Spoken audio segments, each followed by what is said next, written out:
Arthur Schopenhauer. On the Fourfold Root of the Principle of Sufficient Reason and Other Writings. The purpose of the Cambridge edition of the works of Schopenhauer is to offer translations of the best modern German editions of Schopenhauer's work in a uniform format suitable for Schopenhauer scholars, together with philosophical introductions and full editorial apparatus. This volume of new translations unites three shorter works by Arthur Schopenhauer that expand on themes from his book The World as Will and Representation. On the Fourfold Root he takes the principle of sufficient reason, which states that nothing is without a reason why it is, and shows how it covers different forms of explanation or ground that previous philosophers have tended to confuse. Schopenhauer regarded the study, which he first wrote as his doctoral dissertation, as an essential preliminary to the world as will and representation. On Will in Nature examines contemporary scientific findings in search of corroboration of his thesis that processes in nature are all a species of striving towards ends, and on Vision and Colors defends an anti-Newtonian account of color perception influenced by Goethe's famous color theory. This is the first English edition to provide extensive editorial notes on the different published versions of these works. David E. Cartwright is a professor of philosophy and religious studies and the chair of the Department of Philosophy and Religious Studies at the University of Wisconsin-Whitewater. He has numerous publications on 19th-century German philosophy and has edited and translated a number of Schopenhauer's books, most recently with Edward E. Erdmann, The Two Fundamental Problems of Ethics, 2010. He is the author of Schopenhauer, A Biography, 2010. Edward E. Erdmann is an emeritus faculty member of the University of Wisconsin-Whitewater with a scholarly background in classical and early modern rhetorical theory. He writes regularly on subjects in agriculture and has edited German translations of textbooks and scientific reports on organic agriculture. Christopher Janaway is professor of philosophy at the University of Southampton. He has published widely on 19th-century German philosophy, including Self and World in Schopenhauer's Philosophy, 1989, The Cambridge Companion to Schopenhauer, 1999, Schopenhauer, A Very Short Introduction, 2002, and Beyond Selflessness, Reading Nietzsche's Genealogy, 2007. He is general editor of the Cambridge edition of the works of Schopenhauer, in which he has translated The Two Fundamental Problems of Ethics and co-translated The World as Will and Representation, Volume 1. Introduction on the Fourfold Root of the Principle of Sufficient Reason. Genesis of the work. On the Fourfold Root of the Principle of Sufficient Reason began life as Schopenhauer's dissertation. In his dissertation, Schopenhauer begins with a general statement of the principle of sufficient reason: nothing is without a ground for its being rather than not being. Schopenhauer argues that the principle is derived from four different ground-consequent relations, what he calls the four roots of the principle. He argues that previous philosophers recognized and conflated two of these roots, that in order for a proposition to be true it must have a reason and that any alteration of a real object must have a cause. The former Schopenhauer called the principle of sufficient reason of knowing and the latter he called the principle of sufficient reason of becoming. Schopenhauer argues for recognition of two more roots that he refers to as the principle of sufficient reason of being and the principle of sufficient reason of acting. Schopenhauer believed that were philosophers carefully to specify to which of the four different forms of the principle of sufficient reason they refer, they would be spared a great deal of confusion. Schopenhauer had planned to submit the dissertation to the University of Berlin for his doctorate in philosophy. Instead he sent it to the University of Jena. His change of plan was a function of circumstance. After 2 years at the University of Göttingen, he switched his allegiance from medicine to philosophy due to the influence of his first philosophy professor, Gottlob Ernst Schultz. In 1811 Schopenhauer enrolled at Berlin, drawn there with the hope that in Johann Gottlieb Fichte he would hear a great philosopher. But after his a priori veneration for Fichte had turned to disdain, and after fearing that Berlin would be attacked by Napoleon, in May 1813 he fled to Weimar, and then traveled south to the small town of Rudolstadt, where he labored on his dissertation from July to the end of September. Fearing that sending his dissertation to Berlin could make it a casualty of the war, On September 24 he sent it to the nearby University of Jena, after paying the required examination fee. The letter, composed in Latin, accompanying his dissertation, composed in German, is surprisingly uncharacteristic for a philosopher whose typical voice was confident, even sometimes arrogant about the quality of his work. After providing the dean of the philosophy faculty, Heinrich Karl Eichstädt, with a description of his academic preparation, he requested that Jena's sagacious faculty advise him whether they found anything unclear, rambling, untrue, or even offensive in his work. In matters of philosophy, he continued, it was not wise to rely on one's own judgment, and he explained that in Rudolstadt he had no philosophically learned friends to review his manuscript. He was also particularly keen to know whether anyone had anticipated his criticisms of Kant's proof of the law of causality, since he lacked access to a good library. 1 Eichstädt quickly circulated a letter announcing the dissertation while mentioning that its author was son of the well-known authoress, Frau Hofrätin Schopenhauer. On October 2, 1813, Schopenhauer was awarded his degree in absentia, with the distinction magna cum laude. Despite the conciliatory tone of Schopenhauer's communications with the faculty at Jena, in a more characteristic move, the young philosopher was simultaneously arranging to have 500 copies of the work published too, and the work was out by the end of October. Unfortunately, the published dissertation earned, at best, lukewarm reviews. 3 Indeed, the most stinging might have come from the young man's mother, who asked sarcastically whether his book was for pharmacists. Schopenhauer retorted that his work would still find readers when not even a single copy of her writings could be found in a junkyard. Undaunted, Johannes Schopenhauer spat back, of yours the entire printing will still be available. 4. Differences between editions. 34 years, 1813 to 1847, lapsed between the two editions of Arthur Schopenhauer's philosophic firstborn, on the fourfold root of the principle of sufficient reason. At nearly 60, Schopenhauer understated the substantive changes between the editions. He claimed that it was his intent to deal with my youthful self indulgently, and as far as it is ever possible, to let him have his say, but to cut him off when he said something incorrect or superfluous. Although in this way Schopenhauer allowed that the later edition corrected errors and deleted superfluous material, to the older philosopher the most significant difference between the two editions was a matter of voice. The sensitive reader, he claimed, will certainly never be in doubt whether he hears the cadence of the old or the young man. He characterizes the voice of the 1813 version as an unassuming tone born of a young man who is still naive enough to believe quite seriously that all those who occupy themselves with philosophy could have nothing to do with anything else but the truth. This youthful voice he contrasts with that of the firm, but at times somewhat acerbic voice of the old man who finally had to discover what a noble society of tradespeople and submissive sycophants he has fallen among and what they aimed at. p. 3. Certainly there are noticeable changes of voice between the two editions. For example, in 10 of the 1854 edition, Schopenhauer changes the young man's critique of Christian Wolff from "I don't understand" to the straightforward claim that Wolff made a mistake, p. 24. It is apparent that as a young man Schopenhauer's deference was intentional.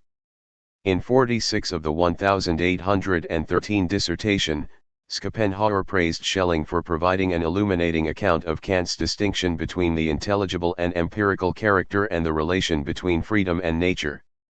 Yet his marginal notes in Schelling's text are bluntly critical. In this passage, Schelling did not refer to Kant by name, but to idealism. Schopenhauer's marginal notation in his copy of Schelling's Philosophische Schriften, 1809, scolds, Kant, you unseemly scoundrel. 5 In 1854, the entire section, 46, is eliminated. Nevertheless, in no other book did he delete so much of the original, and nowhere else would he make such substantive philosophical changes. Yet these changes to on the fourfold root were made relatively late in Schopenhauer's philosophical career, and they were prompted by the significant development of a philosophic train of thought, first articulated in his principal work, The World as Will and Representation, 1819, and further developed in On Will in Nature, 1836, and the second edition of his principal work, 1844. This development placed the first edition of On the Fourfold Root in a curious relation to his principal work, for in the preface to the first edition of The World as Will and Representation, Schopenhauer makes three imposing demands on readers seeking to truly understand his philosophy. The second of these demands was that his readers study the introduction or propedeutic to this work. On the Fourfold Root. 6 he claims that readers will only be able to engage in his novel way of philosophizing by knowing what this principle is, what it signifies, and the limits of its validity. Not only would his readers learn that the world exists only as a result of this principle, but they would also realize that this principle is the form of any object and that all objects are conditioned by the subject. Yet when Schopenhauer issued this demand in 1818, he was a much different philosopher than the younger dissertator of 1813. He was more philosophically mature, and he had revised his understanding of the significance of Kant's philosophy.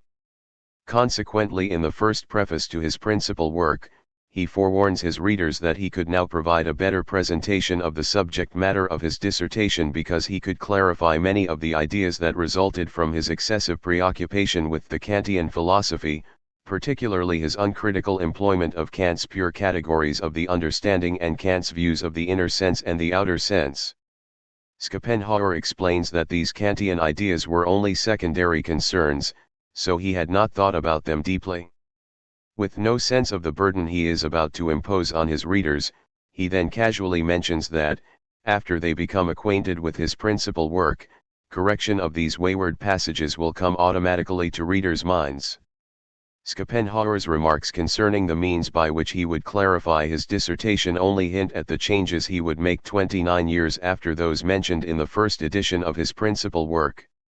Between the time of the two editions of On the Fourfold Root, he had discovered the first edition of Kant's Critique of Pure Reason, in which he found a greater commitment to idealism and fewer contradictions than in its second edition. He had also rehearsed for the first time his physiological arguments for the intellectual nature of intuition in his On Vision and Colors, and he had discussed how his philosophy was corroborated by the sciences in On Will in Nature. He had also published his Ethics in the narrower sense in the Two Fundamental Problems of Ethics, and he had more than doubled the length of The World as Will and Representation in its second edition by including a second volume of essays that supplemented his discussions in the single-volume first edition. 7 Consequentially, the second edition of On the Fourfold Root is a work dramatically unlike what Schopenhauer envisioned, even if clarified, when he wrote the 1819 introduction, and the work now serves as an introduction to his principal work in a way that does not require readers to correct wayward discussions themselves. There are obvious differences between the two editions. In the Hubscher samt like Werke, both editions have 8 chapters, and whereas the earlier version had 59 sections, the second has 52. Yet the second edition runs to some 67 pages longer than the first. While some materials from omitted sections find their place in the second edition, other sections, 15, 17, 22, 46, 49, 50, 51, and 56, virtually disappear. 8 He adds a new section, 12, on Hume, but still does not add Fichte to the section on Kant and his school, 13. But unlike in his dissertation, where Fichte is never mentioned, he now freely abuses his former teacher, as he does his bête noire, Hegel, who was also ignored in the dissertation. 9 Indeed, he includes unrestrained complaints against his contemporaries and even blames Kant for setting the stage for the wild flights into cloud cuckooland made by post-Kantians, p. 107. He cuts his only quotation from Goethe, but adds 2 more and denounces the reception of Goethe's color theory. He adds references to Eastern philosophy and religion, and he adds references to relevant supporting discussions found in his other books. To further indicate his allegiance to Kant, he replaces the word metaphysical with transcendental. The dissertator, however, is a philosopher of his times. Like the German idealists, Schopenhauer is convinced that Kant's great unknown, the thing in itself, is the weak point of the critical philosophy. Point 10 At Göttingen he had been instructed by the author of Aeneas Itemus, 1792, Gottlob Ernst Schultz, who argued that by viewing things in themselves as the cause of empirical intuitions, Kant had employed the concept of causality transcendently, that is, Kant had applied the concept beyond the bounds of all possible experience. His Berlin professor Fichte had also considered the very idea of the thing in itself to be nonsense. So it is not surprising that in his early reflections on Kant, he would eschew the thing in itself, and that he would proudly state in his dissertation that our investigation does not rigidify in a thing in itself, cp 184. By the time of his principal work, however, Schopenhauer adopts Kant's distinction between appearances and things in themselves, chides the German idealists for abandoning it, and considers this distinction to be Kant's greatest merit. Point 11. Just as Schopenhauer reversed his stance toward the thing in itself long before the second edition of On the Fourfold Route, the same was true of his early commitment to the function of Kant's 12 pure categories of the understanding in the intuition of the external world. To be sure, the dissertator was breaking free of the Kantian paradigm in which the perception of the external world was the result of a synthesis of sensory intuitions via the pure categories of the understanding. For example, the younger philosopher writes, I agree with Kant that the law of causality in connection with the other categories, thus generally with the understanding, makes possible the totality of objective cognition that we call experience, except that, according to my view, the understanding does this only by unifying time and space through its categories, not through mere categories alone, cp 166. Schopenhauer struggles to describe this unity or synthesis as an unconscious, immediate inference, while he views Kant as describing it as involving mediated inferences. Through the category of causality we originally cognize the object as actual, i.e. acting on us. That we are not conscious of this inference presents us with no difficulty. We are never conscious of the inference from the color of the body to its shape. Moreover, it is no inference of reason, no combining of judgments. We have nothing to do with the concept of the category, but with the category itself. The category itself leads immediately from the effect to the cause, therefore, we are as little conscious of its function as that of the other categories, since precisely through these categories our consciousness changes from dull sensation to intuition. I would like to give the name of inference of understanding to this inference. It is a type of inference that is not mediated through any abstract concept. cp 168. 3 years later, in On Vision and Colors, he would abandon this view in his analysis of the intellectual nature of intuition. He would also argue in his principal work that one of Kant's gravest mistakes was not to distinguish sufficiently between intuitive cognition and abstract, discursive cognition. Point 12 The understanding is now no longer the faculty of concepts in any sense for Schopenhauer, only reason is the faculty of concepts and of inferences. Reason, therefore, plays no role in the cognition of natural objects. He notes that non-human animals are incapable of formulating concepts, but, just like humans, they are aware of a world of spatio-temporal objects, standing in causal relations. For this reason Schopenhauer attributes understanding to animals, but he follows the long-standing philosophical tradition of not attributing reason to them. Yet Schopenhauer differs from Kant, who views the faculty of reason as conferring a dignity to humans, making humans morally considerable and animals not. To Schopenhauer, animals share the same essence as humans, they are also will, they also suffer, and they are also morally considerable. To accommodate his new insights, Schopenhauer made the appropriate changes in the second edition. So he carefully notes in the second edition that bodily sensations are the data for the application of the law of causality, but the body itself does not present objects. The sole function of the understanding, or intellect, becomes the immediate, intuitive apprehension of causal connections between objects. And Schopenhauer jettisons what he calls the complicated clockwork of the 12 Kantian categories, p. 76. He also drops the reference to the body as the immediate object, not simply to remove obscuring jargon to which the dissertator was inclined, but to denote that sensations are not objects. Point 13. In addition to eliminating vestiges of the Kantian account of cognition of the external world, Schopenhauer also had to rid the dissertation of views that were inconsistent with the metaphysics developed in the world as will and representation. This was especially true of his early view that will functioned causally. Consequently, 47 of the first edition, Causality of Will on Cognition, becomes 44 in the second, and it receives the new title, Influence of Will on Cognition. The initial sentence is transformed from the will not only causally affects the immediate object to the influence that will exercises on cognition is not based on causality. The reason for this change is straightforward. The cognizing and willing subjects are identical, which absolutely rules out any causal relation between them. Schopenhauer had also argued in The World as Will and Representation that the body and will are identical. Point 14. Therefore there is no causality between will and body, which are one and the same.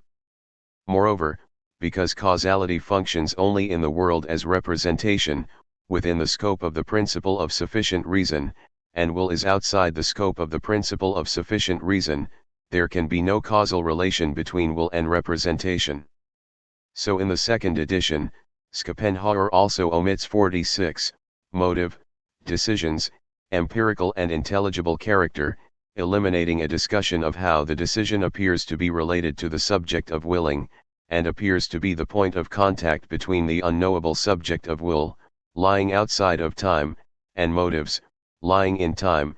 P 187, point 15. Even in the first edition, however, Schopenhauer realized that he could not be speaking literally about the relation of the intelligible and empirical characters. Perhaps I could better indicate what is meant, although also figuratively, if I call it the intelligible character a universal act of will lying outside of time, of which all temporal acts are only the emergence, the appearance, ibid. He would use this metaphor elsewhere. Point 16. The second edition. The alterations Schopenhauer's dissertation underwent in the second edition formed it into the proper introduction to his principal work, as did his elaborations on a number of his earlier views. To be sure, it retains its original structure, except that he adds a preface to the second edition. In his statement of method in the first chapter, he still evokes Plato, the divine, and the amazing Kant, p. 1. He argues that the method of philosophy, indeed, the method of all knowledge, must comply with two laws, the law of homogeneity and the law of specification. The former requires that we note similarities among things, uniting them into species, and species into genera, until we subsume all under some all-encompassing concept. The latter principle moves the consideration in the reverse direction. The law of specification recognizes genera under this all-embracing concept of family, then species in the genera, and the individual in the species. He agrees with Kant. Both laws are transcendental a priori principles of reason, and as such nature must conform to them. The significance of the principle of sufficient reason remains the same, it is the mother of all sciences, since the principle is that which structures a mere aggregate of facts into a coherent body of knowledge, one in which a particular finding follows from another as its grounds. The principle is also that which always permits us to ask why. Later, he makes his infamous statement that the principle of sufficient reason is the principle of all explanation, p. 148. He still employs Christian Wolff's statement of the principle of sufficient reason as its most general expression, nihil est sine ratione corpotea sit quam non sit, nothing is without a reason why it is rather than it is not, p. 10. Schopenhauer will argue, however, that the Wolffian formula is simply an abstraction, following the law of homogeneity, derived from four different relations, each of which is based on a synthetic a priori law, the so-called fourfold roots of the principle of sufficient reason, the subjects of the 4th to the 7th chapters. Point 17. In the second chapter, ranging from Plato through Kant and his school, Schopenhauer surveys the philosophical literature on his subject, finding that previous philosophers failed to distinguish clearly among the various forms of the principle and only gradually and confusedly recognized two expressions of the principle, namely, that in order for a proposition to be true it must have a reason and that any alteration of a real object must have a cause. The former Schopenhauer would designate as the principle of sufficient reason of knowing and the latter as law of causality, to which he also will refer as the principle of sufficient reason of becoming, p. 38.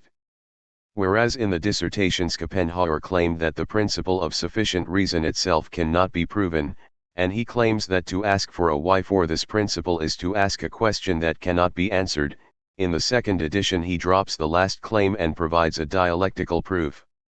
To demand a proof for the principle is already to assume it to be true, and to do so is to require a proof for the right to require a proof, p. 28. In the third chapter, Schopenhauer introduces the basis on which he develops the four roots of the principle of sufficient reason.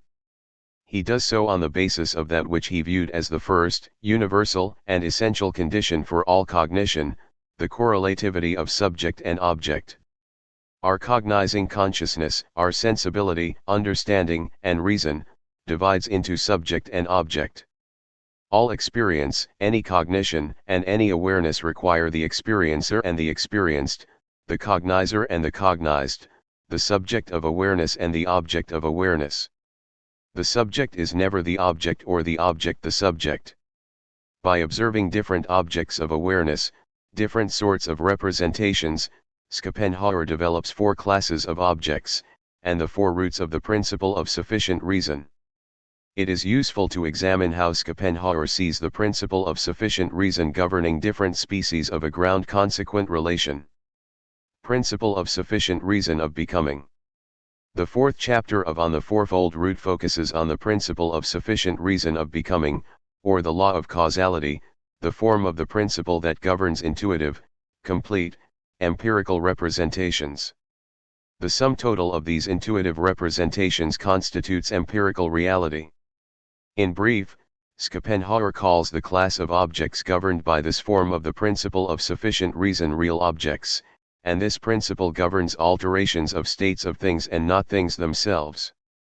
He states this principle as, if a new state of one or more real objects appears, then there must be another, previous state from which the new one follows according to a rule, i.e. as often as the first exists, every time.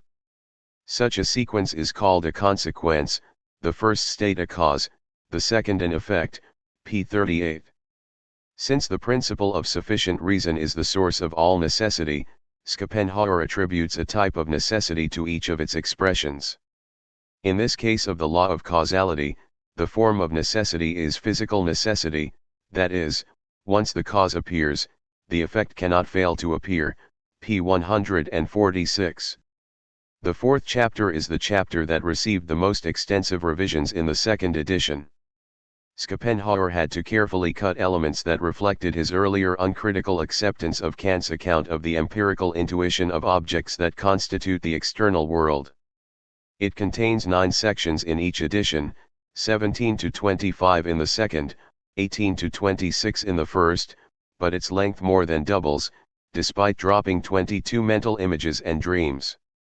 Fantasy in the second edition.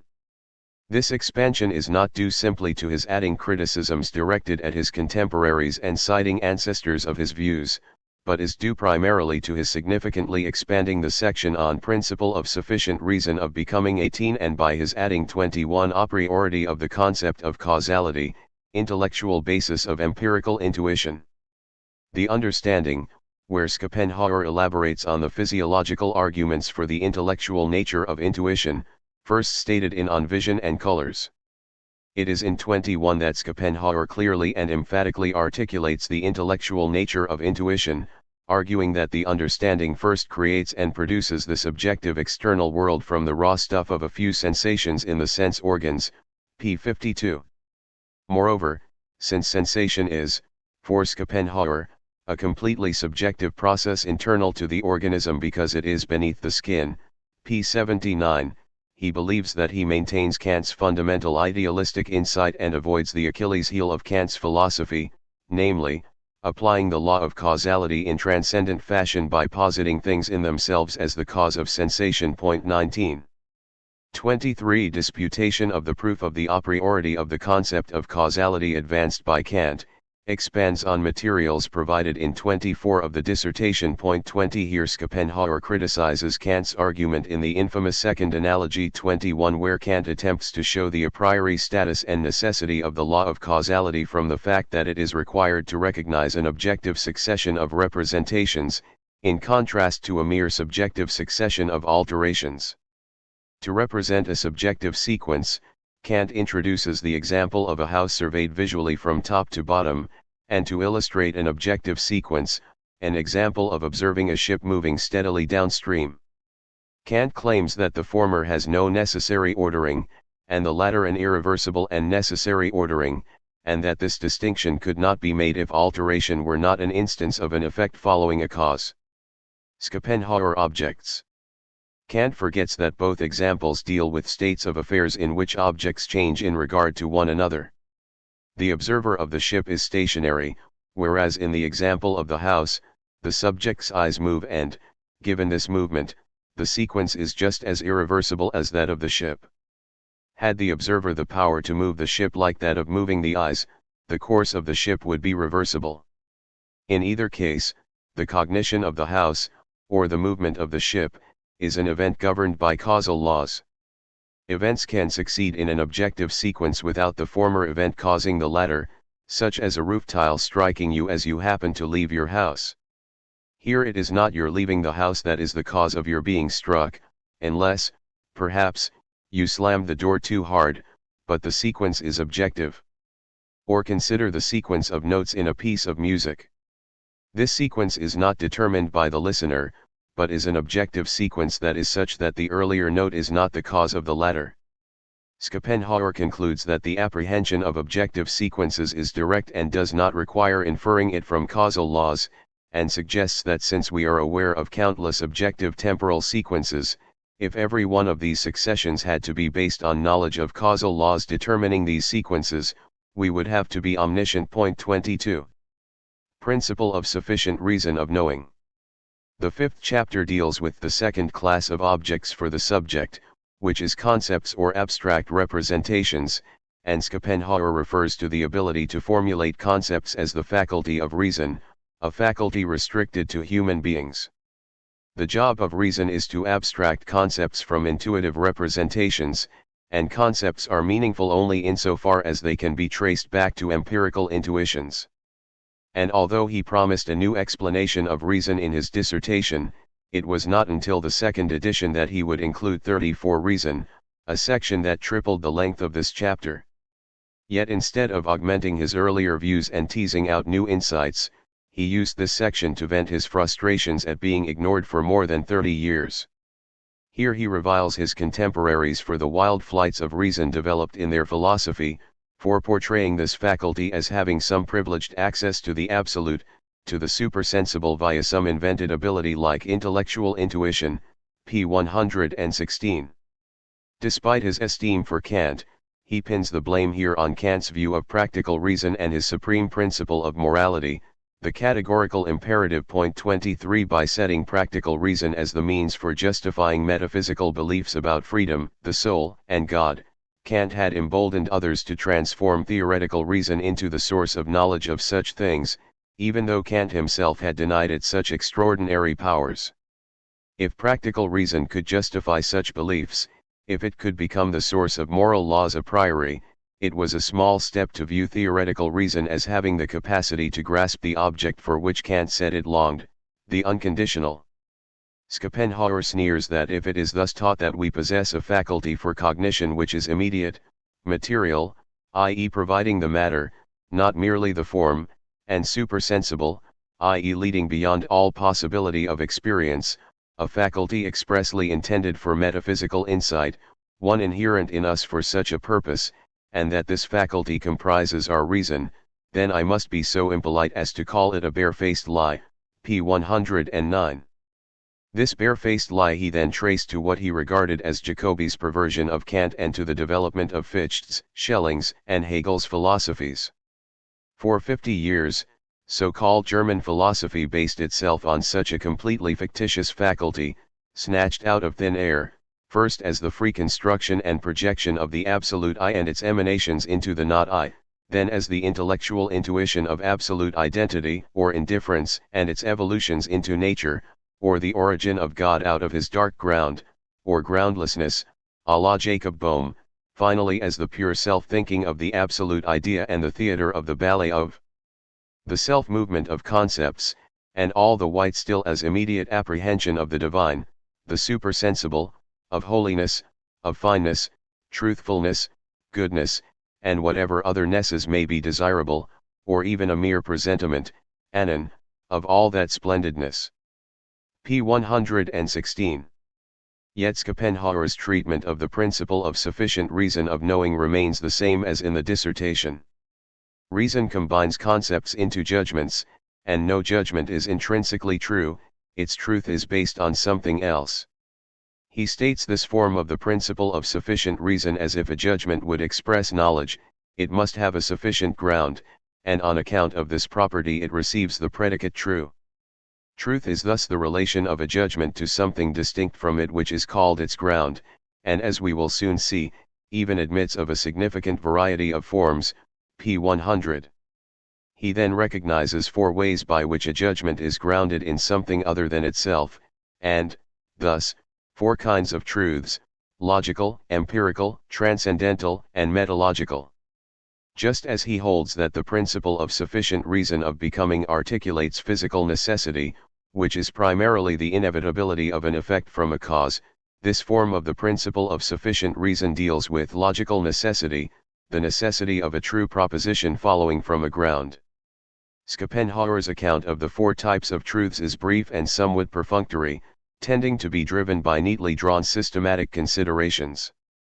A judgment or proposition is logically or formally true if it is based simply on conceptual relations with another proposition. Thus the proposition no P is S is logically true because it immediately follows from converting the proposition no S is P. A proposition, however, can also be materially true if it is inferred from a proposition with material content. An example of such a proposition is no cats are insects, which follows from the proposition no insects are cats. In his analysis of logical truth, Schopenhauer privileges classical Aristotelian categorical logic, the whole science of syllogisms, as stating the sum total of rules for applying the principle of sufficient reason to judgments, as formulating the canon of logical truth. Consequently, Schopenhauer recognizes that arguing, concluding, and inferring were the proper functions of the faculty of reason, and that failure to reason in a way consistent with the rules of syllogistic reasoning demonstrates a defect in one's reason. 24. Schopenhauer's account of empirical truth contains no examples of empirically true propositions. It is likely that he thought no examples were necessary. A proposition, he claims, is empirically true if it is grounded in experience. Since an empirically true proposition is not true by virtue of conceptual relations, it is materially true. The proposition, the cat is on the mat, is true if only if, in fact, there is a cat on the mat. Transcendentally true propositions, conversely, are those propositions that are grounded on the a priori forms of intuition, that is, those founded in the faculty of the understanding or pure sensibility. For example, the judgment 2 straight lines do not enclose a space is grounded in the a priori form of space. 3 times 7 equals 21, is grounded in the a priori form of time. Nothing happens without a cause is based on the a priori law of causality. Lastly, a proposition is metallogically true if it is grounded in the laws of thought, that is, in the law of identity, the law of contradiction, the law of the excluded middle, or the principle of sufficient reason of knowing itself. By discovering that it is impossible to think contrary to these laws, we recognize through reason that metalogical truths are conditions of the possibility of all thinking. We then find that to think contrary to them is of as little avail as it is to move our limbs against the direction of their joints. p. 104. For example, Schopenhauer claims that the proposition, matter is permanent, is a metalogical truth, because we cannot think of matter as arising or passing away. Principle of sufficient reason of being.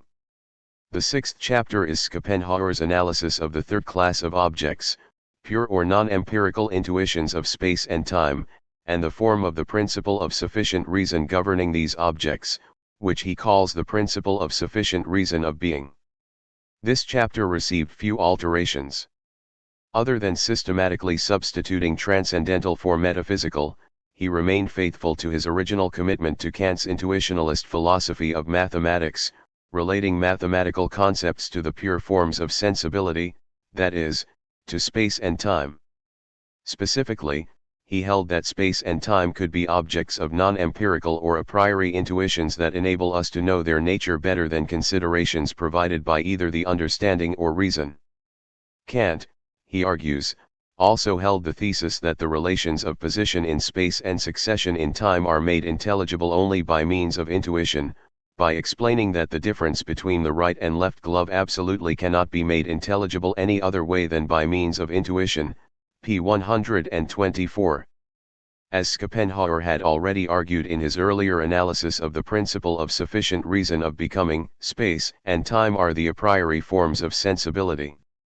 As such, space and time are transcendentally ideal, because they are subjectively imposed frameworks in which we must perceive the world. Yet, space and time are empirically real, since we intuit them as objective structures of experience, existing, as it were, independently of our consciousness. Schopenhauer holds that intuitions of space and time are pure or non-empirical, unlike our intuitions of real objects, our experience of spatio-temporal particulars like tables and chairs, which, as intuitive representations, are perceived a posteriori. Like both Kant and Newton, he accepts the claim that space and time are particular and, like Kant, he argues that space and time are constituted in such a way that every point determines and is determined by every other point. This relationship, he claimed, is called position in space and succession in time. The principle of sufficient reason of being states, therefore, that parts of space and time determine one another, ibid. Following the lead of Kant, Schopenhauer claims that arithmetic is associated with the experience of sequential order in time, such as when we count a series of numbers in sequence. Each number presupposes the preceding numbers as the ground of its being. Employing Kant's infamous example of 7 plus 5 equals 12, Schopenhauer rejects Herder's view that it is an identity statement.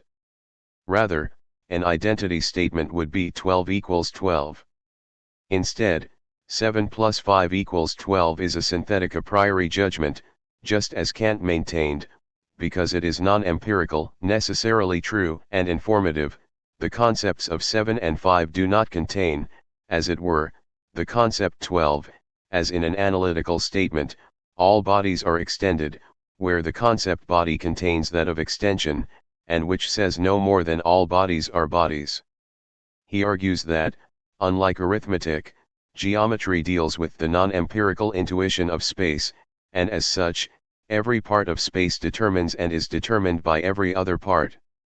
Thus the proposition that a triangle with two equal angles has equal subtending sides is something that can be grasped by intuition. Euclid's demonstration of the same, Schopenhauer maintains, simply provides the grounds for the truth of a judgment and fails to provide deep insight into spatial relationships, and the feeling is similar to that which is produced when someone pulls a rabbit out of a hat, and we cannot understand how the trick works, p. 128. Like all products of reason, Euclidean geometry lacks intuition's rich ability to apprehend the world. Principle of sufficient reason of acting. The seventh chapter, Schopenhauer's analysis of the principle of sufficient reason of acting or the law of motivation, received significant alterations in order to accommodate his metaphysics of will. Schopenhauer holds that the class of objects governed by this principle is unique, since it is a class with a single member for each person, the subject of willing, which is cognized only in time, p. 140. After reiterating his hallmark claim that the subject of cognition is never an object of cognition, Schopenhauer asserts that the subjects of cognition and willing are identical. The identity of the subjects of cognition and willing is something immediately given, and this identity is denoted by the word I.25. This identity is inexplicable, eluding all forms of the principle of sufficient reason, whose scope of application is confined to objects of cognition. Retaining a remark from the dissertation, Schopenhauer writes, "But whoever truly realizes the inexplicability of this identity will with me call it the miracle par excellence, p. 136. A short 5 years later, he claims that the world as will and representation is to some degree, an explanation of this miracle. 26. Schopenhauer also recognizes another miracle par excellence in the first edition of his principal work, a miracle that he did not state in either edition of On the Fourfold Root. The statement of this miracle moved him to acknowledge a new variety of truth that extended his classification beyond logical, empirical, transcendental, and metalogical truths.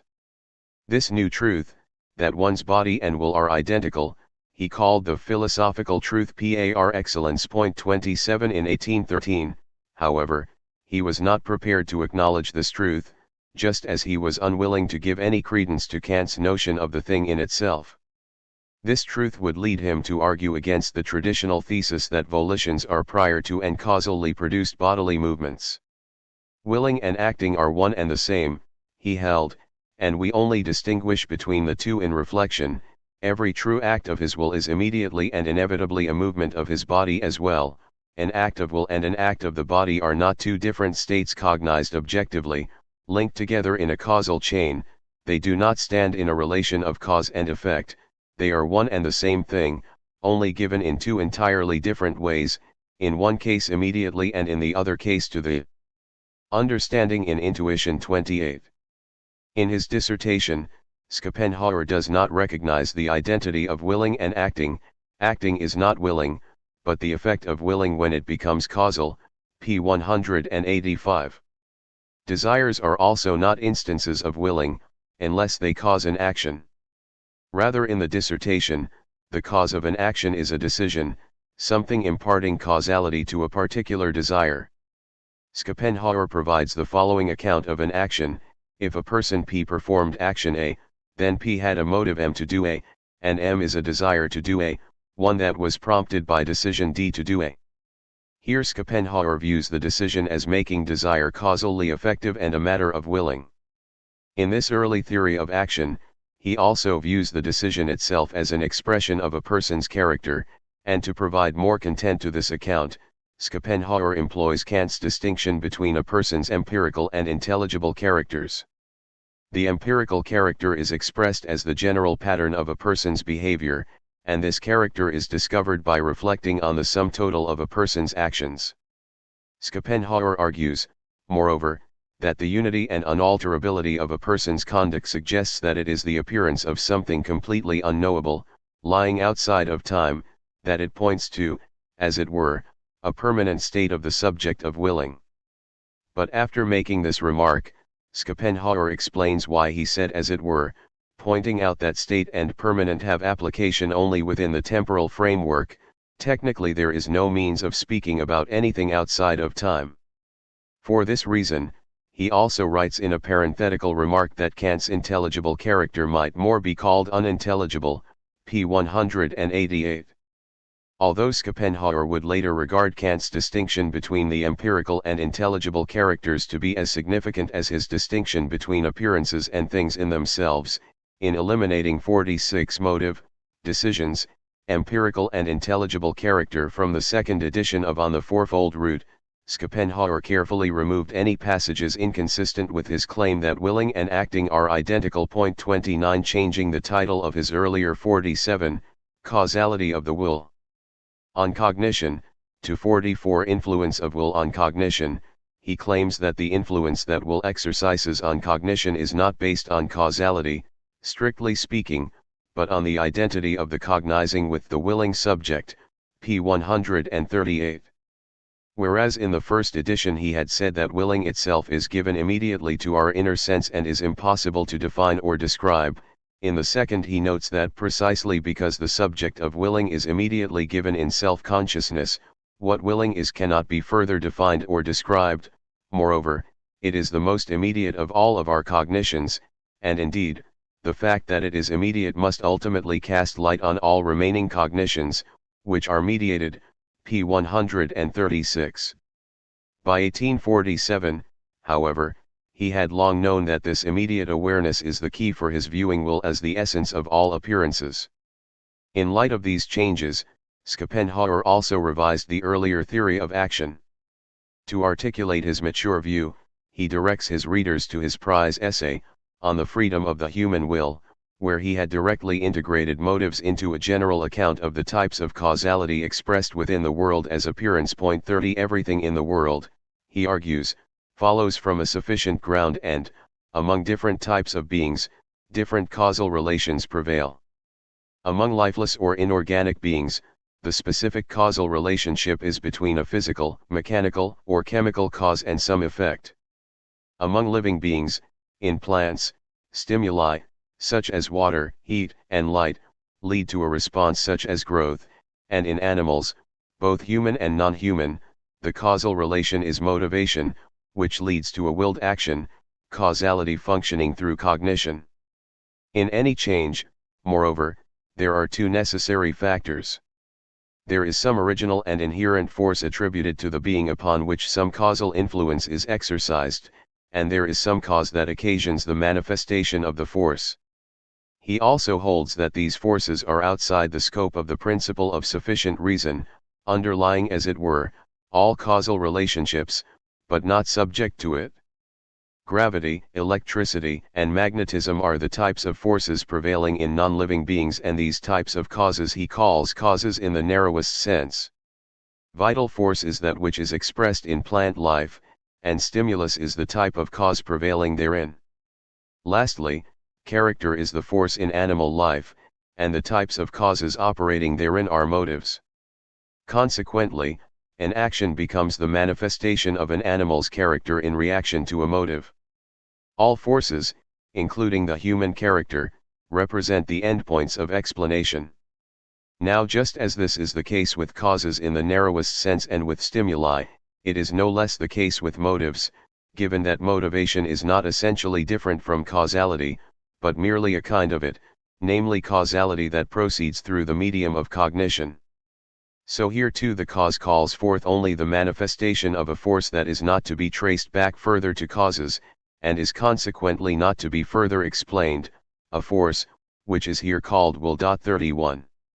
Despite the significant alterations found in his second account of the fourth form of the principle of sufficient reason, Schopenhauer uses in both editions the same thin argument for the a priori nature of the principle of sufficient reason of acting, the so-called law of motivation.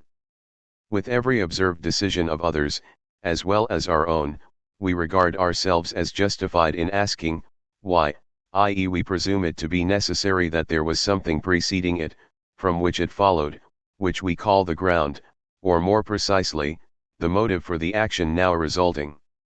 It is as inconceivable that there can be an action without a motive as that there can be movement of an inanimate body without a push or pull. Pages 136-7.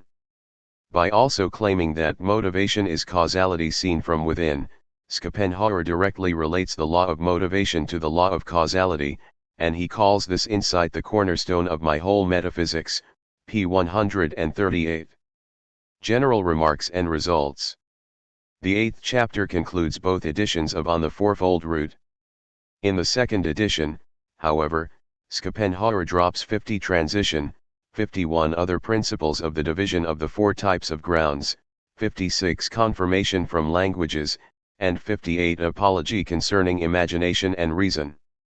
He adds a new 49 necessity, in which he argues that the principle of sufficient reason is the basis of all necessity, for necessity has no other genuine and clear sense than the inevitability of the consequent when the ground is posited.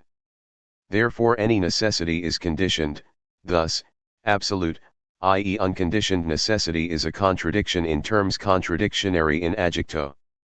For being necessary can never mean anything other than following from a given ground, p. 146. In this section he describes the type of necessity expressed by each of the four specific instances of the principle of sufficient reason, namely, physical necessity expressed by the law of causality, logical necessity expressed by the principle of sufficient reason of knowing, mathematical necessity expressed by the principle of sufficient reason of being, and, expressed by the law of motivation. Moral necessity, according to which any human being, and even any animal, upon the appearance of a motive, must carry out the only action which is in conformity with his innate and inalterable character, which action now follows as inevitably as any other effect from a cause, even if it is not as easy to predict as anything else because of the difficulty of fathoming and completely knowing the individual empirical character and its allotted sphere of knowledge. p. 147. As the first section of this chapter, he adds from the first edition the old 52 the systematic order, but numbered now as 46. Just as he had arranged the world as will and representation for ease of comprehension, instead of by systematic order, he also does so with on the fourfold root. He claims that had he presented the subject systematically, he would have discussed the principle of sufficient reason of being first, beginning with its application to time, because time is the simplest scheme for all remaining forms of the principle.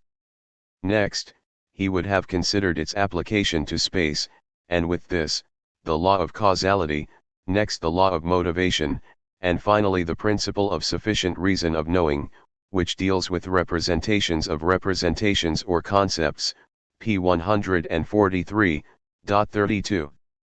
Schopenhauer concludes both editions with a statement of the work's two main results, ending with an appeal to both of the laws of homogeneity and specification, the beginning points of his reflection. He identifies as the first result the finding that the principle of sufficient reason is the general expression for four different ground and consequent relations, each of which rests on different a priori principles. The law of homogeneity requires the assumption that these four principles, which are discovered through the law of specification, have a common root and a single common expression, namely, that nothing is without a ground or reason for why it is rather than it is not. This common expression, moreover, signifies the unity of the cognitive faculty. The second result is closely related to the first. The four specific forms of the principle of sufficient reason, which arise from a single characteristic of consciousness, expressed in faculties of sensibility, understanding, and reason, do not license speaking of a ground per se, as something pure and simple. Schopenhauer finds the first result to entail that when philosophers base some claim on the principle of sufficient reason, they should specify the type of ground they mean. Not to do so only leads to confusion. Even Kant was not immune to such confusion, and he ignored his own profound insight that the contingency of things is itself only phenomenal and can lead to no other than the empirical regress that determines phenomena, by referring to the thing in itself variously, as the ground, reason, and intelligible cause of phenomena, p. 151. Schopenhauer adds that anyone familiar with more recent philosophy knows that philosophers after Kant have followed Kant in these excesses, employing the concepts of the ground and consequent, principium and principatum, in a fully transcendent sense, speaking about something that is beyond the bounds of all possible experience. He explains that the principle of sufficient reason only applies in the world, i.e. within the totality of all possible experience and to the world, which Plato recognized as that which is forever coming to be and perishing, but never really being at all, the world which Christianity appropriately referred to as the temporal. Schopenhauer relates the second result to the first.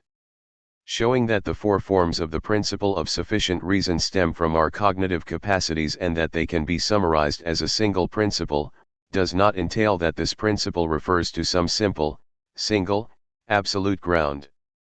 To think that this follows would be like thinking that there is something like a triangle in general, something over and above equilateral, isosceles, or scalene triangles. Although one can formulate the concept of a ground in general, just as one conceptualizes a triangle in general, there are no possible objects denoted by these concepts, which are simply empty abstractions produced by discursive thought. To think otherwise is to be a realist, falsely believing that all concepts denote objects. In this matter, Schopenhauer declared allegiance with the nominalists. These concepts have no objective reference and exist only as names. On Vision and Colors. Genesis of the work. Had it not been for his deep reverence for Johann Wolfgang von Goethe, it is unlikely that Schopenhauer would have written on vision and colors. He stood in awe of Goethe, who was frequently a participant at Johannes Schopenhauer's tea parties in Weimar. Perhaps due to Schopenhauer's mother's warning him about her quarrelsome and moody son, Goethe virtually ignored Schopenhauer's attendance at these parties. But in the late autumn of 1813, Goethe made a point of thanking Schopenhauer for sending him a copy of On the Fourfold Root, and he congratulated the philosopher for receiving his Ph.D. Goethe's cordiality toward the newly minted Doctor of Philosophy is likely to have resulted from the former's sense of affinity of thought, one that could prove useful for promoting his own poorly received color theory. Schopenhauer had argued in his dissertation that geometrical proofs lacked the type of conviction provided by intuition, p. 128. Goethe was also skeptical of the purely conceptual, favoring the intuitive. He sensed a potential ally for his own color theory, which was articulated in On the Theory of Colors, 1810, a work in which he took considerable pride. Schopenhauer and Goethe met at least 7 times from November 29, 1813 through April 3, 1814 to discuss color theory and other topics. Many years later, Schopenhauer would introduce himself, in English, to the British translator of Goethe's On the Theory of Colors, Charles Locke Eastlake, as Goethe's sick personal scholar and first publicly avowed proselyte for Goethe's color theory. In the year 1813 and 14 he instructed me personally, and exhibited the more compound and difficult experiments himself to me. 33. Schopenhauer, however, was no simple proselyte, and Goethe sensed Schopenhauer's character after a few meetings, penning the following lines with Schopenhauer in mind: I would like to bear the teacher's burden still longer / if only pupils did not at once become teachers. 34. Later Goethe would consider Schopenhauer an opponent of his color theory. Dr. Schopenhauer is a significant thinker whom I induced to take up my theory of colors. This young man, proceeding from my perspective, has become my opponent. 35. Nevertheless, throughout his life Schopenhauer promoted Goethe's color theory, and Schopenhauer would continue to decry what he saw as the unfair and scandalous treatment of his hero's work. After he had tried and failed to gain Goethe's blessings for his work and his aid in securing a publisher, Schopenhauer's essay on color theory appeared in May 1816. An anonymous, negative review appeared in the Leipziger Literaturzeitung, a journal that had negatively reviewed Goethe's On the Theory of Colors a few years earlier. 36. 2 years later Schopenhauer would compare the effect caused by the essay to that of tossing a rock into a bog, no ripples. 37. Although On Vision and Colors failed to gain recognition as the first theory of color, the first in the history of science, Schopenhauer's confidence in the truth of his theory never wavered. 38 years later, after his academic career had failed, and all of his earlier works were ignored, he attempted to appeal to readers outside of Germany by publishing a Latin recast of his color theory as Commentatio Exponens Theoriam Colorum Physiologicam Eundem Primarium, which appeared in Volume 3 of Scriptores Ophthalmologicae Minors, edited by the Berlin Privatdozent, Justus Wilhelm Martin Radius. Yet this attempt to gain a hearing from the broader, learned world was like a rock that had completely missed the bog. There were no ripples, not even the dull plunk of a negative review. Yet Schopenhauer still would try. In 1851 he published the Goethe entitled Essay on the Theory of Colors, in the second volume of Parerga and Paralipomena, and 38 years after the first edition, he published the second edition of On Vision and Colors with the same Leipzig publisher, Johann Friedrich Hartnock. Like the first edition, this new edition attracted a single review. This time the review was highly favorable, because it was authored by Schopenhauer's devoted follower and editor of his first collected works, Julius Frauenstadt. 39. Differences between editions. The differences between the two editions of On Vision and Colors are relatively minor. As was his practice for all new editions of his books, Schopenhauer adds a preface to the second edition, and he also includes references to supporting discussions in his other works. He makes changes in his vocabulary for greater precision. Whereas he wrote of the activity of the eye in the first edition, this is changed in the second to activity of the retina. He also removes needlessly obscuring jargon. Just as he had changed the immediate object to the body in the second edition of On the Fourfold Root, he does likewise in this essay. He also notes that in the first chapter, on vision, his account of cognition is aphoristic and in a simple outline, p. 212, and that a comprehensive account is to be found in the second edition of On the Fourfold Root. He drops from the same passage the worry that without familiarity with that work, many will believe that for cognition I posit that the object is related to the subject as cause is to effect, an opinion that appears to me just as confused as the opposite, which makes the subject of cognition the cause of the object, and is the most recent form of idealism, p. 289. And if this was an oblique reference to Fichte, he adds a reference to Schelling in the second edition to clarify his earlier reference to the abuses the concept of polarity received in the natural philosophy of recent times, p. 237. He drops the original and brief 7, a comparison, where he compares Chladni's acoustic figures to his account of the qualitatively divided activity of the eye. Schopenhauer also removes citations to outdated scientific works and adds those to more recent works. He speaks more frankly about his differences with Goethe, but quietly removes a topic about which they had disagreed, the origin of violet. And if Schopenhauer writes more frankly about Goethe's color theory in the second edition, he also adds more praise for his mentor's work and decries its continuing neglect, something he predicts will be an embarrassment to his age, saying that the day of justice for Goethe's color theory cannot be held off, p. 286. The second edition. The preface to the second edition of On Vision and Colors is typical of those Schopenhauer composed for the new editions of his books. He notes that after 40 years his faith in the truth of his original views is not simply unshaken, but better grounded through years of reflection. He chides his contemporaries for taking so long to require a new edition of his work. Just as he had in the preface to the second edition of On the Fourfold Root, he refers to the two voices expressed in this new edition, that of the younger man and that of the older, a difference he believes sensitive readers should clearly discern. He mentions that he has not simply omitted material incidental to the subject, but has in fact improved the essay through his additions.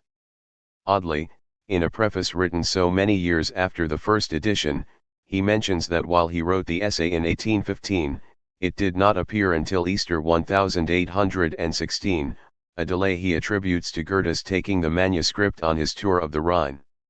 Schopenhauer does not explain the significance of this remark, nor does he reveal that during this time he was corresponding with Goethe, a correspondence which, along with the manuscript of On Vision and Colors, convinced the elder that the young man had become his opponent.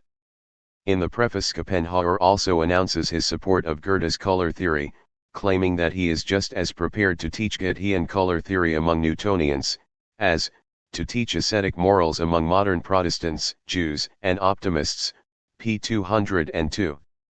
This work is more natural science than philosophy, and so he feels compelled to state the philosophical significance of the essay. The subjective nature of color supports Kant's transcendental idealism and helps demonstrate the naive realism of some chemists and physiologists who quite seriously imagine that they are able to explain the being of things thoroughly without any transcendental philosophy, p. 203. Lastly, he refers to the Latin work on color theory and why he published On the Theory of Color in Parerga and Paralipomena, some passages from which he also includes in this essay. Point 40. The introduction announces that On Vision and Colors presents a new theory of color. Schopenhauer makes it clear that the consideration of physiological colors, the appearances of color that pertain only to the eye, is his main concern, and he highlights his tremendous debt to Goethe, pages 207-8. He credits Goethe both for showing problems with Newton's view, thus paving the way to Schopenhauer's own theory, and for assembling a rich set of data about colors, material which became data for Schopenhauer's color theory. Although Goethe had assembled a systematic presentation of facts, Schopenhauer observes that all facts standing apart from a definite range of the realm of experience, even if they are completely associated, are not truly a science until knowledge of their innermost essence has united them under a general concept that comprises and contains everything that can be found only in those facts, a concept to which there are other subordinate concepts, by means of which one can immediately arrive at knowledge and a determination of each individual fact. p. 208, 41. Schopenhauer mentions a remark that he thought might have caused Goethe to consider him to be his opponent. In particular, we will encounter a point at which Goethe, who on the whole was perfectly correct, still erred, and Newton, who on the whole was completely wrong, pronounced the truth to a certain extent, although actually more in words than in sense, and even not entirely so. p. 210. The issue concerned the production of white from colors, the topic of 10 in the second chapter. Lastly, the introduction sets the stage for the chapter on vision, where his intent is to show that colors are not intrinsic properties of objects, but pertain to the perceiver alone. In this regard, Schopenhauer calls colors subjective, belonging to the perceiver, and not objective, belonging to the object of experience. As he notes at the end of the first chapter, color is and remains an affection of the eye, the object is intuited merely as its cause, but the color itself is only the effect, a state brought about in the eye, and as such it is independent of the object. p. 224. In the second edition, Schopenhauer makes it clear that he now considers the chapter on vision to be but a forerunner to his work in 21 of On the Fourfold Root. Indeed, Schopenhauer calls his work in this chapter fragmentary and incomplete, and he refers his readers to On the Fourfold Root to supplement his analysis of vision as he does to other supporting discussions in the world as will and representation and the two fundamental problems of ethics. Thus he claims that treatment of vision occurs in this essay primarily to bring his reader to the genuine conviction that colors, which appear to him to clothe objects, are entirely in his eyes alone. p. 211. In this chapter Schopenhauer also makes his characteristic distinctions among sensibility, understanding, and reason. He claims, too, that the intuition of objects comprising the external world is a function of the understanding, mounting this argument on the considerable differences between sensations and the apprehension of an external world in which spatio-temporal objects stand in causal relations to other similar objects. Schopenhauer had more formal training in the sciences, especially in biology, than he had in philosophy, and so he often describes his theory in physiological terms. The result of this is that at times he combines his transcendental standpoint with an empirical materialist standpoint, for intuition, i.e. the apprehension of an objective material world filling space in its three dimensions, arises through the understanding, for the understanding, in the understanding, which like the forms of space and time lying at its basis, is the function of the brain. p. 224. He also writes about the optical nerve being influenced by light and the nerve of the labyrinth and of the cochlea receiving vibrations of air, as if there is some external source of sensations. This tendency to combine a transcendental with an empirical, materialist account of cognition is characteristic of Schopenhauer, especially when the point is not to establish the a priori nature of the forms of cognition, but to explain straightforwardly the perception of objects. Indeed, Schopenhauer even describes how young infants begin to make sense out of sensations, which he views as learning to apprehend the external world. In the first weeks of life the child receives sensations with all senses, but it intuits nothing, it apprehends nothing, therefore, it stares stupidly at the world. Soon, however, it begins to learn how to use the understanding and to apply the law of causality, of which it is aware prior to all experience, and to connect it with the forms of all cognition, space and time, which are likewise given a priori. Thus it moves from sensation to intuition, to apprehension, and henceforth it gazes on the world with clever, intelligent eyes. p. 215. Moreover, because Schopenhauer concentrates on physiological colors, in distinction to chemical and physical colors, his analysis of colors centers on the activity of the retina. From an account of the development of the apprehension of an external world, Schopenhauer moves to a discussion of a number of examples illustrating the difference between illusion and error, which he views as resulting either from abnormal conditions of the senses or from non-typical presentations of sensory data. He views illusion as a function of the understanding and error as a function of reason. He provides an example. Looking at an object cross-eyed or touching a ball with the middle finger crossed over the index finger produce in the first case the apprehension of two objects and in the second double touch, the apprehension of two balls. Reason can explain the deception, but it nevertheless persists. Such an illusion can certainly be accounted for by reason, but not done away with for the understanding, which is non-rational precisely because it is pure understanding. Here is what I mean. With such an illusion, intentionally brought about, we know very well, in the abstract in abstracto or for reason, that, e.g. only one object is present, although with crossed eyes and crossed fingers, we see and touch two, or we know that two are present although we see only one. However, despite this abstract cognition, the illusion itself still remains in place.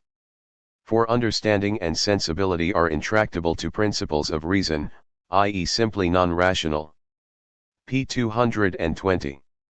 Just as, for Schopenhauer, the intuition of the external world is a function of the brain, so, too, he considers colors as functions of a thin nerve membrane at the back of the eye, the retina, the modified activities of which are the colors that appear to clothe objects. If the understanding transforms sensation into intuition, then of course this effect is referred to and assigned a cause, and light and color are attributed to the body producing the effect as qualities, i.e. types of effect.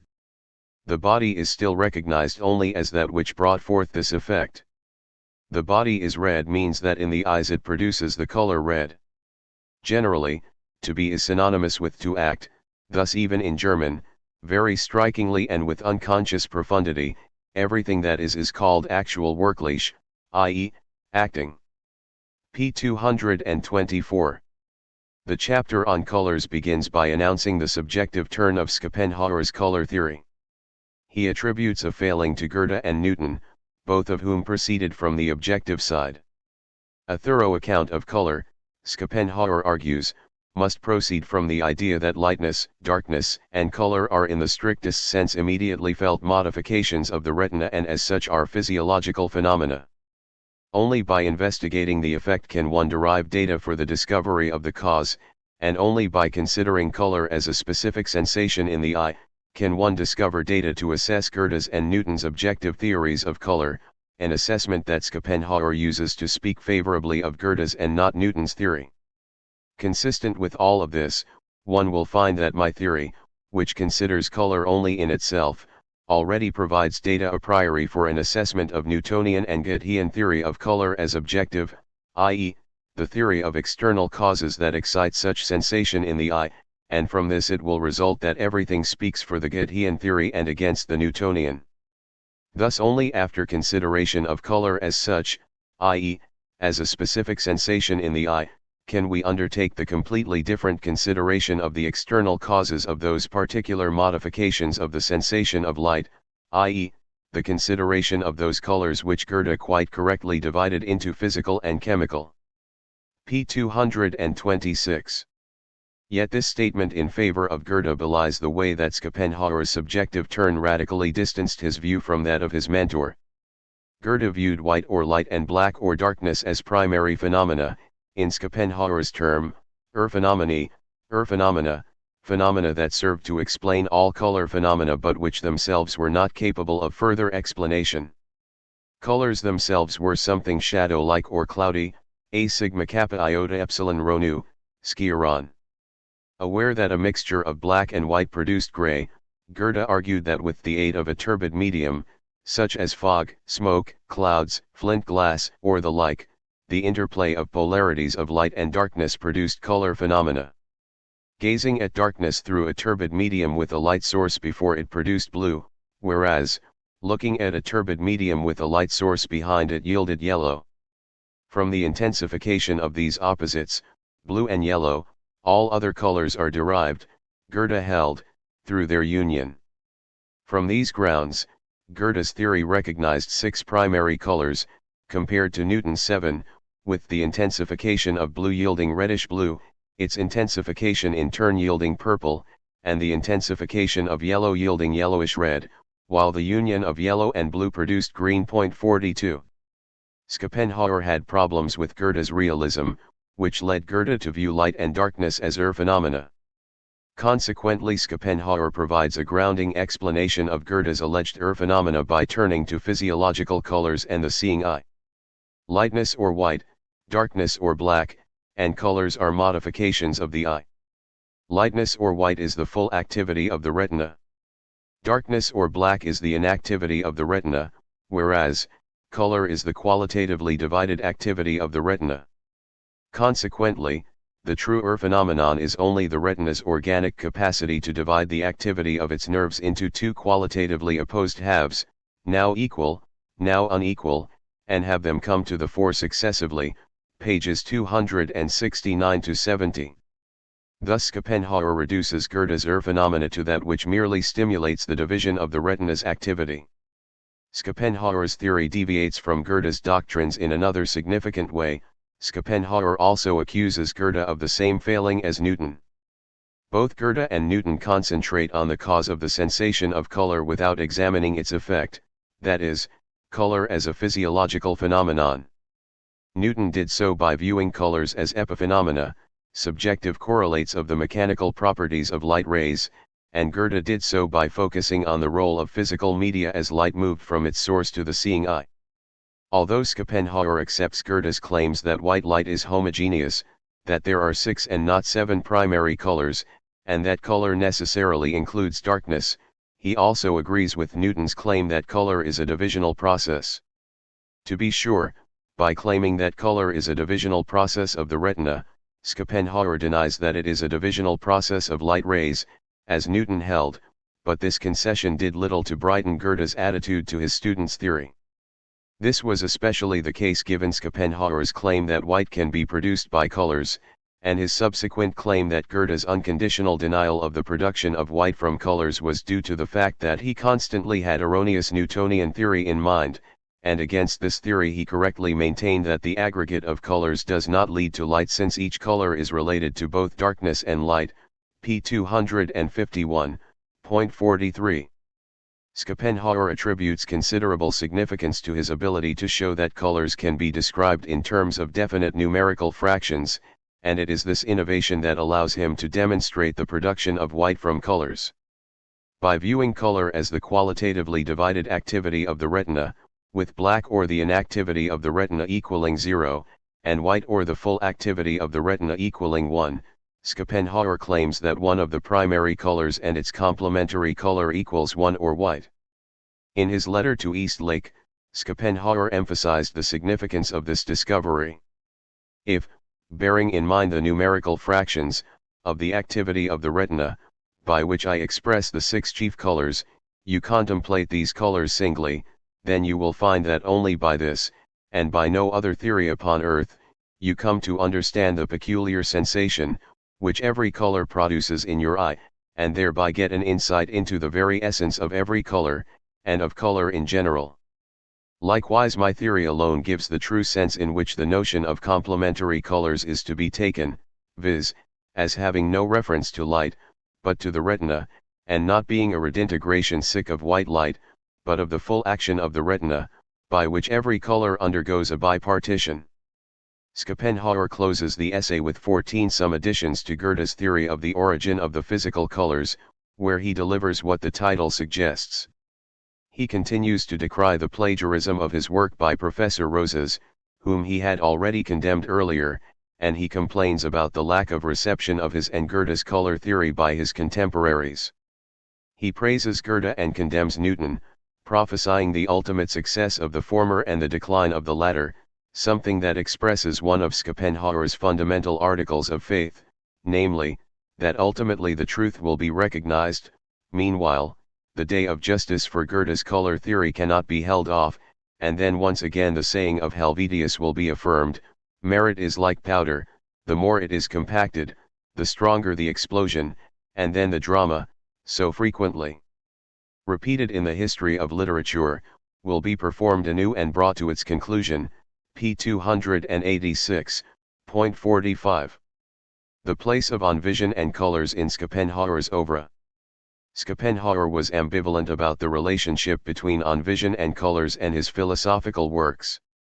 In preface to the first edition of The World as Will and Representation, he required his readers to study the first chapter on vision, saying that it would have been given word for word in his principal work, had he not been disinclined to repeat himself. 46 But by the time of the second edition of On the Fourfold Route, this reading was no longer required.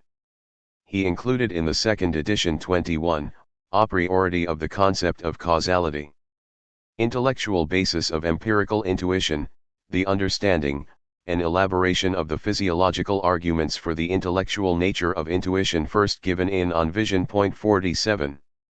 Schopenhauer was also inclined to advise his acquaintances concerning the best way to read his books in order to fully grasp his philosophy. He was also fond of saying that a fundamental understanding of his philosophy required reading every line he wrote. 48 Yet he told one of his early followers, Ernst Otto Lindner, that On Vision and Colors was not required reading, but that it was simply good to read with his other books. 49 Toward the end of his life, however, when Schopenhauer approached the publisher of The World as Will and Representation, F.A. Brockhaus, about the prospects of a collected edition of his works, he included On Vision and Colors as part of the edition. 50 Still later, however, when he drafted the content for a collected edition, he excluded the essay, saying, The theory of colors is on its own. 51.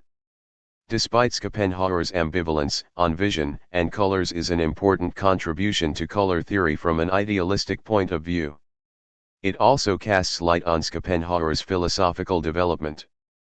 The first chapter, On Vision, presents for the first time Schopenhauer's physiological arguments for the intellectual nature of perception. It illustrates his understanding of theory construction, as he sought to give theoretical grounding to Goethe's color theory. Moreover, it can serve as a means for more deeply understanding the way Schopenhauer distinguished philosophy from the natural sciences. It records for the first time, Schopenhauer's use of the term Urphenomenon, a concept that would play a vital role in his ethics and in his statement of philosophical methodology. 52. On Will in Nature. Genesis of the work. Had The World as Will and Representation gained a readership sufficient to justify a second edition, it is unlikely that this work would have appeared. Immediately after Schopenhauer's principal work appeared in December 1818, he anticipated that a second edition would be required 10 years afterwards. But when he contacted his publisher, almost 10 years to the date of the publication of his principal work, his hopes were dashed. He was told that out of the original printing of 750 copies 150 remained on the shelves, and it could not be determined how many copies were sold, because a considerable number had been scrapped. 53 A second edition was out of the question. Schopenhauer would blame this failure on the prevailing Hegel Gloria of the time. 54. Yet Schopenhauer had been assiduously preparing for this second edition, and he had been focusing specifically on how the natural sciences confirmed his philosophy. To draw a readership sufficient to justify a new edition of The World as Will and Representation, Schopenhauer decided to publish his observations on the natural sciences. The subtitle of On Will in Nature reveals his strategy, a discussion of the corroboration that the author's philosophy has received from the empirical sciences since its appearance. By demonstrating how the sciences confirmed his philosophy, he hoped that which had been confirmed would be read. Unable to convince the publisher of his principal work, F.A. Brockhaus, to accept On Will in Nature, Schopenhauer managed to convince the Frankfurt publisher Siegmund Schmerber to publish 500 copies of On Will in Nature, and it appeared in March 1836. Schopenhauer waived his author's honorarium for the book. Schopenhauer's strategy failed. Initially On Will in Nature drew a single, unfavorable, review, signed simply H, in the Repertorium der gesamten deutschen Literatur, 1836. The reviewer, later a professor of philosophy in Leipzig, one Gustav Hartenstein, was a former student of one of Schopenhauer's critics, Johann Friedrich Herbart. Hartenstein shared his teacher's assessment of Schopenhauer's philosophy, namely, that Schopenhauer's fundamental ideas could already be found in Fichte and Schelling. Hartenstein also successfully predicted that this small work on the philosophy of nature would fail to draw an audience to Schopenhauer's principal work.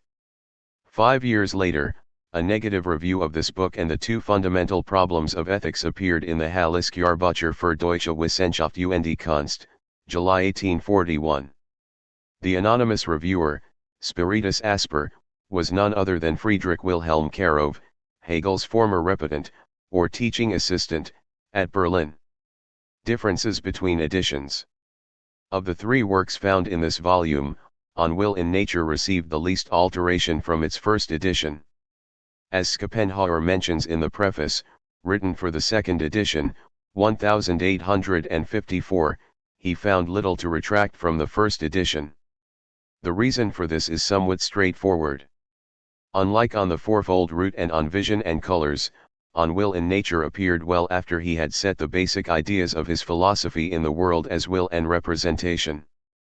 Moreover, On Will in Nature was intended to demonstrate how the empirical sciences confirmed his metaphysics.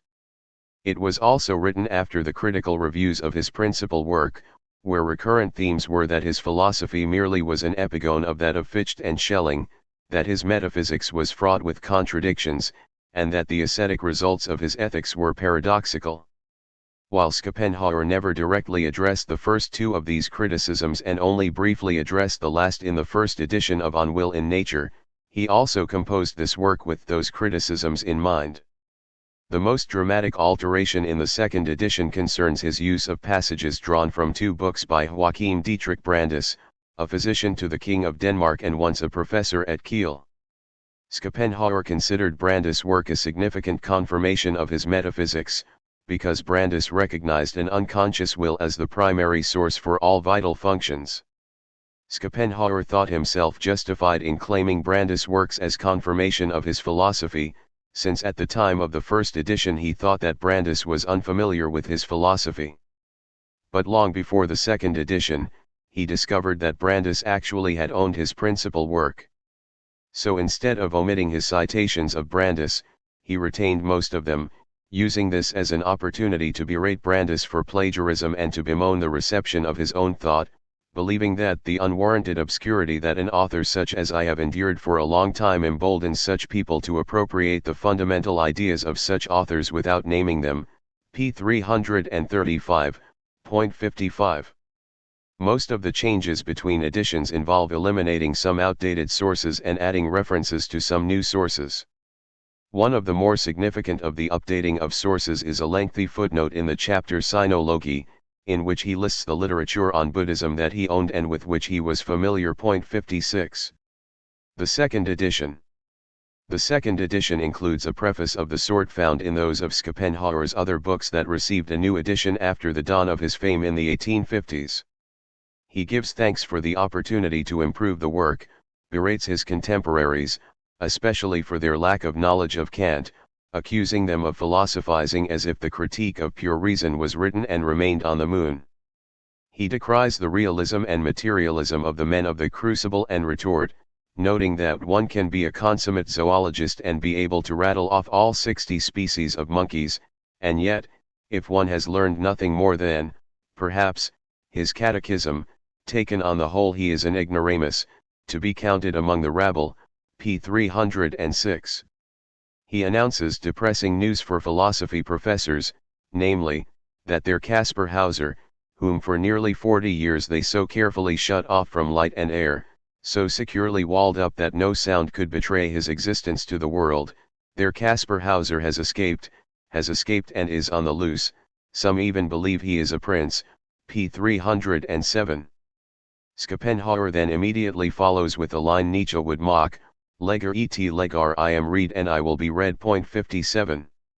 Although the preface is rather standard fare for prefaces to new editions, it differs from those others in that Schopenhauer provides a concise description of the content of the book, and attributes a special significance to the work itself.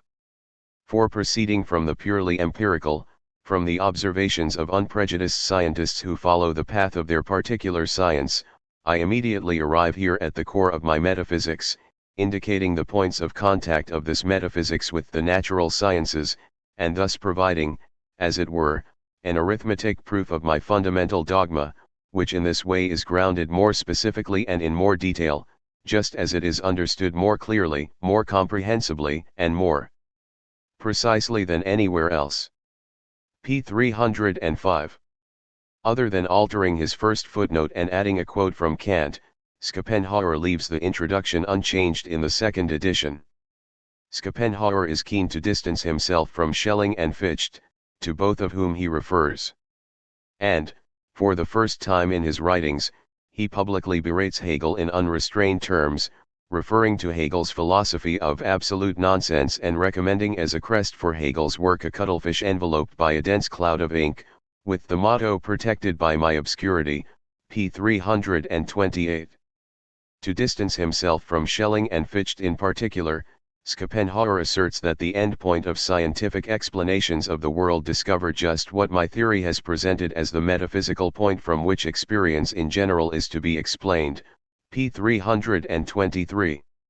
To distance himself further from Fichte and Schelling, he also emphasizes his commitment to Kant's distinction between appearance and the thing in itself, a distinction that Schopenhauer claims is equivalent to his distinction between representation and will. He then makes several of his most distinctive philosophical claims. He notes that Kant had considered the thing in itself to be absolutely unknowable. I say that the thing in itself is nothing other than that with which we are immediately acquainted and precisely intimate, that which we find in our innermost selves as will, that accordingly, far from being, as all previous philosophers assumed, inseparable from and even a mere result of cognition, which is completely secondary and of later origin, this will is fundamentally different from and fully independent of cognition and so can even exist and express itself apart from cognition in all of nature, from the animal on down, which really is the case, indeed, that this will, the only thing in itself, the only truly real thing, the only original and metaphysical thing in a world where everything else is only appearance, i.e., mere representation, gives to everything, the power by means of which it can exist and have effect. p. 324. Schopenhauer argues that the voluntary actions of animals, even the organic drives of living bodies, even the nature and form of their bodies, even the vegetative growth of plants, and even gravity itself, indeed every original force manifest in chemical and physical appearances, are all absolutely identical with that we find in ourselves as will. In the world as will and representation, Schopenhauer had argued that will was the substratum of all natural phenomena. In his principal work, he rejects solipsism, which he calls theoretical egoism 58, the view that one is the only real being. Then by mounting a grand cosmic analogy, he extends the concept of will to all representations other than those of our bodies. However, just as he had done in the two fundamental problems of ethics, in On Will in Nature, Schopenhauer follows what he calls an analytical path, one that proceeds from facts or particulars to universal or theoretical propositions. He does so by appealing to a posteriori sources to show that the natural sciences confirm his metaphysics of will. 59. Strictly speaking, the first 4 chapters constitute the confirmation of Schopenhauer's metaphysics by the natural sciences. Schopenhauer's analysis in these chapters follows the hierarchical ontology he saw expressed in nature, a hierarchy that is based on the degree to which will is expressed or manifest in a kind of intuitive representation. He does so in this work in just the reverse order of that given in his principal work. In the world as will and representation, after mounting his cosmic analogy extending the will to all intuitive representations, Schopenhauer immediately considered the least clear and most universally expressed objectivation 60 of will, natural forces, such as gravity, fluidity, electricity, and the like, and concluded his analysis with human beings, whose behaviors most clearly and distinctly express will. In contrast, in On Will in Nature he begins with the most complex and sophisticated beings in this hierarchy, human beings and animals, viewing them from the interior as it were, from their physiological processes, moving then to their exterior, anatomy, then to the physiology of plants, and lastly to inorganic nature. So Schopenhauer's first 4 chapters move from physiology and pathology, to comparative anatomy, to plant physiology, and finally to physical astronomy. In each chapter Schopenhauer attempts to demonstrate that unbiased empiricists, unfamiliar with his philosophy, develop explanations of natural phenomena, and that these scientists' explanations, in either a prescient manner or through direct appeal to will, develop views that receive a more fundamental and comprehensive explanation through his metaphysics. It is in Physiology and Pathology that Schopenhauer berates Brandis for appropriating his work, but he still uses the work of Brandis, as well as that of Treviranus, Meckel, Berdych, and others, to show that will is the agent in both voluntary and involuntary bodily functions. Thereby, Schopenhauer ultimately claims that an unconscious will is the source of all vital functions. It is within this chapter that Schopenhauer highlights what he refers to as the fundamental feature of his philosophy, one that distinguishes his view from all hitherto existing philosophies, namely, the complete separation of the will from cognition. All philosophers prior to him, Schopenhauer asserts, viewed will as either conditioned by or as a function of an intellect, p. 339. In Comparative Anatomy, Schopenhauer argues that the physical structures of animals are spatial objectivations of their wills, that is, the spatio-temporal appearance of an animal's will as an organic body. As he puts it, I have said that just as each individual momentary act of will presents itself at once, immediately, and inevitably in the external intuition of the body as an action of it, so every animal's collective willing, the totality of all its strivings, must have its true image in the entire body itself, in the nature of its organism, and there must be the most precise agreement between the ends of its will in general and the means that its organization provides for achieving these ends. p. 351. In this chapter Schopenhauer praises Lamarck's claim that the body is the physical concatenation of an animal's needs and desires, an animal's will, but he rejects Lamarck's thesis that an animal's physical characteristics are formed by its adaptation to its external environment. Schopenhauer argues that the development of characteristics necessary for a species' survival could not happen through the gradual development of originally insignificant traits over generations without the species becoming extinct. He diagnoses the problem of Lamarck's view as a symptom of the backward state of philosophy in France. Lamarck could only view animal bodies as things in themselves and therefore could only conceive of the development of species in both space and time because, like other French thinkers of his time, Lamarck was influenced by Locke and Condillac's realism and he was ignorant of Kant's doctrine of the ideality of space and time.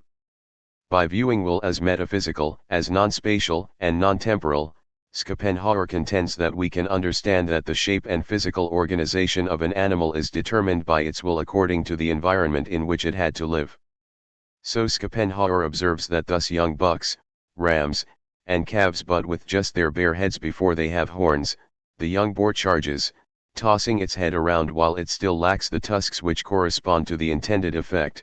In contrast, it does not use the little teeth which it already has in its mouth with which it could actually bite. Thus its way of defending itself is not directed by an existing weapon, but the opposite, pages 357-8. By observing the suitability of animals to their form of life, by drawing upon teleologically suggestive features of animal life and its relationship to the environment, Schopenhauer finds a purposiveness operating in nature as will moves blindly to its own ends. This view, he argues, had led many others to falsely view nature as the work of a will guided by an intellect distinct from nature, that is, God, a view resulting in part from the discredited belief that willing was a function of the intellect. In light of his criticisms of the philosophically backward state of the French, it is curious that in plant physiology to show that what lives and sprouts forth in vegetative nature is will unguided by intellect, Schopenhauer primarily draws on the work of a French botanist, Georges Cuvier. This chapter, however, also contains Schopenhauer's attempts to connect the realist, objective standpoint of natural science, which takes the world and natural beings as given, with Kant's subjective and idealistic standpoint, which finds the world dependent on the intellect. In its argument that the intellect itself presupposes nature, since the intellect can only result as a development of nature to the level of animal life, Schopenhauer's account goes full circle. The object presupposes the subject the object. He also interprets the relation of Kant's philosophy to Locke's in a way that will later support his claim that his philosophy is a continuation of a line of thought originating in Locke and mediated by Kant. 61 Consequently, Schopenhauer contends that Locke had demonstrated that to know things in themselves through things as they appear one must remove the contributions of our sensory functions, the so-called secondary qualities, colors, odors, warmth, tastes, and sounds, and he contends that Kant had more profoundly demonstrated that one had also to remove contributions of brain functions, Locke's so-called primary qualities, solidity, extension, figure, and mobility, p. 382. Schopenhauer claims that he has completed this line of thought by showing that what remains after these deductions is will. In this chapter, Schopenhauer also claims that I have shown how among living and cognizing beings the motive and the act of will, the representing and willing, split apart more and more distinctly and separate from one another the higher one ascends on the scale of being, p. 394. Schopenhauer attributes great significance to the next chapter, physical astronomy. He recommends elsewhere that anyone who wishes to investigate his philosophy thoroughly and seriously must first take this chapter into consideration, since he had shown here with greater distinctness than anywhere else in his writings the transition from appearance to the thing in itself. 62 In this chapter, by appealing to the British astronomer Sir John Herschel, who considered gravity to be the expression of a will, he attempts to demonstrate that what is active in natural forces is that which we discover in ourselves as will. Yet Schopenhauer contends that Herschel's insight was partially obscured by his failure to overcome the prevailing prejudice that will is a function of intellect. Consequently, Schopenhauer argues that Herschel could not fully appreciate the implications of his own insight. 63. To begin to motivate the transition from appearances to thing in itself, Schopenhauer begins with our knowledge of the world. He contends that our understanding of nature is clearest and most certain in the a priori sciences, such as arithmetic, geometry, and logic, since these sciences deal with the a priori forms of cognition. Yet once we attend to anything with a trace of empirical content, which increases as we move upward in the hierarchy of nature, our understanding of phenomena decreases, and our explanations are less complete, and we develop an increasing recognition of an unknown X in nature. So when we attend to the case of one ball striking another, we have the most adequate comprehension of a causal relationship, knowing that the struck ball receives as much motion as the striking ball loses. Still, even here, there is something mysterious in this process, namely, the possibility of transmission of motion from one ball to the other. In more complex relationships in the inorganic realm, there is a more pronounced heterogeneity between cause and effect and a greater incommensurability between them, e.g. the same increase in heat melts wax and hardens clay. Once we begin to consider living beings, plants, and animals, causality appears as stimulus in the former and motive in the latter. Here the scheme of cause and effect still applies, yet there is no qualitative similarity between cause and effect and no quantitative relationship, something that becomes obvious with the behavior of human beings who, as possessing the faculty of reason, can have abstract concepts as their motives. Throw water on a fire and the flame is extinguished, throw it on a plant, it may be stimulated to grow or to rot, throw it on a dog and it may flee or attack, throw it on a human, and who knows what will result. To Schopenhauer, in humans such a disjunction between cause and effect appears almost miraculous.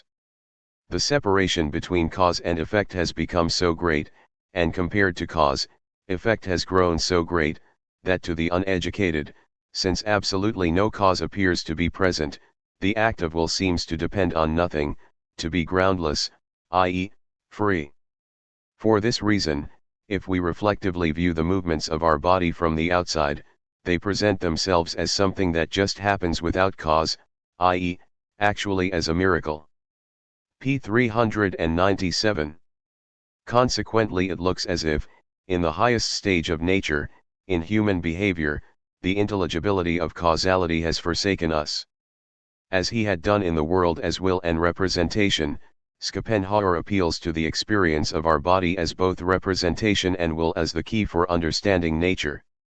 Thus he shifts from cognition directed outwards, from the outer sense, to cognition directed inward, to the inner sense, a move in which, only in our case, the judge of nature is akin to that which is judged. Through the inner sense, introspection, we discover will as the agent expressed in the movements of our bodies, a discovery that reveals the same agent expressed in all of nature. In other words, we recognize that our inner essence is that unknown X expressed in nature. Consequently, Schopenhauer claims that to have this insight, two originally different sources of our cognition, the outer and the inner, must be connected through reflection. Only through this connection is the interior of nature disclosed to our intellect, and the secret that philosophy has so long sought is revealed. P. 398.64. That is, if we carry out the unification of external and internal cognition at the point where they contact, then despite all accidental differences, we recognize two identities, one of causality with itself at all levels, and the other of what was formerly the unknown X, i.e., natural forces and phenomena of life, with will in us. This is, say what you will, the foundation of true philosophy, pages 398-9.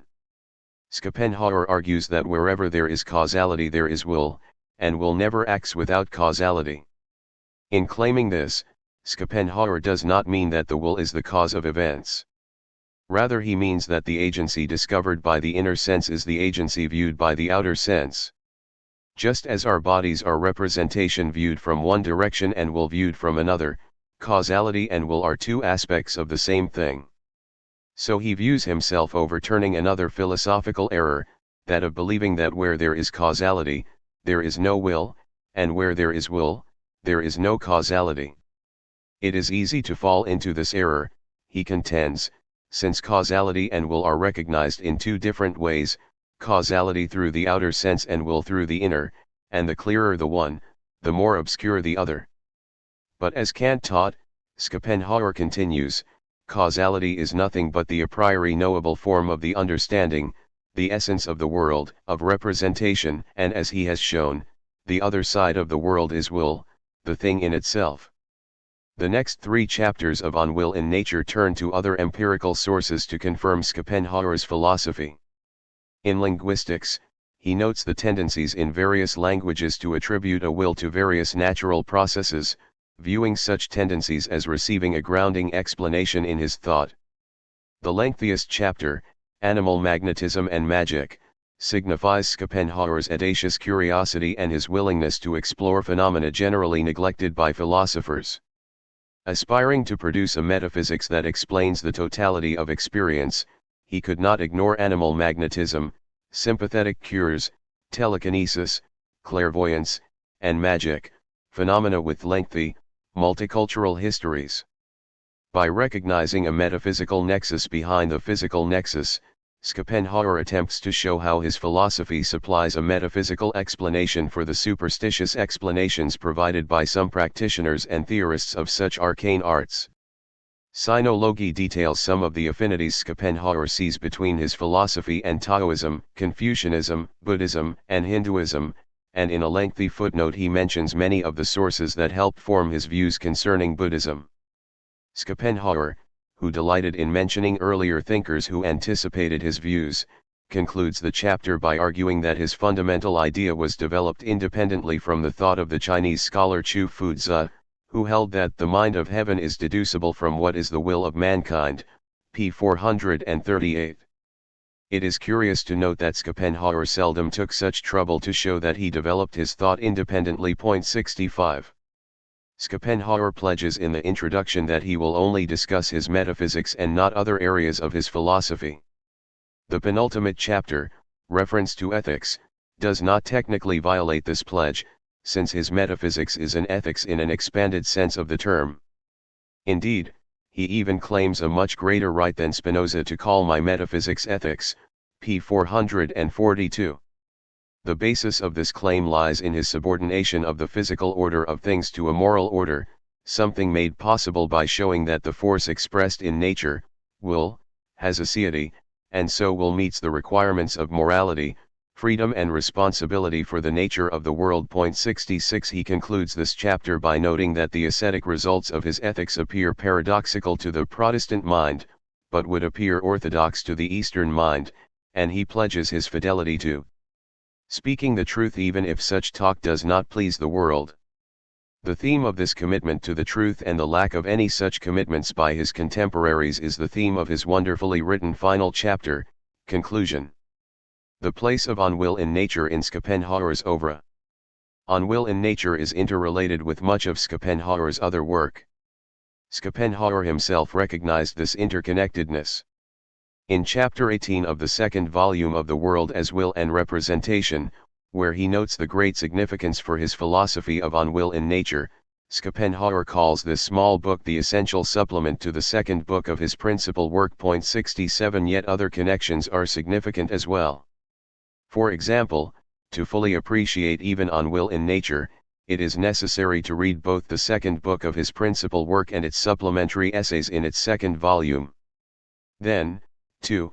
Chapter 6 of the second volume of Parerga and Paralipomena, on philosophy and the natural sciences, in which Schopenhauer advances some scientific hypotheses himself, discusses some additional scientific corroborations of his philosophy, supplementing his discussions of the natural sciences.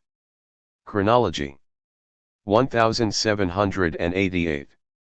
Arthur Schopenhauer, born on February 22 in the city of Danzig, now Gdansk, the son of the Hanseatic merchant Heinrich Florus Schopenhauer and Johanna Schopenhauer, née Troziner. 1793. Danzig is annexed by the Prussians. The Schopenhauer family moves to Hamburg. 1797. His sister Adele is born. Schopenhauer begins a 2-year stay in Le Havre with the family of one of his father's business partners. 1799. Returns to Hamburg, and attends a private school for the next 4 years. 1803-4.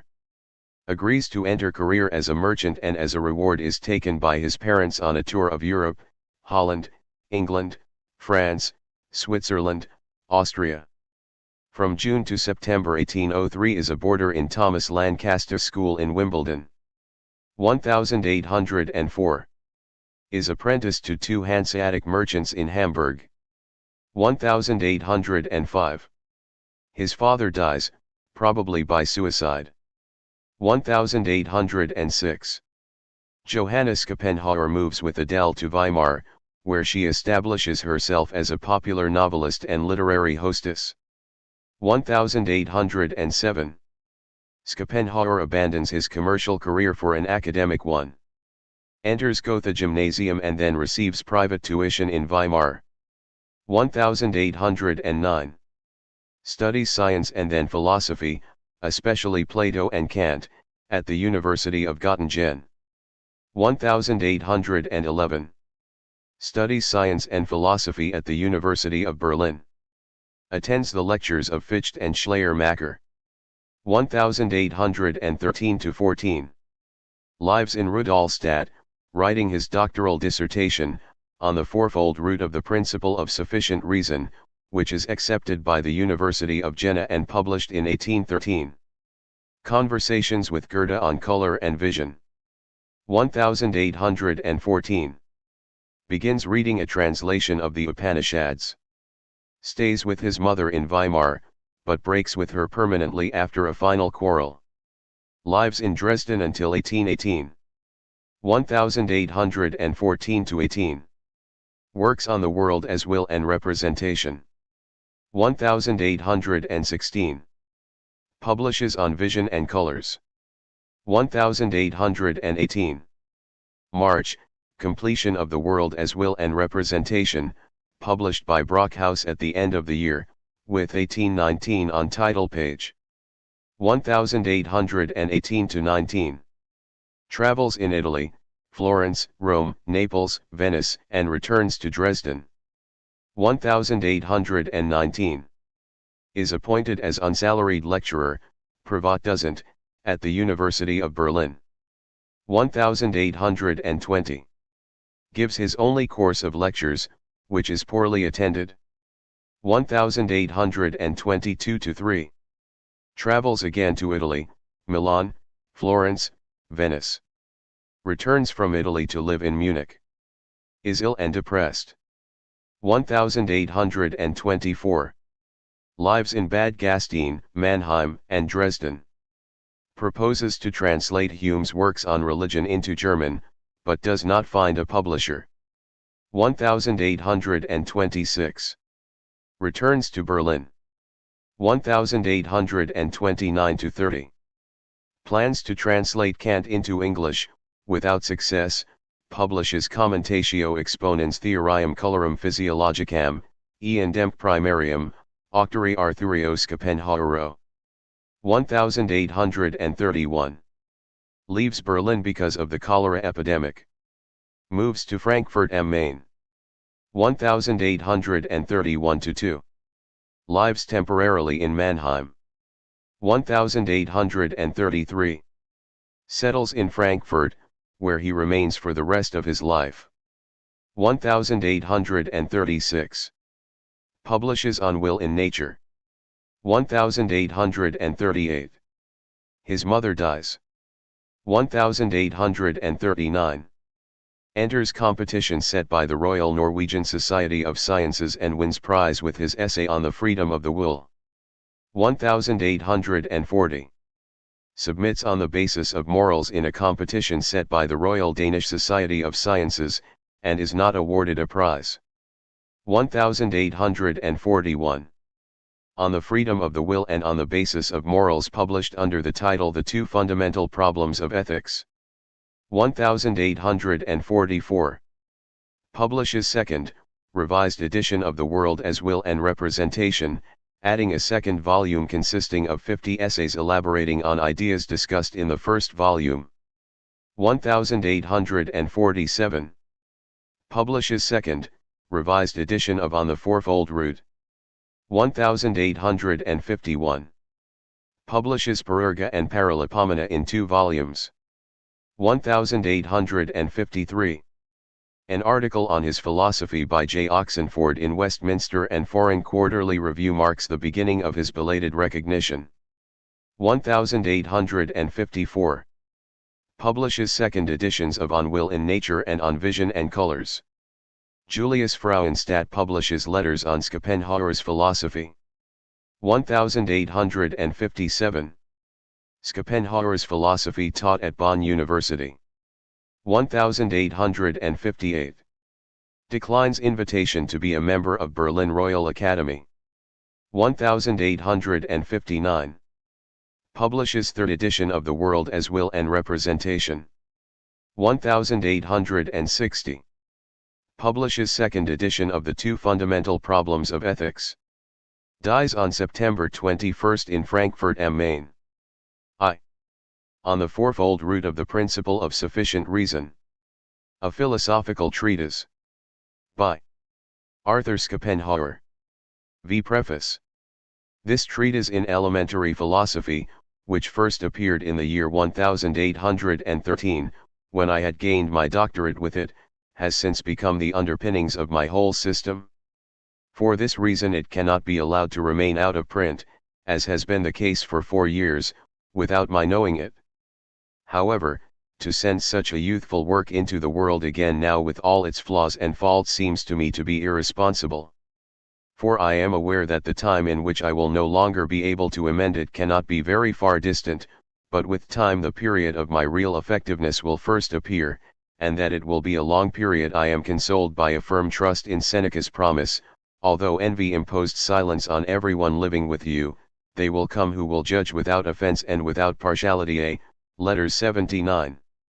I have, therefore, as far as it is possible, helped the present youthful work, and given the brevity and uncertainty of life, I must even regard it as a special good fortune that it has been granted me in my 60th year still to correct that which I had written in my 26th. But 6 now, in doing so, it has been my plan to deal with my youthful self indulgently, and as far as it is ever possible, to let him have his say and to speak freely. But where he advanced something incorrect or superfluous, or even omitted the best part, I have had to cut him off, and this has often enough been the case, so that perhaps many will get the same impression as when an old man reads a young man's book aloud, but often puts it down in order to indulge his own digressions on the theme. It is easy to foresee that a composition of this sort, improved after so long a time, could never again achieve the unity and finish that belongs to one that is a harmonious whole. Even in style and execution, such an unmistakable difference will make itself palpable that the sensitive reader will certainly never be in doubt whether he hears the cadence of the old or the young man. For certainly there is a distant interval between the mild, unassuming tone of the young man, who advances his subject confidently because he is still naive enough to believe quite seriously that all those who occupy themselves with philosophy could have nothing to do with anything else but the truth, and that, as a result, they would welcome anyone who furthers this, and the firm, but at times somewhat acerbic voice of the old man who finally had to discover what a noble society of tradespeople and submissive sycophants he has fallen among and what they aimed at. Indeed, if at times indignation now gushes from all his pores, then the reasonable reader would not blame him, for has the result not already taught the reader what happens when there is always talk of striving for truth, but eyes are always fixed on the intentions of supreme authorities, and when, 7 conversely, a god can be made of anything has also been extended to great philosophers and, thus, a clumsy charlatan like Hegel is confidently branded as such. German philosophy is precisely so, laden with contempt, mocked abroad, rejected by honest sciences, like a strumpet who, for filthy lucre, yesterday gave herself up to one, today to another, and the minds of the contemporary generation of scholars are jumbled by Hegelian nonsense, incapable of thought, coarse and stupefied, they become the prey of the vulgar materialism that has crept out of the basilisk's egg. Good luck. I return to my subject. One will thus have to be content with the disparity of the tone, since here I could not append the later editions separately as I have done with my principal work, so it does not matter what I had written in my 26th year and what in my 60th, rather, it only matters that one wants to get one's bearings, to gain a firm footing and become clear about the fundamental concepts of all philosophizing, and to receive in these few sheets a small book through which one is able to learn something sound, solid, and true, and this, I hope, will be the case. With the expansion that many parts have now received, a compendious theory of the entire cognitive faculty has even come about, in that the theory always proceeds only from the principle of reason, advances the subject from a new and peculiar direction, but then, is enlarged by the first book of the world as will and representation, along with the relevant chapters of the second volume, and by my critique of the Kantian philosophy. Frankfurt am Main in September 1847. 1. First chapter Introduction. 1. The method. Plato, the divine, and the amazing Kant unify their impressive voices in the recommendation of a rule for the method of all philosophizing, and indeed of all knowledge in general too. They say that one should comply with 2 laws equally, that of homogeneity and that of specification, but not the one to the detriment of the other. The law of homogeneity enjoins us, through attention to the similarities and correspondences among things, to comprehend species, and to unify these into genera, and these into families, until we at last arrive at the supreme, all-encompassing concept. Point 3. Since this law is a transcendental one, essential to our reason, it presupposes that nature is in agreement with it, which presupposition is expressed in the old rule, entities are not to be multiplied without necessity. In contrast, Kant expresses the law of specification as, the varieties of entities are not to be diminished rashly. It demands that we clearly distinguish among genera unified under an all-encompassing concept of a family, and again among 2 the higher and lower species comprehended under these genera, guarding against making any kind of leap by directly subsuming the lower species, or even the completely individual, under the concept of a family. While any concept of a family is still capable of a classification into subclasses, and yet none reaches down to mere intuition. C. Kant teaches that both laws are transcendental a priori principles of reason, postulating correspondence between things and the laws themselves, and Plato seems to express the same in his own way, as he says these rules, to which all sciences are indebted for their origin, were tossed down to us from the seat of the gods along with the fire of Prometheus. To its application in the present case. I find the latter of these laws, such a powerful recommendation notwithstanding, applied too seldom to a fundamental principle of all cognition, see the principle of sufficient reason.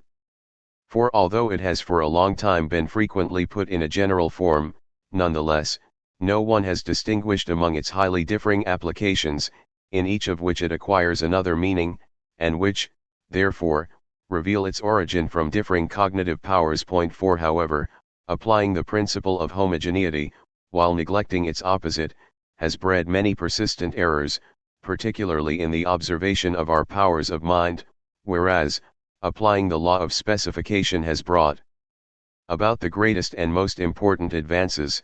A comparison of Kantian philosophy with all earlier philosophy teaches this. I may be permitted to quote a passage in which Kant recommends the application of the law of specification to the sources of our cognition, since it justifies my present effort. It is of the utmost importance to isolate cognitions that differ from one another in their species and origin, and carefully to avoid mixing them up together with others with which they are usually connected in their use. What chemists do in analyzing matter, what mathematicians do in their pure theory of magnitude, the philosopher is even more obliged to do, so that he can securely determine the proper value and influence of the advantage that a special kind of cognition has over the aimless use of the understanding. Critique of Pure Reason, the Doctrine of Method, 3rd section, d. 3. Advantage of this inquiry. 5.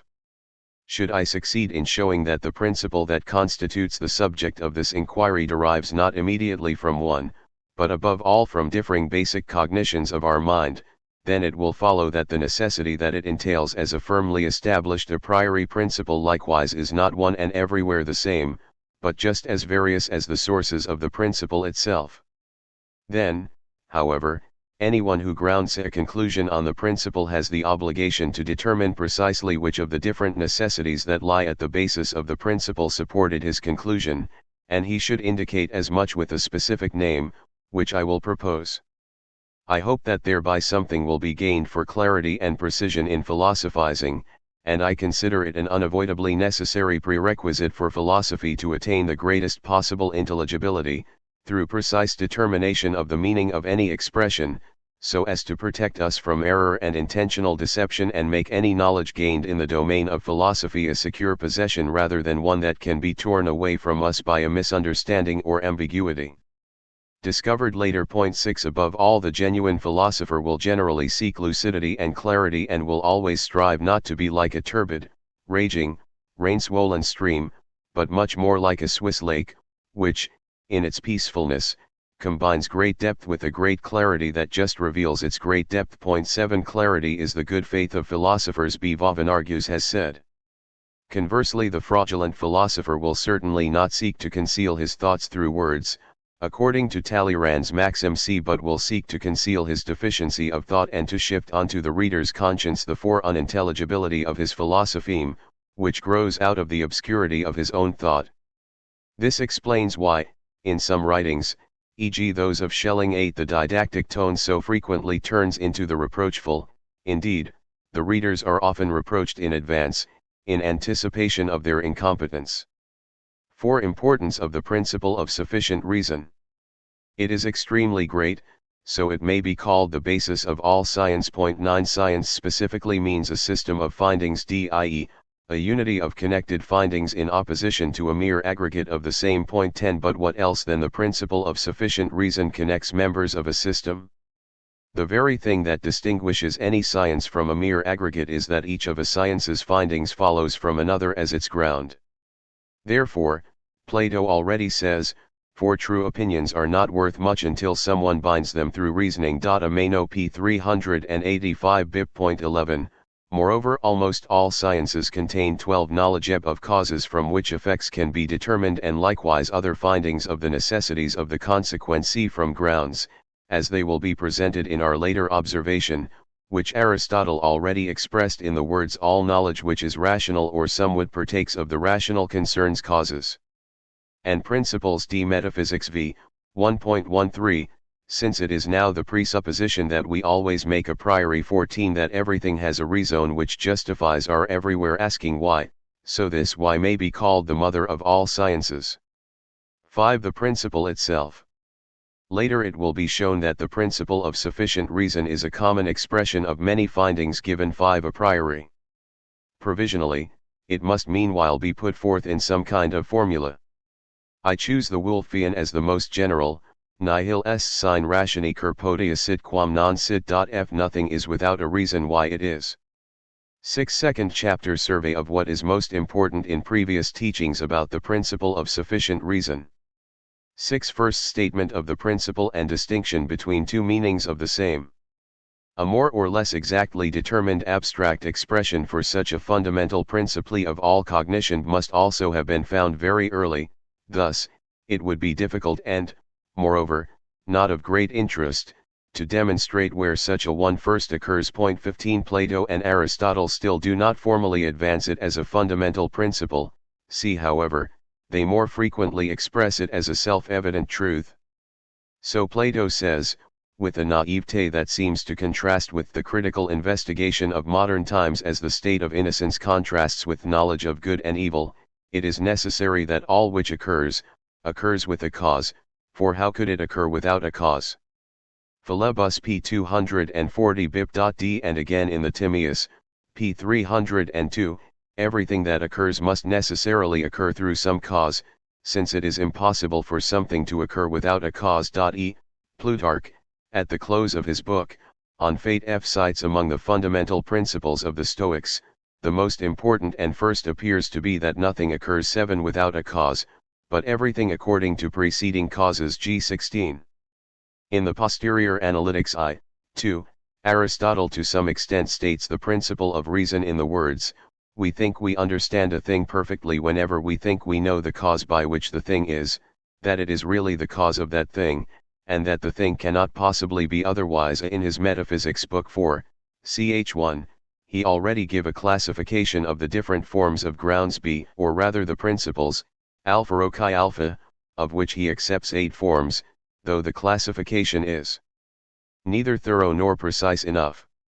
However, he says here perfectly correctly, now it is common to all principles that they are the first thing through which anything is, or occurs, or is known. See in the following chapter he distinguishes sundry forms of causes, although along with some superficiality and confusion. Point 17. However, better than there, he states 4 types of cause est in the posterior analytics 2, 11, there are 4 causes, the first is that which is the essence of a thing, the second is that by which it must necessarily be, the third is that which first puts it in motion, the fourth is its purpose. Now this is the origin of the classification of the cause as generally accepted by the scholastics into material, formal, efficient and final causes, as these, then, are to be seen in Suarez's Metaphysical Disputations H. This true compendium of scholasticism, DISP 12, section 2 and 3.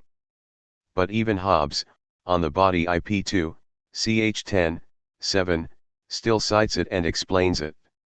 This classification is again to be found in Aristotle and even somewhat more detailed and clear, namely Metaphysics I, 3. And in the book on sleep and sleeplessness JCH 2, it is briefly cited. However, concerning the highly important distinction between the cognitive ground K and cause, even Aristotle reveals an ideal of the subject 8 to a certain degree insofar as in the posterior analytics I, 13, he expressly proves that knowing and demonstrating that something is very different from knowing and demonstrating why it is. What he presents as the latter is knowledge of the cause as the former, the cognitive ground. But he does not attain a completely clear consciousness of the distinction, otherwise, he would have adhered to and observed it in the remainder of his writings.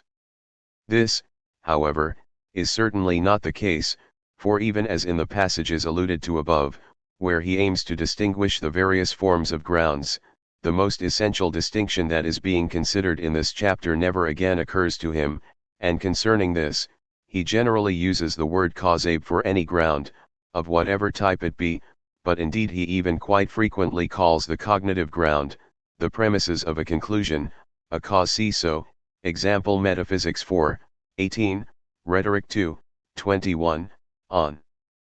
Plants I, p. 816d and especially posterior analytics I, 2, where precisely the premises of a conclusion are called causes of the conclusion. But if one refers to two related concepts by the same word, then this is a sign that one does not know their distinction or adhere to it, since accidental homonymy of widely differing things is something else entirely.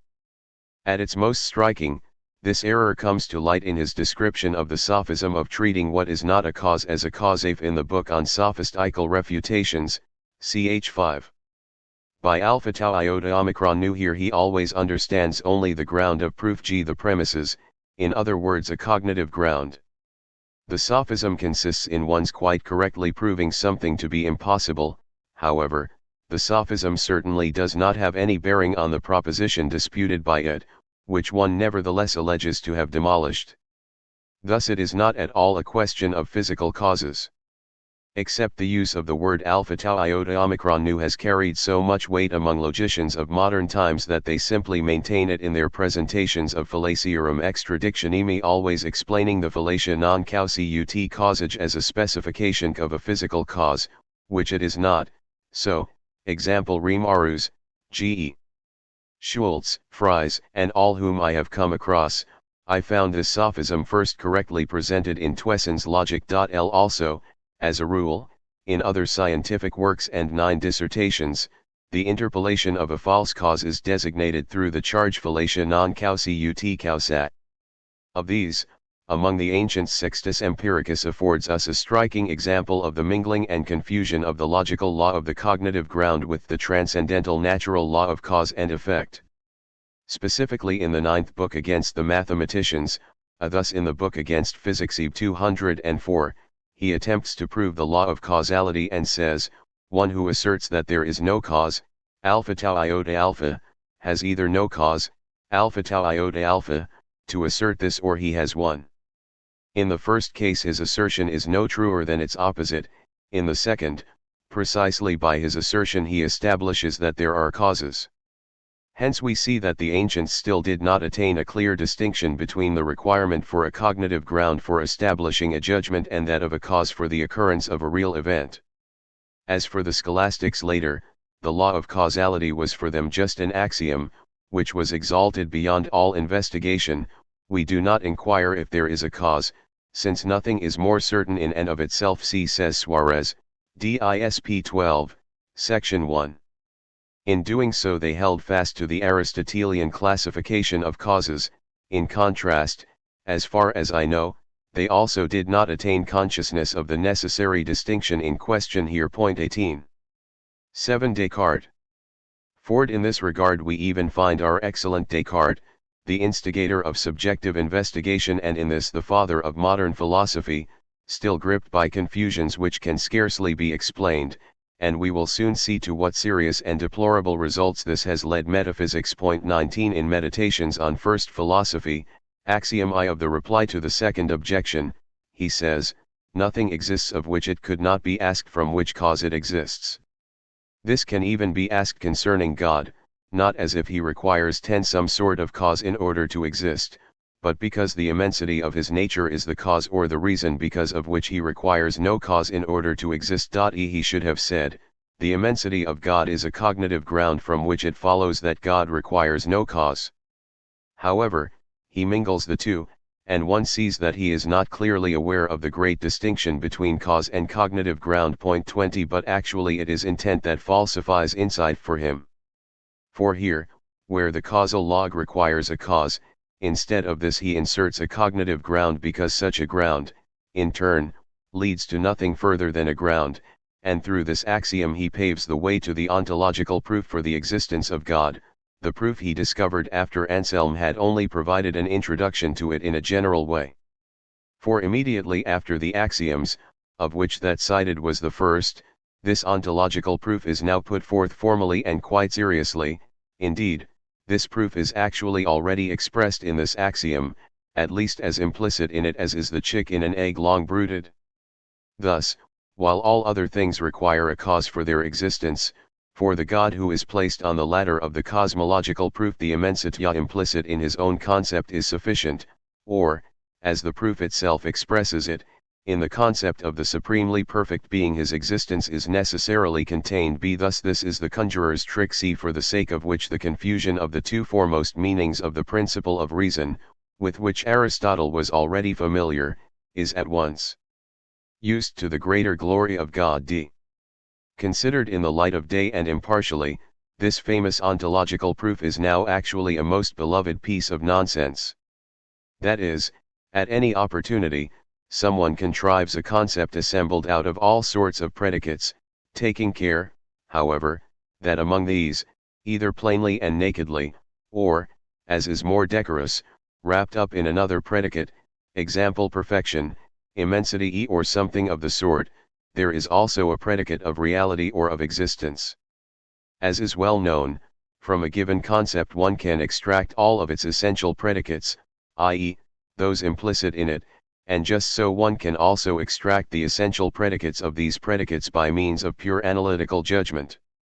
11. These predicates, as a result, have logical truth, i.e., have their cognitive ground in the given concept. Now accordingly, anyone can also fetch the predicate of reality or existence from his arbitrarily contrived concept, and therefore there is now supposed to be an object corresponding to the concept, independent of it, existing in actuality. F. If the thought were not so confounded acute, one might be tempted to call it extraordinarily stupid. G. Moreover, the simple answer to such an ontological demonstration is, it all depends on where you have gotten your concept. If it is drawn from experience, fine, since its object exists and requires no further proof. In contrast, if it is hatched from your own half-brain, B, then all its predicates will not help it, it is just a figment of your imagination. C. Except that theology, in order to gain a foothold in the quite foreign area of philosophy, where it would like to be, had to resort to proofs of this sort, provoking a very unfavorable prejudice against its pretensions. But oh, for the prophetic wisdom of Aristotle! He had never heard anything of the ontological proof, but as if he saw into the night of the coming dark ages, caught sight of that scholastic trickery and wanted to block its path, he carefully demonstrates, in the 7th chapter of the 2nd book of the Posterior Analytics, that the definition of a thing and the proof of its existence are two different and eternally separated things, since through the one we experience what is meant, but through the other that such a thing exists, and like an oracle of the future, he pronounces the sentence, since being is not a genus, it is not the essence of anything. D. That means, existence A can never belong to essence, being can never belong to the essence of a thing. How much to the contrary Mr. von Schelling venerates the ontological proof is to be seen from his long note, p. 132 of the first volume of his philosophical writings of 1809. But we can see something even more instructive in this, specifically how an impudent, cocky gasback is sufficient to blow sand in Germans' eyes. But that even such a thoroughly contemptible fellow as Hegel, whose whole Philosophastriae was a 12 monstrous amplification of the ontological proof, wanted to defend this against Kant's critique, is an alliance of which the ontological proof itself would be ashamed, regardless of how shame is otherwise of little concern to it. It is just not to be expected that I would speak with respect of people who have brought philosophy into disdain. 8. Spinoza. Although Spinoza's philosophy consists mainly in the negation of the twofold dualism advanced by his teacher, Descartes, namely, between God and world and between soul and body, he remains completely true to him in the above-mentioned confusion and mixture of the relationship between the cognitive ground and consequent with that between cause and effect. Indeed, wherever possible, he sought from the same confusion and mixture to draw for his metaphysics an even greater advantage than his teacher had drawn for his own, since the indicated confusion became the basis of his whole pantheism. For all his essential predicates are contained implicitly in one concept, therefore, they can be developed explicitly through mere analytic judgments. The sum of this is his definition. This definition is, therefore, different from the concept itself not in content, but only in form, since the definition consists of judgments, all of which are thought along with the concept and, therefore, have their cognitive ground in the concept insofar as they state its essence. Accordingly, these judgments can be seen as the consequence of that concept, as it is their ground. This relation of a concept to the judgments that are grounded in it, and that can be developed analytically from it, is now exactly the relation that Spinoza's so-called God has to the world, or, more correctly, that the one and only substance has to its numberless accidents. God, or the substance consisting of infinite attributes. Ethics I, Prop. 11.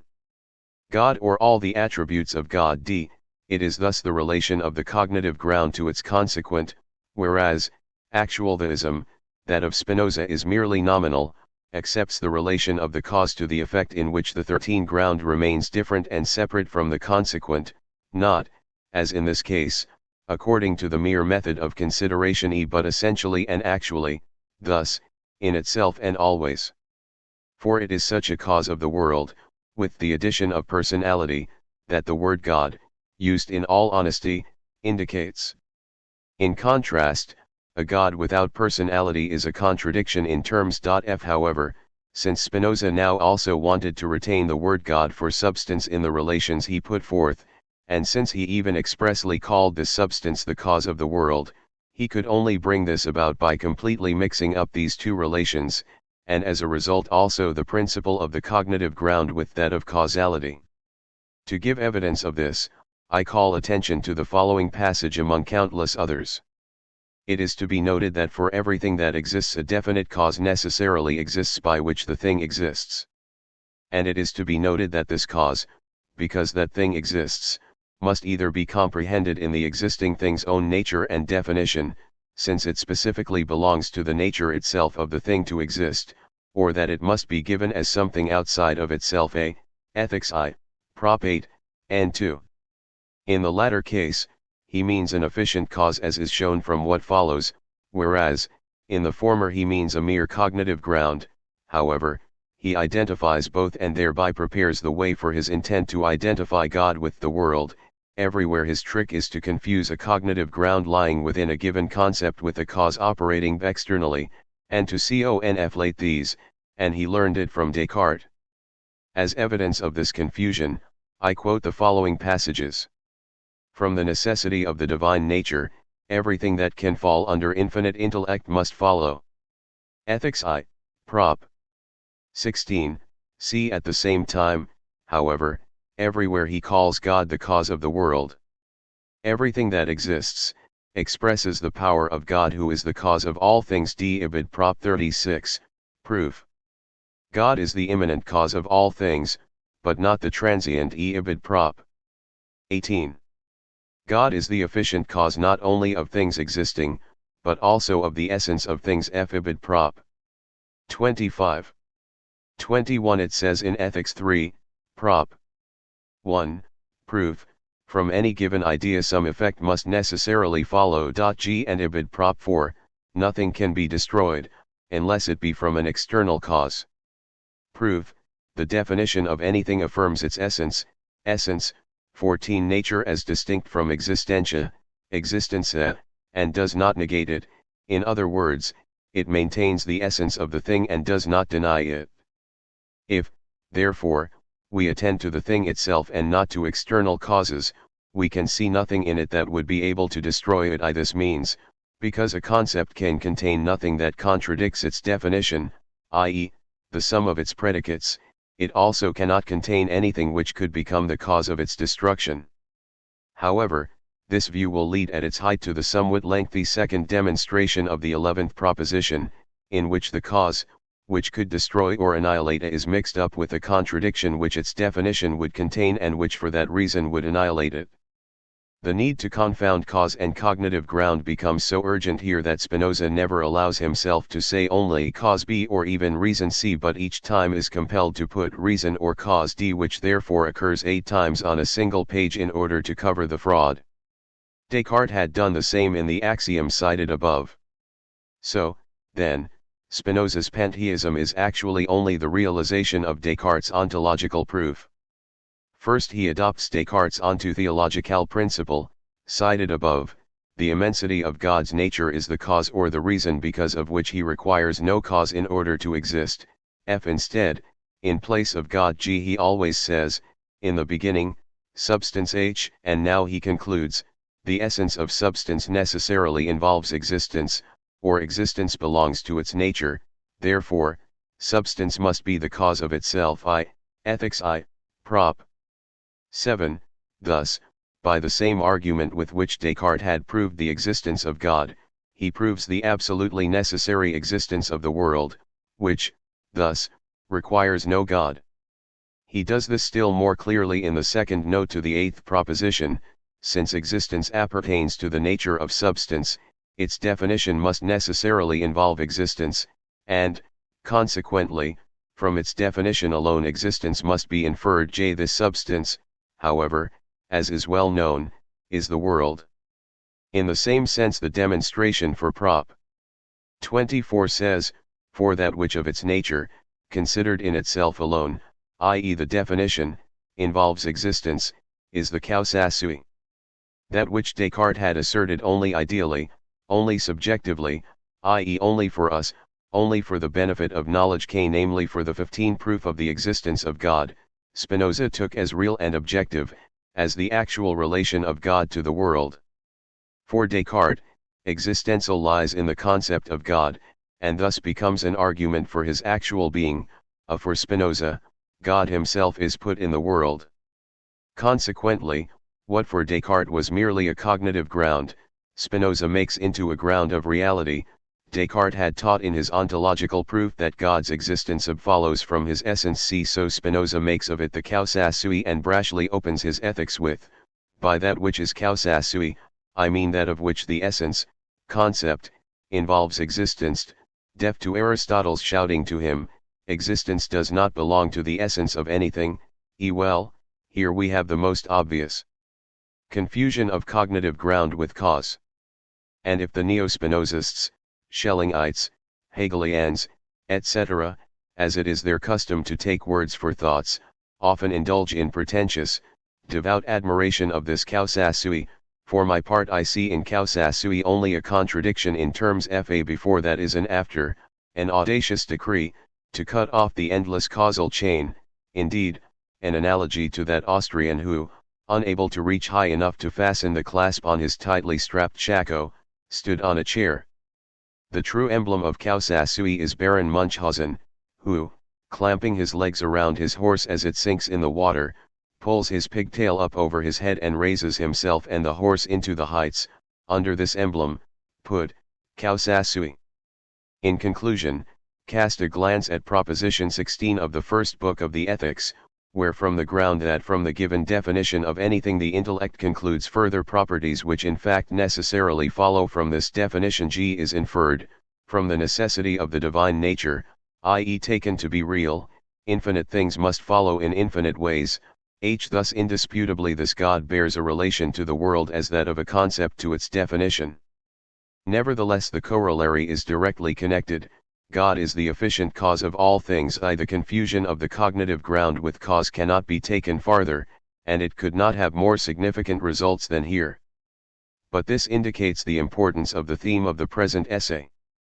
To 16 these errors from two great minds of the past, stemming from a lack of clarity of thought, in our day Mr. von Schelling has added a little epilogue, taking the trouble to provide the third step for the existing climax. Where Descartes had met this demand for the inexorable causal law that had driven his God into a corner by substituting a cognitive ground for the required cause, in order to settle the matter, and where Spinoza had made of this an actual cause, and thus, causa sui, whereby for him God became the world, so Mr. von Schelling, in his essay on human freedom, separated the ground from the consequent in God himself.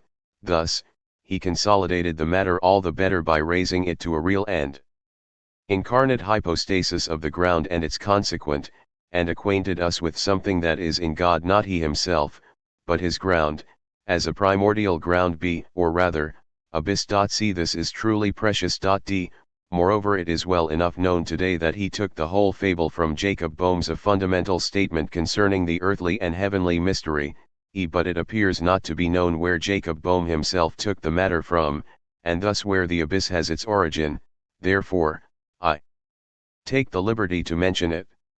It is the beta upsilon theta, i.e., abyssus, vorigo, the bottomless depth, abyss, of the Valentinians, a heretical sect of the 2nd century, which abyss impregnated its consubstantial silence that then bore understanding and the world, as Irenaeus reported in Against Heresies Book I, ch. 1 in the following words, for they say that in those unseen heights which have no name, there is a pre-existing, perfect aeon, this they also call Fourfold, Forefather, and the abyss, they say that being incomprehensible and invisible, eternal and unborn, he has existed during endless eons in the deepest calmness and tranquility, and that coexisting with him was understanding, which they also called grace and silence.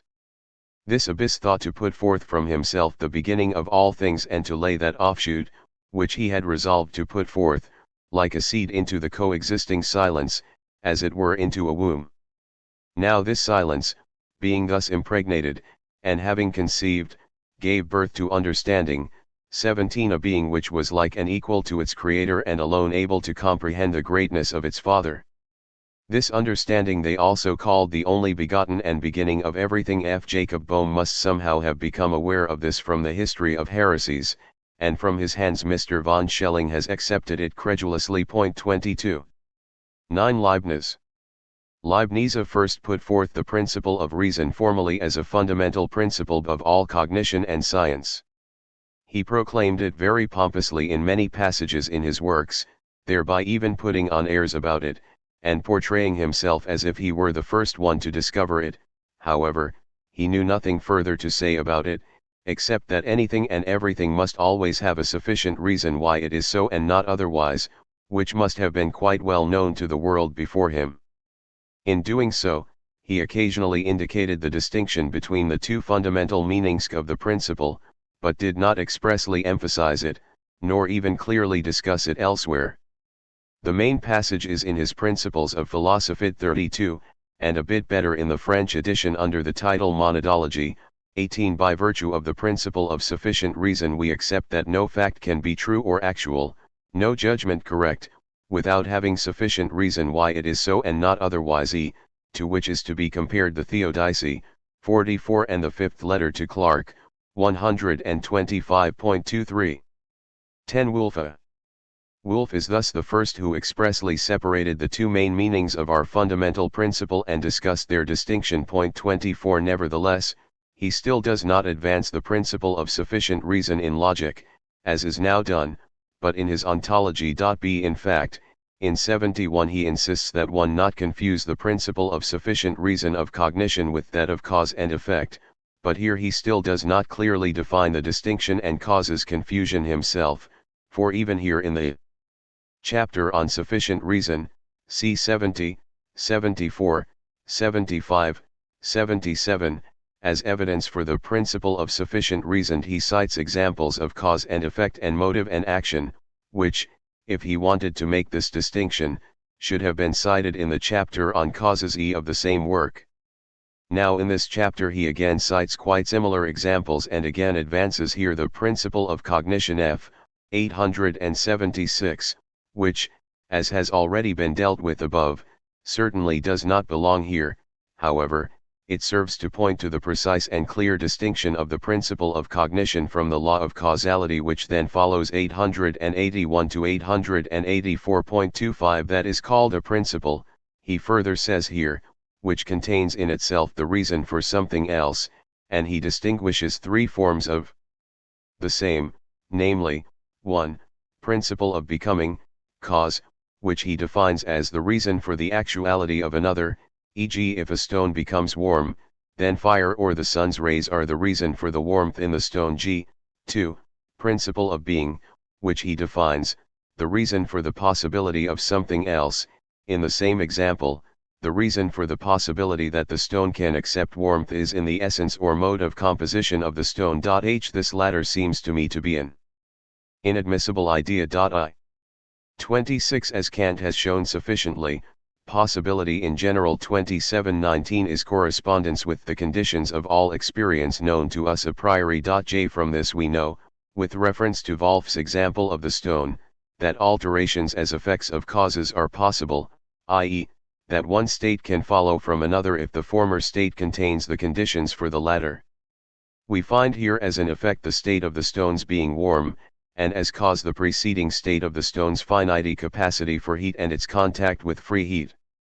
Now that Wolff wants to call the first mentioned property of this state principle of being and the second principle of becoming C is due to a mistake, originating in the fact that for the stone's part, the conditions are more enduring and thus can wait longer for the others. Point 28 That the stone is such as it is of such chemical property as to bring with it a given amount of specific heat, that is, a capacity for heat that stands in inverse relation to its specific heat, is, just as much as its coming into contact with free heat, a result of a chain of previous causes, all of them principles of becoming. However, the coincidence of both circumstances constitutes first of all the state, which, as cause, occasions the warming, as effect. Hence, there is no room for Wolff's principle of being, which I thus do not acknowledge, and about which I have been somewhat detailed here, partly because I will use the term with a completely different meaning below, and partly because the discussion requires that one make the true sense of the causal law comprehensible. Point 29.3 Wolff then distinguishes principle of cognition E as we have said, and under cause F he further cites impulsive cause, or reason determining will. G. 11 Philosophers between Wolff and Kant. In his Metaphysics h. 20-24 and 306-313, Baumgarten repeats the Wolffian distinctions. In his Theory of Reasoning 81, Reimarus distinguishes between 1. Inner ground, his explanation of which agrees with Wolff's ground of being J, though it would hold of the cognitive ground K20 if he did not transfer to things what only applies to concepts, and 2. External ground, i.e., cause.L. In 120 ff he correctly defines cognitive ground as a condition of evidence, but in 125, in an example, he still confuses it with cause. Point 30. In the New Organon B. Lambert no longer mentions the Wolffian distinctions, but shows in an example that he distinguishes between cognitive ground and cause, specifically in volume I, 572, where he says that God is the principle of being C of truths, and truths are principles of cognition of God. D. In Aphorisms 868, Plattner says, what within the representation is called the ground and consequent, principium cognoscendi, ratio, rationatum, is in reality cause and effect, causa efficiens, effectus. Any cause is the cognitive ground, any effect, the cognitive consequent. G. Thus he supposed that cause and effect are that which in reality correspond to the concepts of ground and consequent in thinking, that the former are related to the latter somewhat as substance and accident are to subject and predicate, or as the quality of an object is related to our sensationi of it, etc. I consider it to be superfluous to refute this opinion, since anyone can easily see that the relation of ground and consequent is something completely different from a cognition of effect and cause in judgments, although in some cases cognition of a cause can, as such, also be the ground of a judgment that states the effect. 12 Hume 31. Until this serious thinker, no one had doubted the following. First, and before all things in heaven and on earth, is the principle of sufficient reason, specifically as the law of causality. For it is an eternal truth, i.e., it is in and for itself K superior to God's and fate. In contrast, everything else, e.g. the mindal that thinks the principle of reason, no less than the whole world and even whatever may be the cause of this world, such as atoms, 21 motion, a creator, etc., exists only in accordance with and by means of this principle. Hume was the first to whom it occurred to ask from whence this law of causality has its authority and to demand its credentials. His result is well known, that causality is nothing more than an empirically perceived temporal sequence of things and states to which we have become accustomed. Anyone immediately perceives the falsity of this, and it is also not difficult to refute. But the merit lay in the question itself. The question became the impetus and the starting point for Kant's profound investigations leading to transcendental idealism, from which proceeds the conviction that the world, as a whole, is as dependent upon us as we are, individually, on it, an incomparably more profoundly conceived and well-founded idealism than that which had existed earlier, which was principally Berkeley's. For since Kant demonstrated the transcendental principles as such, by means of which we can determine something about objects and their possibility a priori, i.e. prior to all experience, he proved that these things cannot exist independent of our cognition, just as they present themselves to us. The resemblance of such a world with that of a dream is apparent. 13. Kant and his school.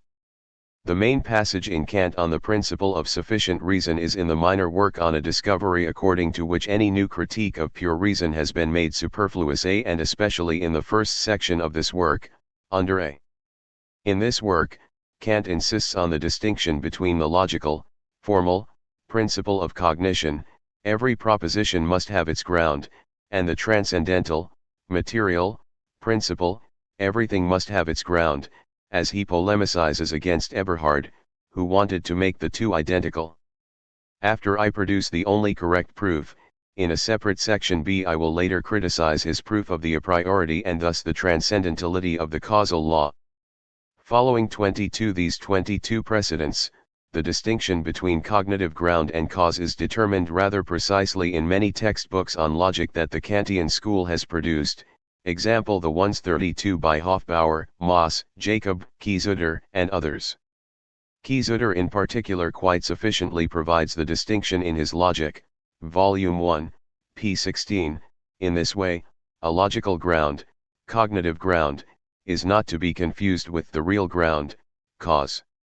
The principle of sufficient reason belongs to logic, the principle of causality to metaphysics.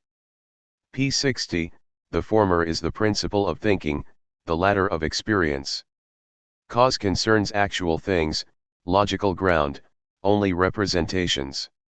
Kant's opponents insist all the more on this distinction. In his Logic, 19, Remark 1, and 63, G. E. Schultz complains about the confusion of the principle of sufficient reason with that of causality. In his Logic, pages 20-1, Salomon Maimon complains that much has been said of sufficient reason without explaining what is understood by it, and in the preface, p. XXIV, he reproaches Kant for deriving the principle of causality from the logical form of the hypothetical judgment. In his letters on Spinoza's doctrine, A.F.H. Jacobi says that from the confounding of the concept of ground with that of cause arose a delusion that has become the source of various false speculations, and in his own way he indicates the distinction between the two. However, as is usual with him, one finds here more smug semantic trickery than serious philosophizing. Finally, from Aphorisms towards the Introduction to the Philosophy of Nature, c. 184, which opens the first issue of the first volume of Marcus and Schelling's Yearbooks of Medicine d. one can see how Mr. von Schelling distinguishes ground from cause. From this same source one can also learn that gravity is the ground and light the cause of things, which I merely cite as a curiosity since, besides, such frivolous day-to-day chat here deserves no place among the beliefs of serious and honest researchers. 33. 1423 On the proof of the principle. We should also note that it has often been attempted in vain to prove the principle of sufficient reason in general, mostly without precisely determining what meaning it is taken to have. E.g. Wolff, in Ontology 70, a proof which Baumgarten repeats in his Metaphysics 20. It would also be superfluous to repeat it and to refute it here, since it is obvious that it rests on wordplay. Plattner in Aphorisms 828, Jacob in his Logic and Metaphysics, p. 38, 1794, I have attempted other proofs in which it is very easy to recognize their circularity. B. Kant's proof, as has already been said, will be discussed later. Since through this treatise I hope to point out the different laws of our cognitive faculty, the common expression of which is the principle of sufficient reason, it will follow as a matter of course that the general principle is not to be proved, rather, what Aristotle said applies to all of these proofs, with the exception of the Kantian, as one which is directed not to its validity, but rather to the a priority of the law of causality. 34 They seek a reason for that which has no reason, for The starting point of demonstration is not a demonstration. Metaphysics 3, 6c, compare posterior analytics I, 3.d35. For every proof is a reduction of the doubtful to that which is acknowledged, and if we also always require a proof of the latter, whatever it be, then we will ultimately arrive at propositions that are certainty that express forms and laws, and so, the conditions of all thinking and knowing. Hence all thinking and knowing consist in the application of these propositions, so that certainty is nothing more than an agreement with them, and, consequently, their own certainty cannot be ascertained in turn from other propositions. In the 5th chapter we will discuss the nature of the truth of such propositions. Besides, to seek a proof for the principle of reason in particular is a special kind of wrong-headedness which indicates a lack of soundness. G. For every proof is a demonstration of the ground for an express judgment, which in 24 exactly this way obtains the predicate true. The principle of reason expresses exactly this requirement for a ground for any judgment. Now whoever requires a proof, i.e., the demonstration of a ground for it, in doing so presupposes it as already true, indeed, supports his requirement on exactly this presupposition. Thus he falls into this circle, he requires a proof for the right to require a proof. 36. 25 Third chapter Inadequacy of previous accounts and sketch of a new one. 15 Cases that are not included among the previously established meanings of the principle. From the summary given in the previous chapter, it follows as a general result that two applications of the principle of sufficient reason have been distinguished, although at first gradually and surprisingly late, and not without frequent encounters anew with confusions and mistakes. The one application is to judgments that, in order to be true, always must have a reason b, and the other is to alterations of real objects that always must have a cause. C. We see that in both cases the principle of sufficient reason justifies the question why, and this property is essential to it.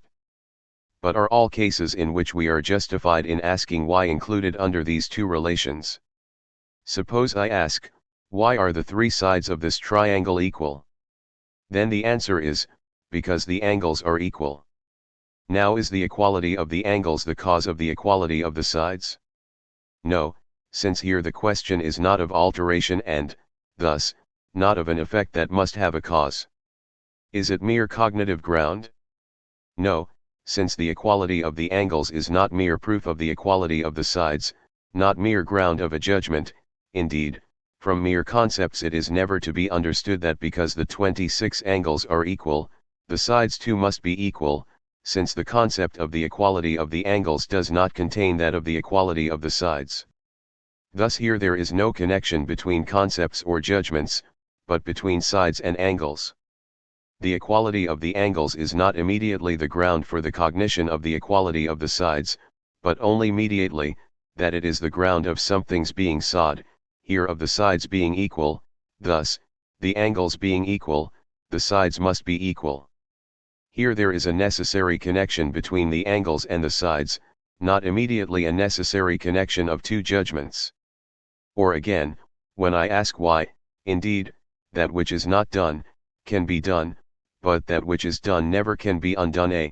Hence, why actually the past is absolutely irrevocable, the future inexorable, so this too cannot be demonstrated purely logically by means of mere concepts.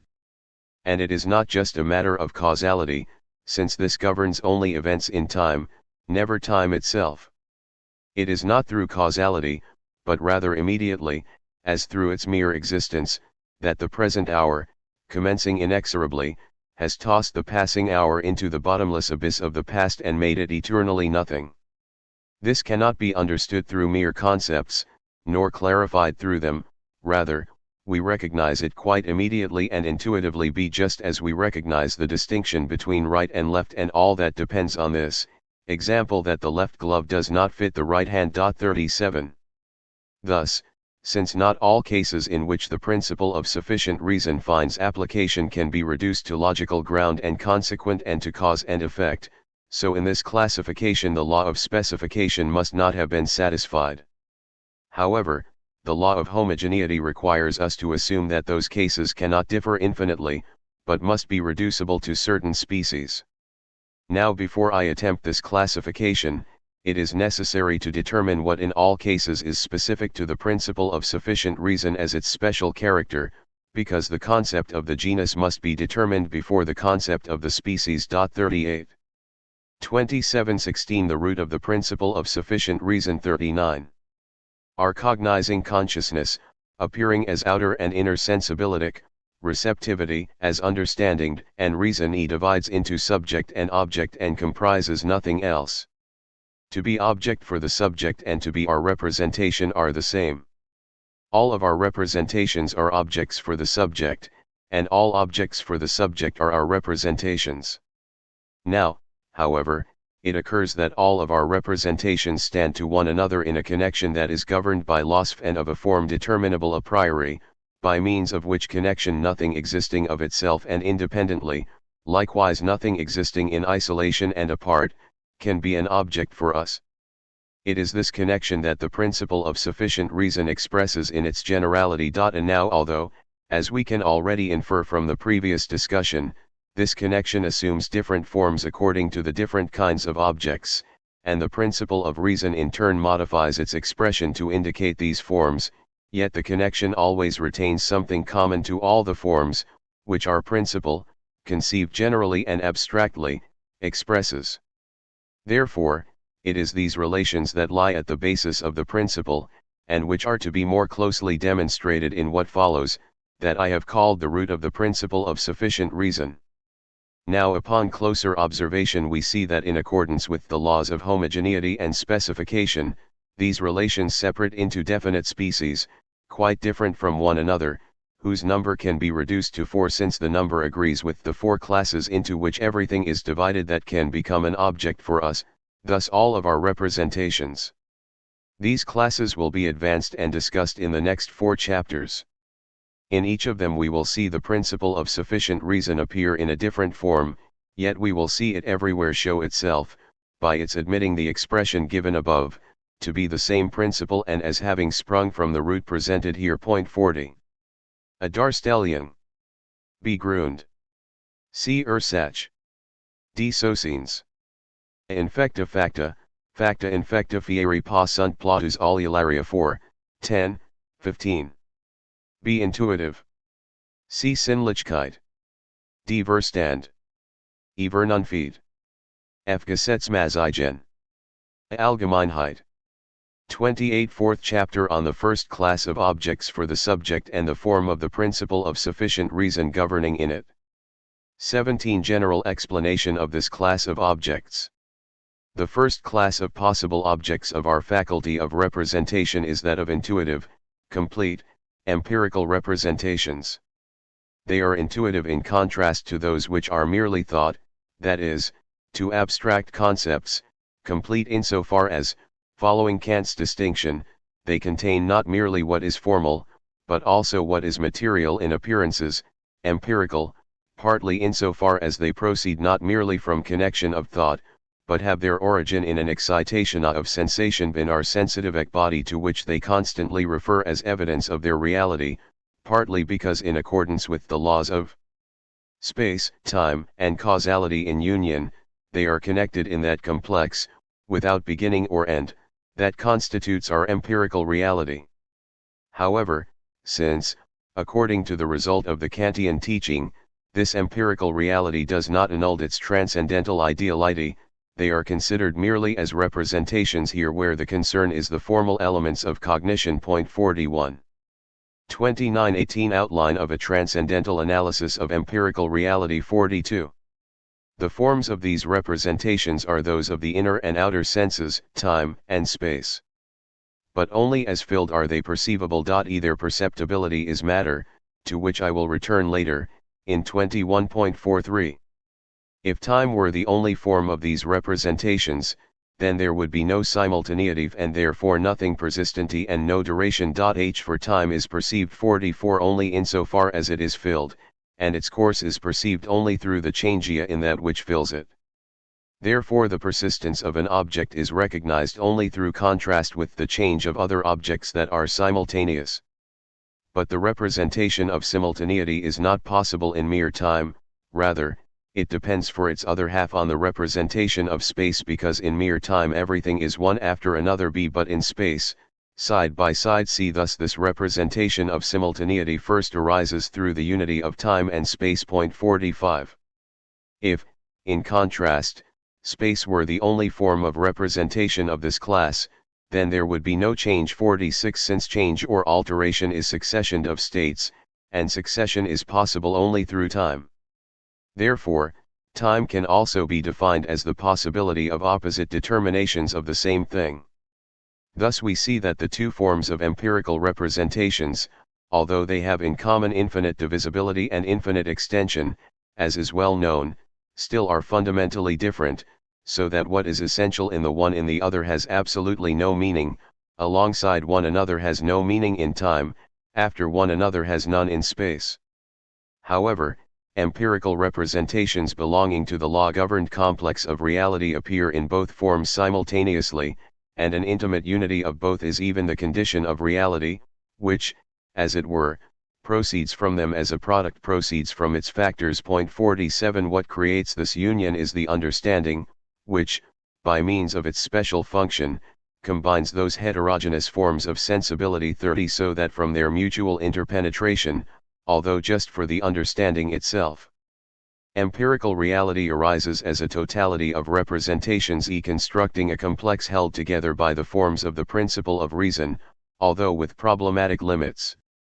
All of the individual representations which belong to this class are a part of this complete representation, and since they are determined in this class according to the laws we know a priori, they assume their places in this complex, in which, therefore, countless objects exist simultaneously, because in it, despite the ceaselessness of time, substance, i.e., matter, persists, and despite the rigid immutability of space, matter's conditions change.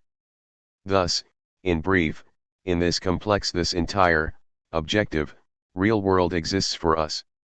In The World as Will and Representation, Volume 1, 4, or 1st ed. pages 12 ff, the reader interested in an exposition of the analysis of empirical reality, given here only in outline, will find a closer discussion of the way to make that unity, and through it the world of experience, occur through the function of the understanding. The fourth chapter of the second volume, and attentive consideration of the table of predicabilia a priori of time, of space, and of matter is also recommended and will be essential assistance, for it makes especially clear how the counterparts of space and time balance themselves out in matter as their product, presenting themselves in the form of causality. The function of the understanding which constitutes the basis of empirical reality should immediately be explained in detail. Only beforehand the most immediate objections must be set aside through a few accompanying explanations which the basic idealistic view adhered to here could encounter. 48. 19. Immediate presence of representations. 49. Now, however, even though the understanding unifies the forms of the inner and outer sense for the representation of matter and thus that of a persisting external world, 50. The subject immediately cognizes only through the inner sense, while the outer sense is the object of the inner, and 31. The inner sense in turn perceives the perceptions of the outer. Thus, with regard to the immediate presence of representations in its consciousness, the subject remains subordinated to the conditions of time alone as the form of the inner sense. So only one clear representation can be present to the subject at one time, although this representation can be very complicated. That representations are immediately present means, they are not only the unification of time and space, which the understanding, an intuitive faculty, as we shall soon see, puts forth for the total representation of empirical reality, but they become cognized as representations of the inner sense only in time and, indeed, at the neutral point between the two divergent directions of time, which is called the present. The condition, touched upon in the preceding sections, for the immediate presence of a representation of this class is its causal influence on our senses, hence on our body, which itself belongs to objects of this class, and thus is subjected to the law of causality governing in it, as is to be discussed shortly. Since for this reason, following the laws of the inner as well as the outer world, the subject cannot remain with any one representation, then, there is no simultaneity in mere time, thus, any representation will always disappear, driven out in turn by another, following an order not determinable a priori, but depending on circumstances soon to be mentioned. Moreover, that fantasia and dreams reproduce the immediate presence of representations is a well-known fact, the discussion of which, however, does not belong here, but in empirical psychology.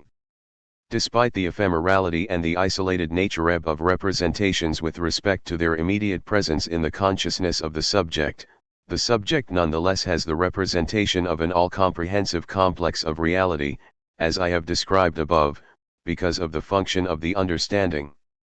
And so with respect to this opposition, representations have been taken for something completely different insofar as they belong to this complex 51 from the way they are taken insofar as they are immediately present 32 to consciousness. In the former capacity they are called real things, but only in the latter are they called representations par excellence. See, this view of the matter, which is common, is called realism, as is well known. With the appearance of modern philosophy, idealism has set itself in opposition to it and has increasingly won the day. First advocated by Malebranche and Berkeley, it was raised to a higher power by Kant, to transcendental idealism, which made conceivable the coexistence of the empirical reality of things with their transcendental ideality, and accordingly, Kant says this, among other things, in the Critique of Pure Reason: I understand by transcendental idealism of all appearances the doctrine that we are to regard them altogether as mere representations and not as things in themselves. And again in the remark, space itself is nothing other than representation, consequently, only what is contained in space must be contained in the representation, and there is even nothing in space except that which is actually represented in it. Critique of the Fourth Paralogism of Transcendental Psychology, pages 369 and 375 of the first ed. D. Finally, in the observation appended to the same chapter, he says, if I were to remove the thinking subject, the whole physical world falls away.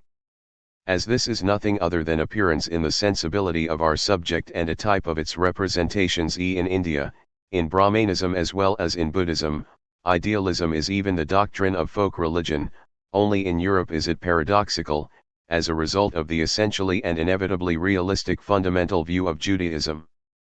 But realism overlooks 52 the fact that the so-called being of these real things is absolutely nothing else than their being represented, or, if one insists in calling only that which is in the immediate present of the subject's consciousness an actual a representation, then it is just an ability to be represented potentially. B. Realism overlooks the fact that the object no longer remains object apart from its reference to the subject, and that, if one takes this away or abstracts from it, all objective existence is also immediately nullified. 53 Leibniz, who indeed felt the objects being conditioned by the subject, and who was nonetheless unable to free himself from the thought of objects existing in themselves as independent of their reference to the subject, i.e., of their being represented. 33 First assumed a world quite identical to and running parallel to the world of representation, a world which, however, was not directly bound with the other, but only externally. By means of a pre-established harmony, apparently the most superfluous thing in the world, since it itself never occurs in perception, and it takes its own path apart from the quite identical world of representation.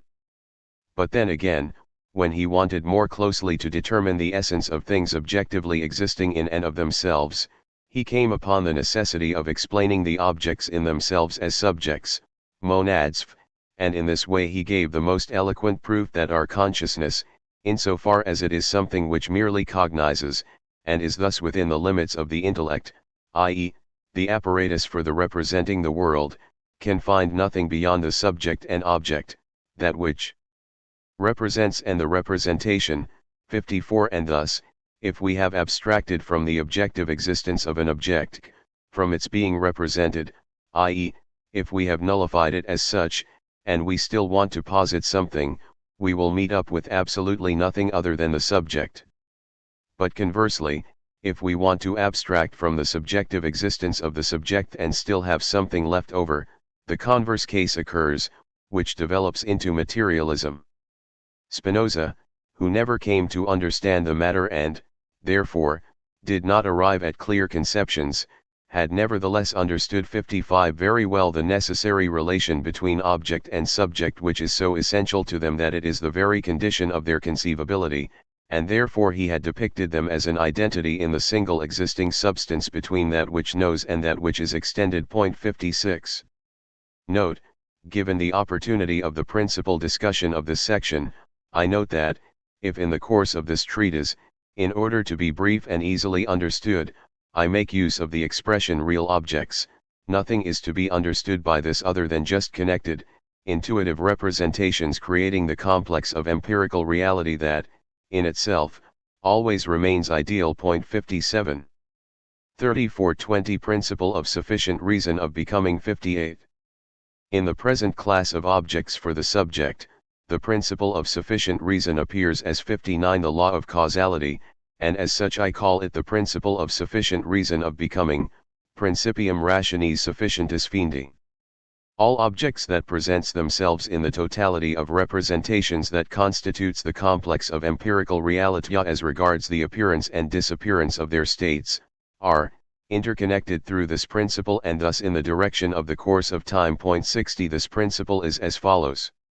If a new state of one or more real objects appears, then there must be another, previous state from which the new one follows according to a rule b, i.e., as often as the first exists, every time.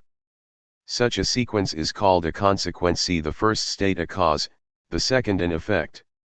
E.g., if a body ignites, then this state of burning must be preceded by 1, a state of affinity to oxygen, 2, a state of contact with oxygen, 3, a state of a certain temperature. For the ignition must follow immediately, as soon as the first state was at hand, but this ignition has occurred just now, so the first state could not always have been present, rather, it must have appeared just now. This appearance is called an alteration. Therefore, the law of causality stands in exclusive relation to alterations and always affects only these. With its appearance, every effect is an alteration, and just because it did not appear earlier, it provides unerring proof of another alteration preceding it, which, in relation to it, is called cause, but this last, in relation to a third alteration that again necessarily precedes it, is called effect. This is the chain of causality, it is necessarily without beginning.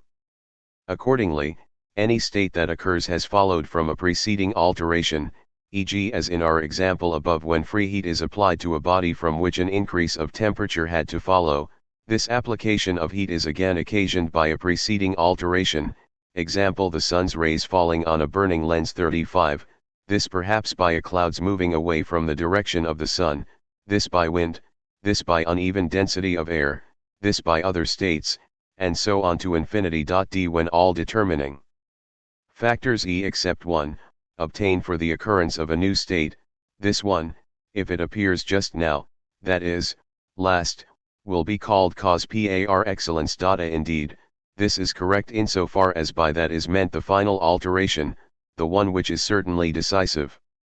Except that it is the last to appear, one determining factor of the causal state has no advantage over any others in identifying the causal connections of things in general. In the example just mentioned, the cloud's moving away is indeed to be called the cause of the ignition insofar as it occurs later than the burning lens being directed at the object. However, this could have occurred later than the cloud's moving away, and the addition of oxygen could have occurred even later than this. In that respect, such chance determinations of time have decided which is the cause. On the contrary, if we consider more accurately, we find that the entire state is the cause of what results, and it is essentially indifferent in which order in time its determining factors have come together. Consequently, with regard to a given, individual case, the determining factor of a state which occurs last may be called the cause par excellence because it completes the number of necessary conditions, that is, its occurrence is the decisive alteration. However, for universal considerations, only the entire state leading to the occurrence of the state following it can be considered the cause. But the various, individual determining factors, which, taken together, just complete and comprise the cause, can be called the causal moments or even the conditions, and thus the cause can be divided into these. In contrast, it is completely false for the objects, but not the state, to be called the cause, e.g. in the case just mentioned some would call the burning lens the cause of the ignition, others the cloud, others the sun, others oxygen, arbitrarily, according to their preference. But there is absolutely no sense in saying that an object is the cause of another, first of all because objects contain not merely form and quality, but also 36 matter, but this neither arises nor perishes, and because the law of causality refers exclusively to alterations, i.e., to the appearance and disappearance of states in time, as this law regulates the very relation in regard to which the earlier is called cause, the later effect, and their necessary connection consequence. I refer the reflective reader here to the explanation that I have provided in The World as Will and Representation Volume 2, Chapter 4, especially pages 42 ff.h, for it is of the greatest importance that there be completely distinct and firm concepts of the true and actual meaning of the causal law as well as the range of its application, and above all, that it be clearly recognized that the causal law solely and exclusively refers to alterations of material states and to absolutely nothing else. Consequently, this law should not be introduced where these are not under consideration. It is the regulator of alterations of objects of outer experience appearing in time, but these are altogether material. Any alteration can only occur when another, determined according to a rule, has preceded it, but through which, then, it occurs as necessarily brought about. This necessity is the causal nexus. Yet as simple as the law of causality is, from the most ancient times to the most recent we find it expressed quite differently as a rule in manuals on philosophy, that is, conceived more abstractly, and thus more broadly and indeterminately.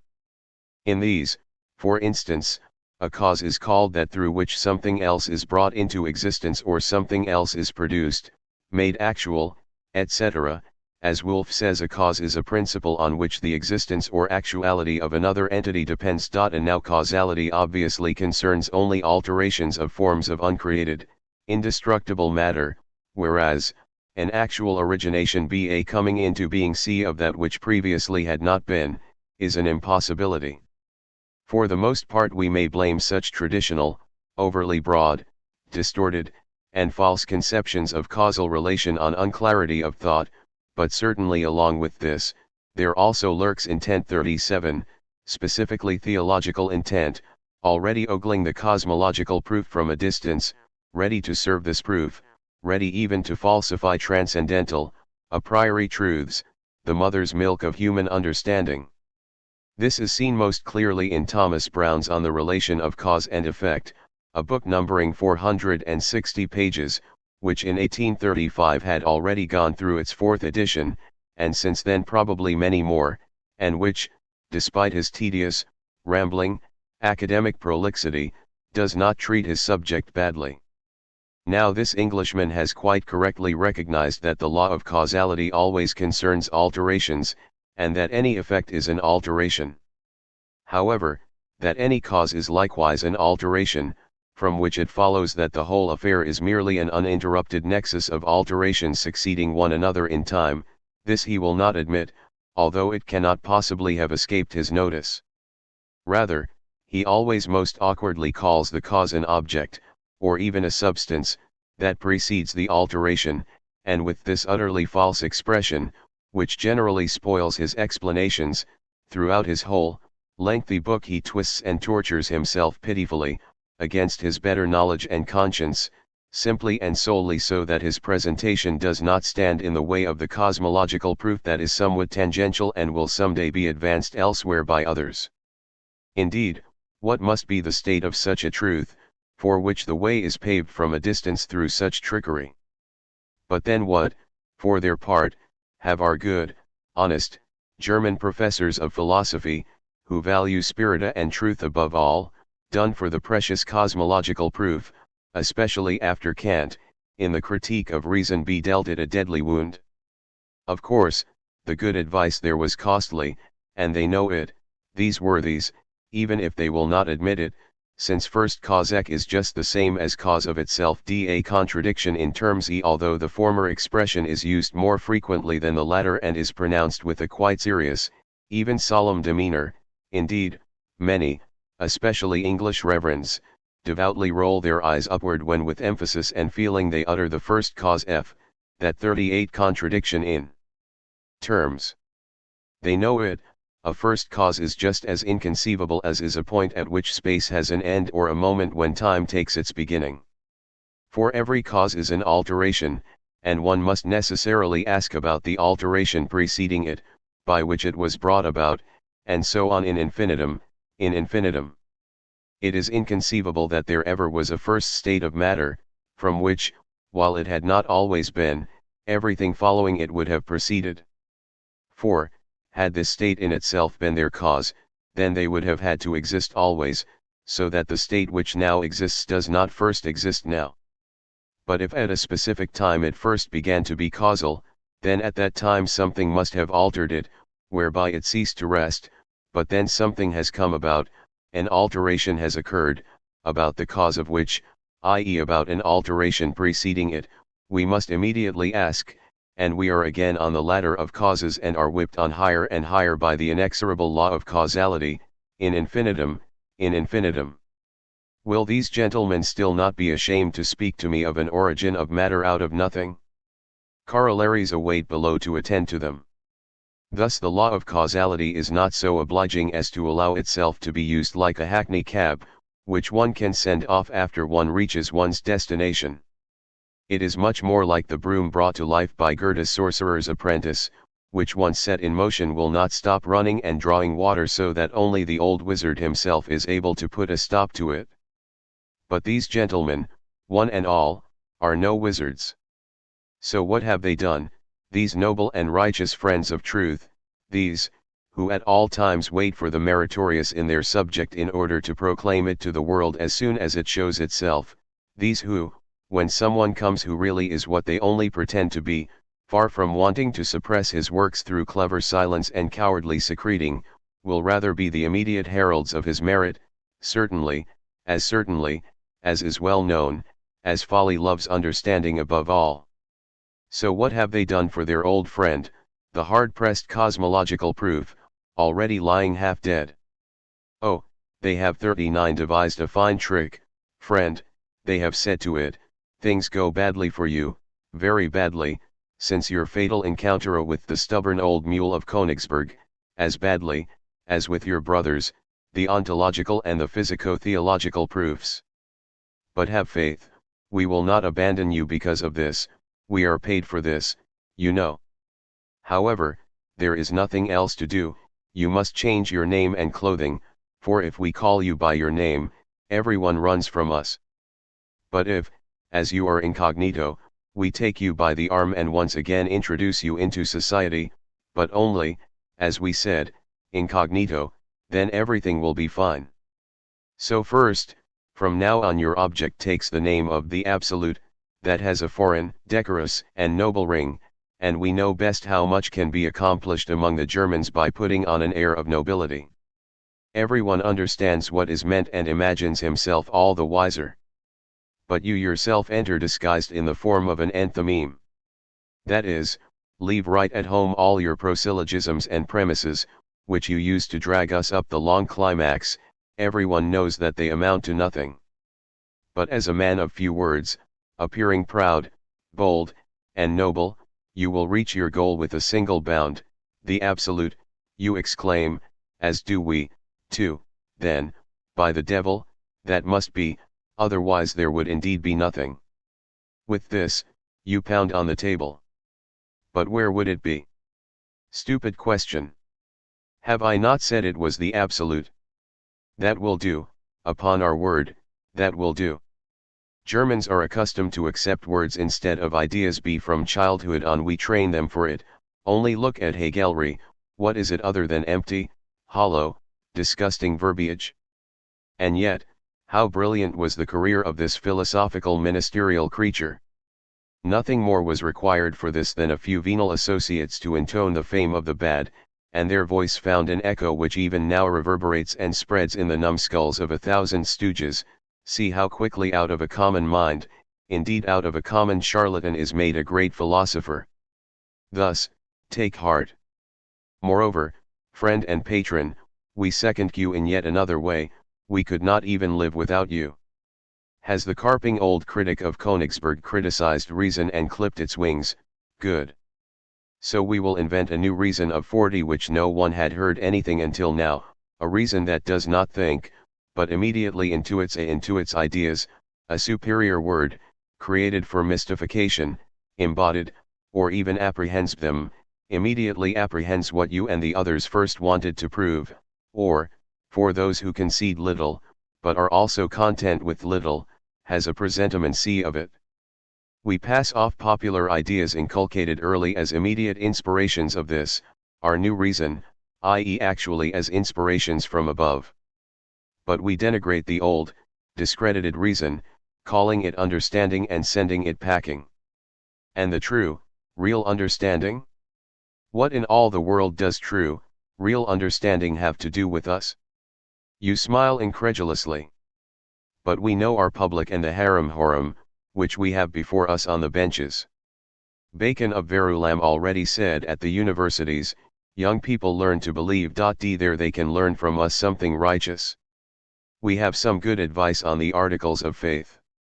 If despair overcomes you, always remember that we are in Germany, where we have been able to do what would have been possible nowhere else, namely to proclaim as a great mind and profound thinker a mindless, ignorant, nonsense-spreading philosopher who, through unprecedented, hollow verbiage, thoroughly and permanently disorganizes their brains. I mean our dear Hegel. And we have been able to do so not only with impunity and even without being mocked, but truly, they believe it, they have believed it for 30 years, up to the present day. Thus, despite Kant and his critique, if, with your assistance, we have the absolute, we are safe. Then we will philosophize from top down, from this absolute, by means of deductions of the most diverse kinds, only similar to one another through their agonizing tediousness, producing the world, and calling the latter the finite as well as the former the infinite, which again provides a pleasurable variation of verbosity, and we will always only speak in general about God, explaining how, why, wherefore, and for what reason, through which voluntary or involuntary process, he made the world, or gave birth to it, whether he is outside it, whether he is in it, etc., as if philosophy were theology and sought not enlightenment about the world, but about God. Thus 41 the cosmological proof, which this apostrophe addressed and which we are concerned with here, actually consists in the assertion that the principle of reason of becoming, or the law of causality, necessarily leads to a thought by which the law itself will be abolished and declared null and void. For one attains the first causae, the absolute, only by ascending from consequent to ground, via a series as long as you please. But in this series one cannot stop without annulling the principle of reason. Now that I have briefly and clearly demonstrated the invalidity of the cosmological proof, as I have that of the ontological proof in the second chapter, perhaps the sympathetic reader will wish to see done what is necessary with the physico-theological, which has more plausibility. Except this is completely out of place, since its subject belongs to a completely different area of philosophy. Thus with regard to the sympathetic reader, I refer him to begin with to Kant's critique of pure reason and express lib to his critique of the power of judgment c, and to supplement his purely negative method, to my positive one in On Will in Nature d, that publication slender in size, rich and weighty in content. In contrast, the unsympathetic reader may pass this and all my writings intact to his grandchildren. It concerns me little, since I am not here for one generation, but for many. As will be proved in the next section, since the law of causality is known to us a priori and, thus, is transcendental, valid for every possible experience, hence without exception, and further, since this law establishes that from a definitely given, relatively first state, a second, equally definite state must follow according to a rule, i.e. every time, then the relation of the cause to the effect is a necessary one, Accordingly, the law of causality warrants hypothetical judgments and thereby proves itself to be a form of the principle of sufficient reason, on which all hypothetical judgments must be supported and on which all necessity rests, as will be shown later. I call this form of our principle the principle of sufficient reason of becoming because its 42 application at all times presupposes an alteration, the appearance of a new state, thus a becoming. Further, it belongs to its essential character that the cause always precede the effect in time, cf 47, and only through this will it be first recognized which of the two states bound by the causal nexus is cause and which effect. Conversely, there are cases in which the causal nexus is known to us from previous experience, but in which the succession of states follows so rapidly that it escapes our perception. Then, with complete certainty, we conclude from the causality to the succession, example that the ignition of the powder precedes the explosion. On this, I refer the reader to The World as Will and Representation, Volume 2, Chapter 4, p. 41 of the second edition. From this essential connection of causality with succession, it follows again that the concept of reciprocal action taken strictly, is vacuous. B. For it presupposes that the effect has again been the cause of its cause, thus, that which follows has at the same time been that which precedes.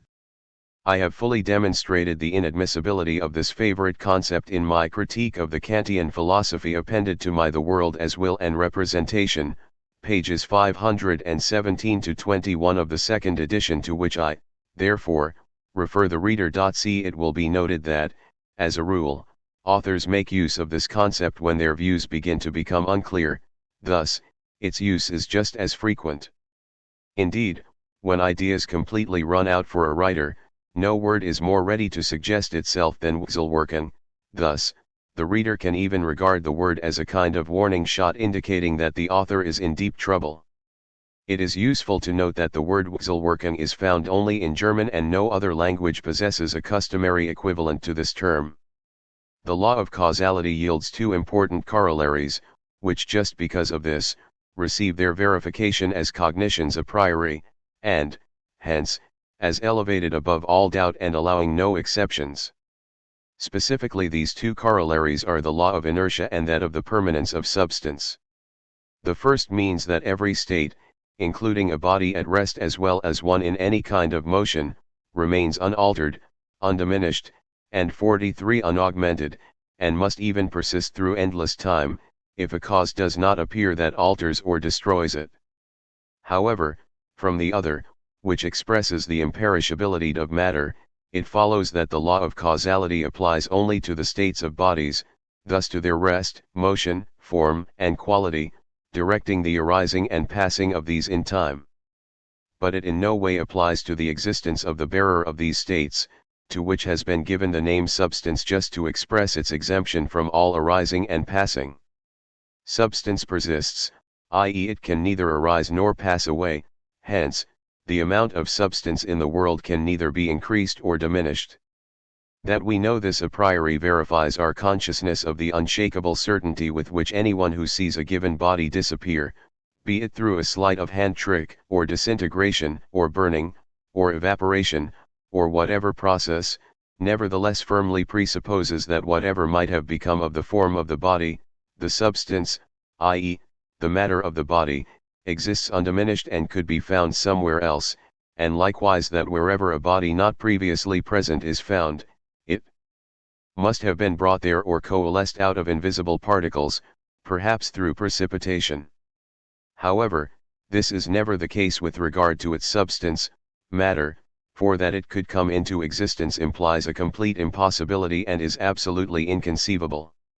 The certainty with which we assert this in advance, a priori, arises from the fact that our understanding completely lacks a form for thinking of the arising or passing away of matter, while the law of causality, which alone is the form under which we are able to think of alterations at all, still always applies to the states of bodies, never to the existence of the bearer of all states, matter. For this reason I assert the principle of the permanence of substance as a corollary of the causal law. Moreover, we could never have attained a posteriori the conviction of the permanence of substance, in part because, In most cases, the state of affairs is impossible to verify empirically, in part because all empirical knowledge be gained simply through induction, has always only approximate 44 hence precarious, but never unconditional certainty. Therefore the certainty of our conviction of this principle is also of a completely different kind and nature from that of the correctness of some empirically discovered natural law, in that it has a completely different and fully unshakable, unwavering firmness. This is so, just because this principle expresses a transcendental cognition, i.e., one that determines and fixes prior to all experience any possibility in all experience, but just because of this the world of experience altogether reduces to a mere phenomenon of the brain. Even the most general and most invariable of all the different kinds of natural laws, that of gravitation, is of empirical origin, and hence without guarantee of its universality. D. For this reason, from time to time it is still challenged, and, likewise, doubts arise as to whether it also applies beyond our solar system. In fact, astronomers do not fail to call attention to indications and corroborations of this uncertainty, discovered on occasion, making it clear that they regard the law of gravity to be merely empirical. Of course, the question can be posed whether gravitation would occur between bodies which were separated by an absolute void, or whether within a solar system gravity could perhaps be mediated by an ether, and thus could not operate between fixed stars, which, then, is only to be decided empirically. This proves that here we are not dealing with a priori knowledge. If, in contrast, we accept the probability that, according to the Kant-Laplace hypothesis, every solar system was formed out of the gradual condensation of a prima-eval nebula, we cannot for a moment think that any primordial stuff would arise out of nothing. Rather, it is necessary for us to presuppose its particles as having previously existed somewhere and having only aggregated, just because the principle of the permanence of substance is a transcendental one. Moreover, substance is a mere synonym for matter because the concept of substance is only realizable as matter and thus has its derivation in matter. In my critique of the Kantian philosophy, pages 550 ff of the second edition B, I have thoroughly discussed this and especially demonstrated how this concept has been formed merely for an underhanded purpose. This a priori certain 45 imperishability of matter, called permanence of substance, like many other equally certain truths, is for professors of philosophy a forbidden fruit, therefore, they slip by it, glancing aside timidly. The endless chain of causes and effects produces all alterations, yet it never extends beyond these, so two things remain untouched. These are, on the one hand, matter, because, as has just been shown, matter is the bearer of all alterations or it is just that in which such alterations take place, and on the other hand, the original forces of nature, because these forces are the means by which alterations or effects are possible at all, the means by which causes first receive causality, i.e., efficacy which they thus merely hold in fee. Cause and effect are the alterations connected to necessary succession in time. In contrast, the forces of nature, the means by which all causes operate, are exempted from all change, thus, in this sense, they exist beyond all time, but just because of this, they exist always and everywhere, omnipresent and inexhaustible, always ready to manifest themselves as soon as and only when the occasion appears, on the guidance of causality. The cause, like its effect, is always a particular alteration. In contrast, the force of nature is something universal, unalterable, existing at all times and everywhere. E.g., that amber now attracts the thread is the effect, its cause is the preceding friction and present proximity of the amber, and the natural force active in this process, directing it, is electricity. The explanation of the subject is found in a detailed example in The World as Will and Representation, Volume 1, 26, pages 153 ff of the second edition G, where I have indicated how, in a long chain of causes and effects, the most diverse forces of nature successively appear and come into play. Through this explanation, the distinction between cause and force of nature, the fleeting phenomenon and the eternal form of activity, will then be readily understood. And since in that work the entire 26 is devoted to this investigation, it suffices here to put the matter briefly. The norm that a force of nature follows, with respect to its appearance in the chain of 46 causes and effects, and thus the bond connecting it with this, is the law of nature.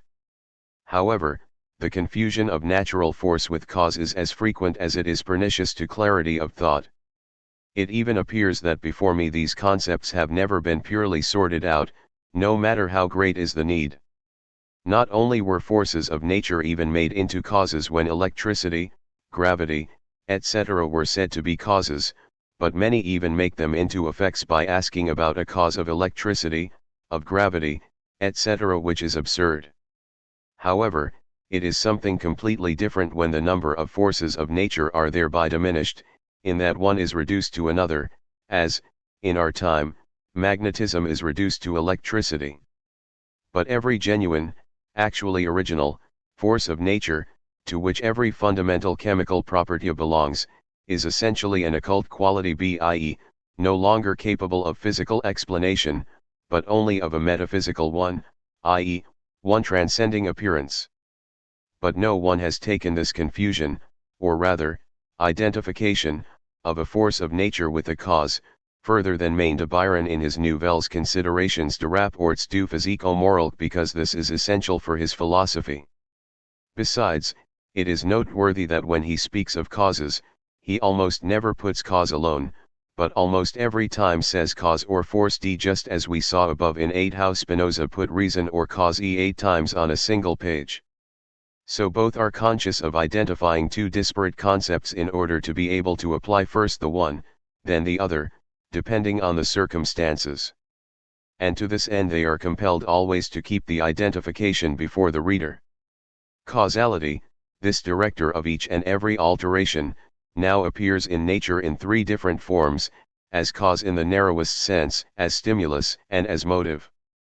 The true and essential distinction among inorganic bodies, plants, and animals depends on precisely this difference, not on external anatomical or chemical characteristics.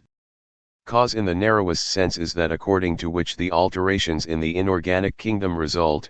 Thus, these effects are the theme of mechanics, of 47 physics, and of chemistry. The third Newtonian principle, action and reaction are equal to one another, applies only to cause in the narrowest sense.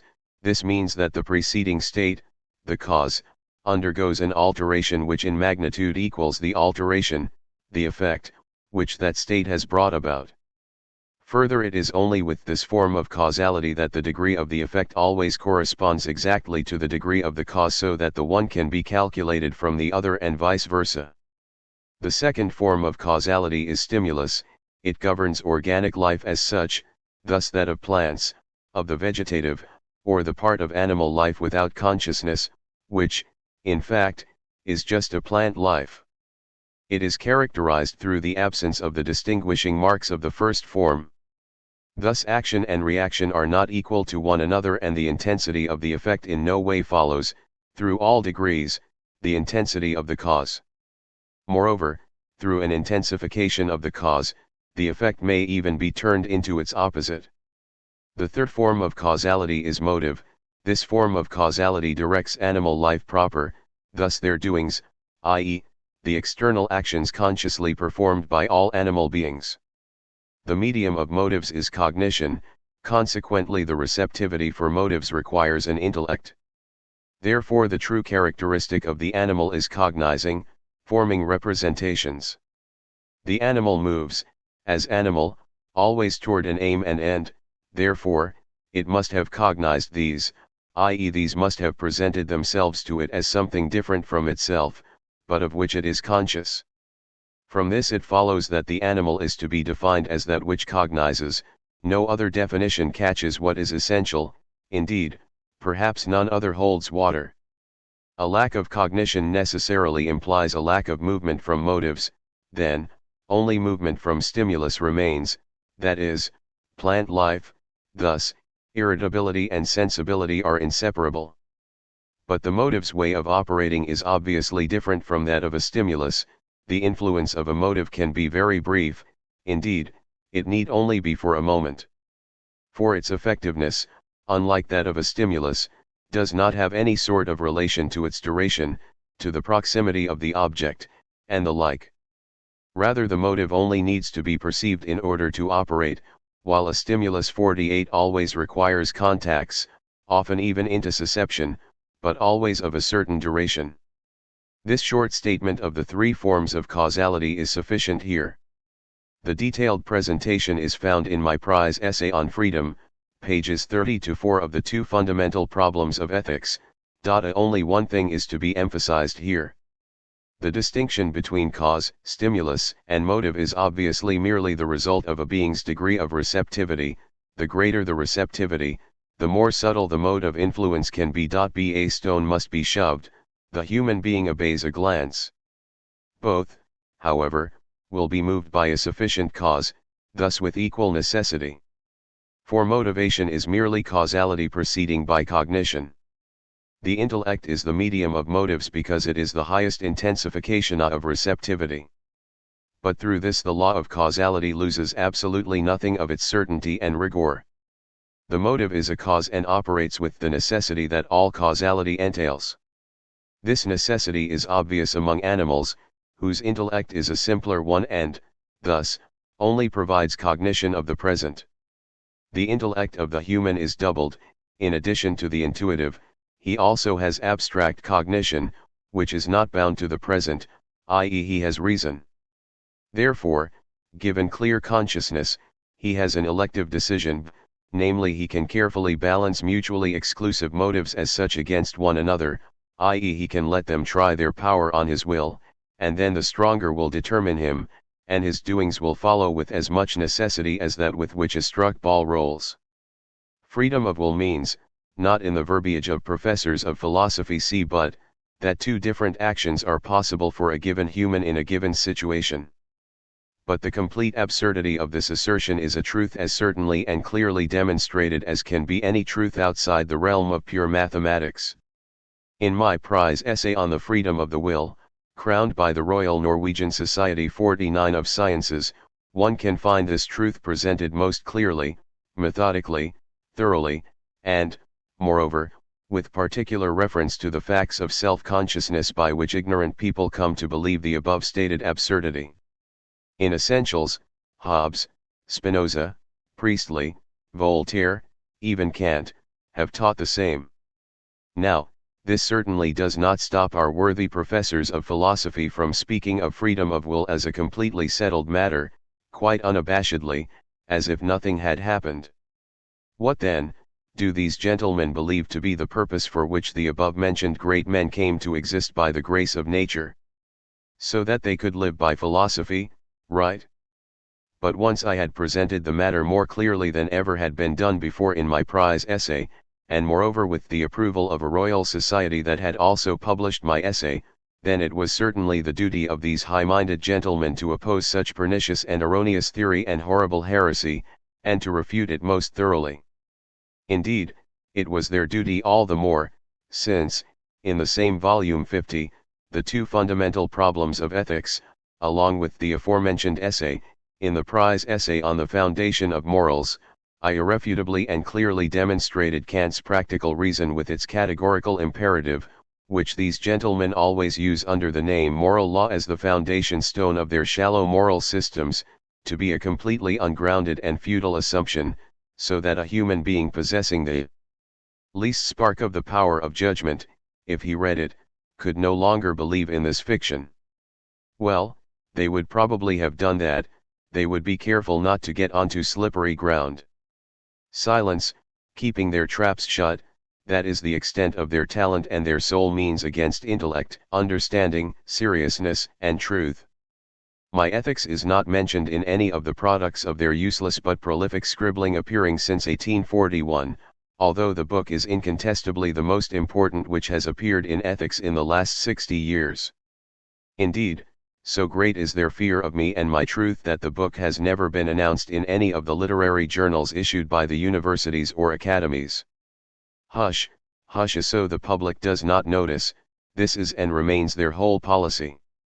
Of course, an instinct for self-preservation may lie at the basis of this clever behavior. 4. Must not a philosophy directed by no consideration other than the truth, found among the petty systems composed among 1,000 considerations by people qualified by their good disposition, play the role of an iron pot among clay pots? Their pitiful fear before my works is fear before the truth. E.g., this theory of the complete necessity of all acts of will certainly stands as a glaring contradiction of all the assumptions of their favored spinning wheel philosophy tailored to suit Judaism. But far from being challenged, this strictly proven truth, as a certain datum and fulcrum, as a genuine foothold, instead proves the vanity of this whole spinning wheel philosophy and demonstrates the necessity for another view of the essence of the world and of humans, one fundamentally and incomparably more profoundly conceived, regardless of whether or not such a view can pass examinations by the professors or philosophy. 61. 5121 A priority of the concept of causality, intellectual basis of empirical intuition, the understanding. 62. In the professorial philosophy of philosophy professors it will always be found that intuition of the external world is a matter of the senses, after which follows a long and wide-ranging discourse on each of the 5 senses. In contrast, nothing is said of the intellectual basis of intuition, namely that intuition is principally the work of the understanding, which by means of its unique form of causality and by means of what underlies this, pure sensibility, that is, time and space, the understanding first creates and produces the subjective external world from the raw stuff of a few sensations in the sense organs. And indeed, I have already advanced the main points of the subject in the first edition of the present essay from 1813, pages 53, 5d, and soon thereafter, in 1816, I thoroughly discussed it in my essay on Vision and Colors, a presentation for which Professor Rosas in Vienna has shown his approval by letting it lure him into plagiarism. For the particulars, see on Will in Nature, p19.f. In contrast, the professors of philosophy have taken little notice of this, as of other great and important truths which it has been the love and labor of my entire life to explain so that the human race may adopt them. It is not to their taste, it does not at all suit their purpose, it leads to no theology, indeed, it is not in any way suited to the proper instruction of students for the highest purposes of the state. In short, they want to learn nothing from me, and do not see how very much they could have learned from me, everything that is, that their children, grandchildren, and great-grandchildren will learn from me. Instead of this, each of them sits down in order to enrich the public with his original thoughts in a long, spun-out metaphysics. If having fingers qualify him for this, then he is qualified. But truly, Machiavelli was correct when he, as Hesiod before him, Works, 293, said, there are 3 sorts of minds: first the sort who, from their own means, acquire insight and understanding of things, then the sort who recognize what is 52 correct when others explain it to them, finally the sort who are capable of neither one nor the other. The Prince, chapter 22. One must be forsaken by all the gods to believe that the intuitive world out there, filling space in its 3 dimensions, moving forward in the inexorably strict course of time, governed at each step by the law of causality, without exceptions, but in every detail only following the laws which we can indicate prior to all experience of them, that such a world out there is completely objective, real, and would be able to exist without our having anything to do with it, but then through mere sensation enters our head where it now has another existence like the one outside. For what a poor thing is mere sensation, after all. Even in the most refined of sense organs, sensation is nothing more than a local, specific feeling, capable in its own way of some variation, however, in itself always subjective, which as such can contain absolutely nothing objective, and so nothing similar to an intuition. For sensation of any kind is and remains a process within the organism itself, and as such, confined to the region beneath the skin. It can, therefore, in itself, never contain something that lies beyond the skin, something that lies outside of us. Sensation can be pleasant or unpleasant, which proves a reference to our will, but nothing objective lies in sensation. The sensation in the sense organs is one heightened by the confluence of nerve endings, and because the nerve endings are diffuse and thinly covered, they are readily excited from the outside.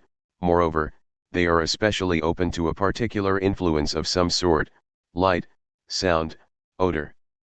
However, it remains mere sensation, just like everything else in the inside of our bodies, hence, something essentially subjective, the alterations of which reach consciousness immediately, simply in the form of the inner sense, thus in time alone, i.e., successively. Only when the understanding, a function not simply of one of the delicate nerve endings, but of the artificially and enigmatically constructed brain, weighing 3, and in exceptional cases 5 pounds, becomes active and applies its single and only form, the law of causality, a powerful transformation occurs, through which subjective sensation becomes objective 53 intuition. For by means of its very own form, and thus a priori, i.e., prior to all experience, for experience is not possible until then, the understanding apprehends a given bodily sensation as an effect, a word which it alone understands, which, as such, must necessarily have a cause. At the same time, in order to place any cause outside the organism, the understanding takes for assistance the form of the outer sense, space, which also lies predisposed in the intellect, i.e. in the brain. For through space the outside first arises for the understanding, as the only possibility for the outside is space. Hence, pure intuition a priori must furnish the basis of empirical intuition. By this process, as I will soon show more precisely, the understanding takes the assistance of all, even the most minute data of a given sensation in order to construct the cause in space in conformity with the data. However, this operation of the understanding is not one which proceeds discursively, reflectively, abstractly, by means of concepts and words, but an intuitive and completely immediate one, as, by the way, is expressly denied by Schelling, in the first volume of his philosophical writings, of 1809, pages 237-8, likewise by Fries, in his Critique of Reason Volume 1, pages 52-6 and 290 of the first edition. For through this operation alone, hence in the understanding and for the understanding, the objective, real, physical world presents itself, filling space in 3 dimensions, and then, according to the same law of causality, further alters in time, and moves in space. Consequently, the understanding had first to create the objective world itself. It cannot, however, stroll into our head ready-made through the senses and the openings of their organs. That is, the senses provide nothing more than the raw stuff, which, by means of the simple forms of space, time, and causality, as given above, the understanding immediately recasts into the objective apprehension of a physical world governed according to law.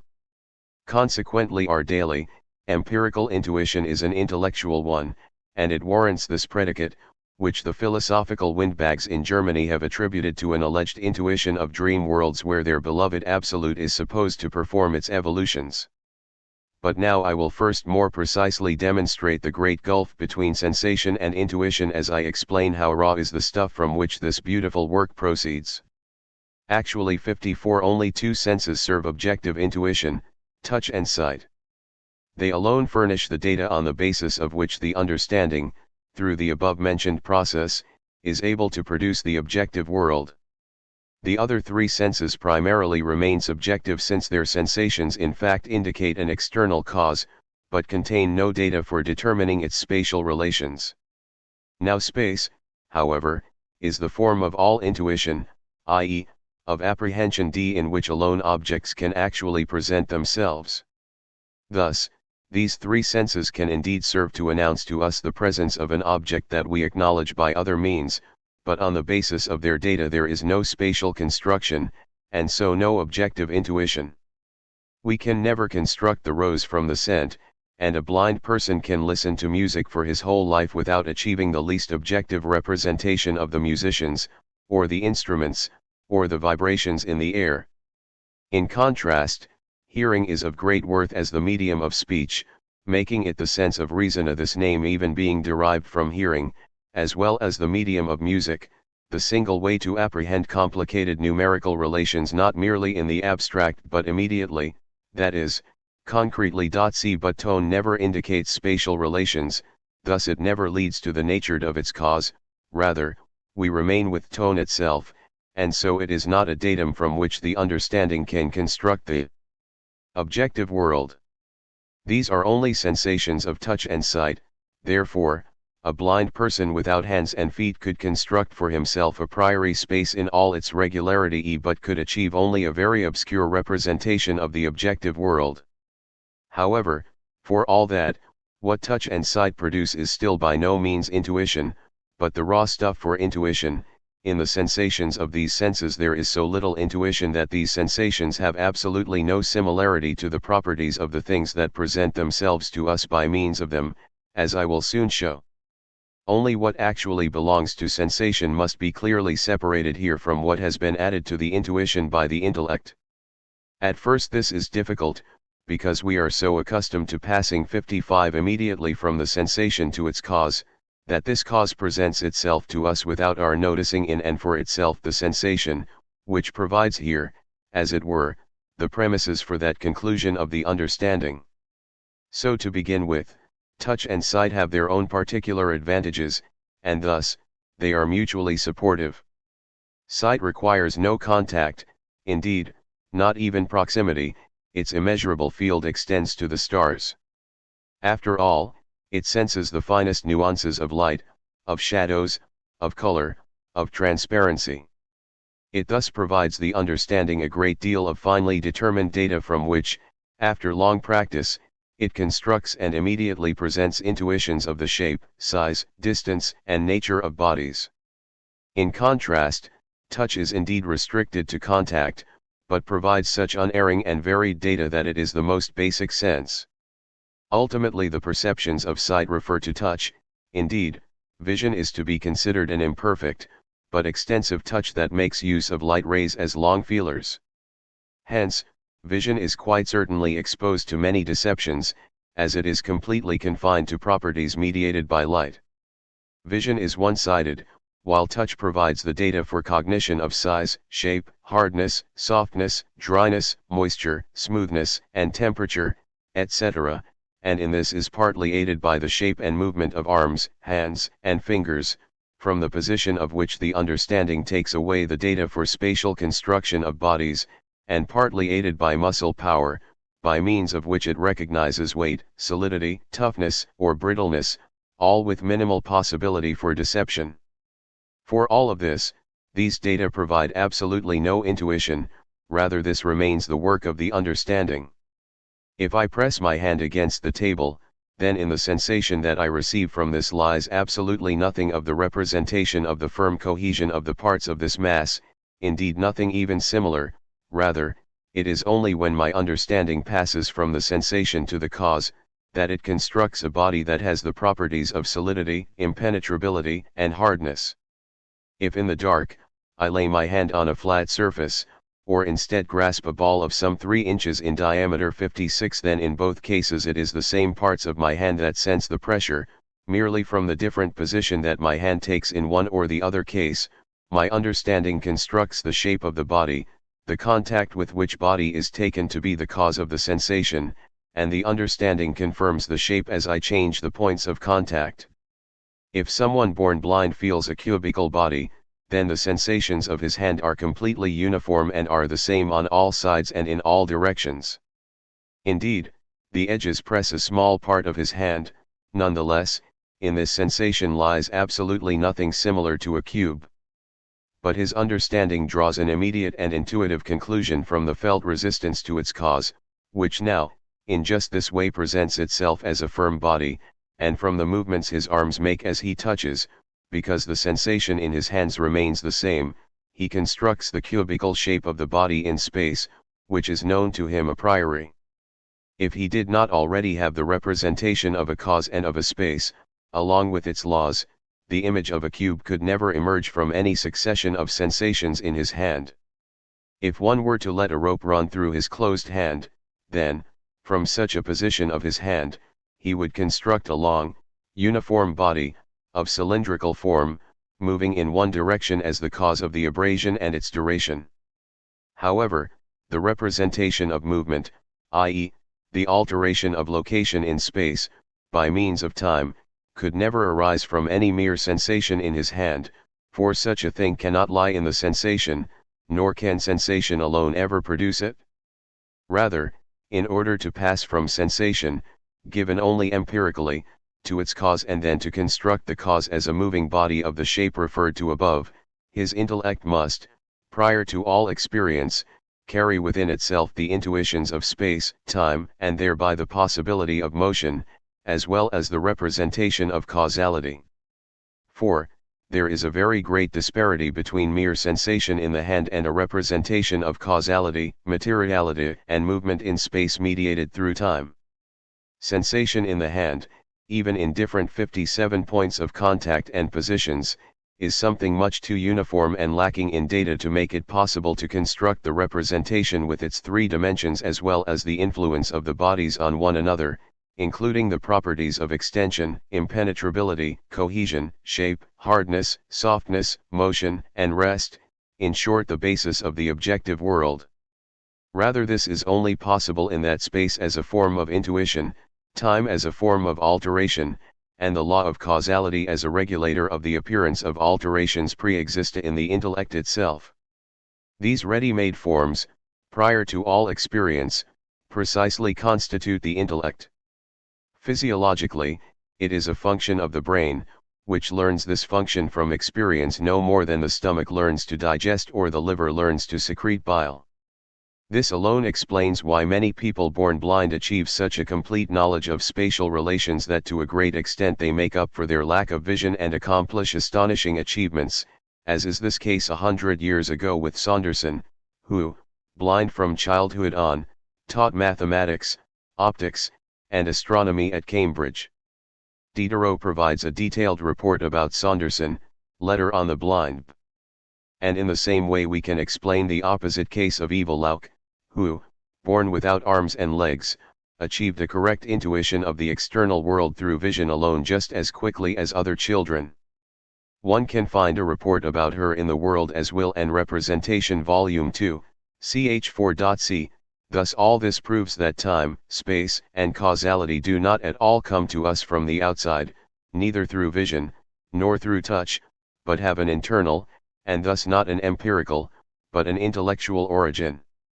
From this it again follows that intuition of the physical world is in essence an intellectual process, a work of the understanding, for which sensation merely furnishes the occasion and the data to be applied in particular cases.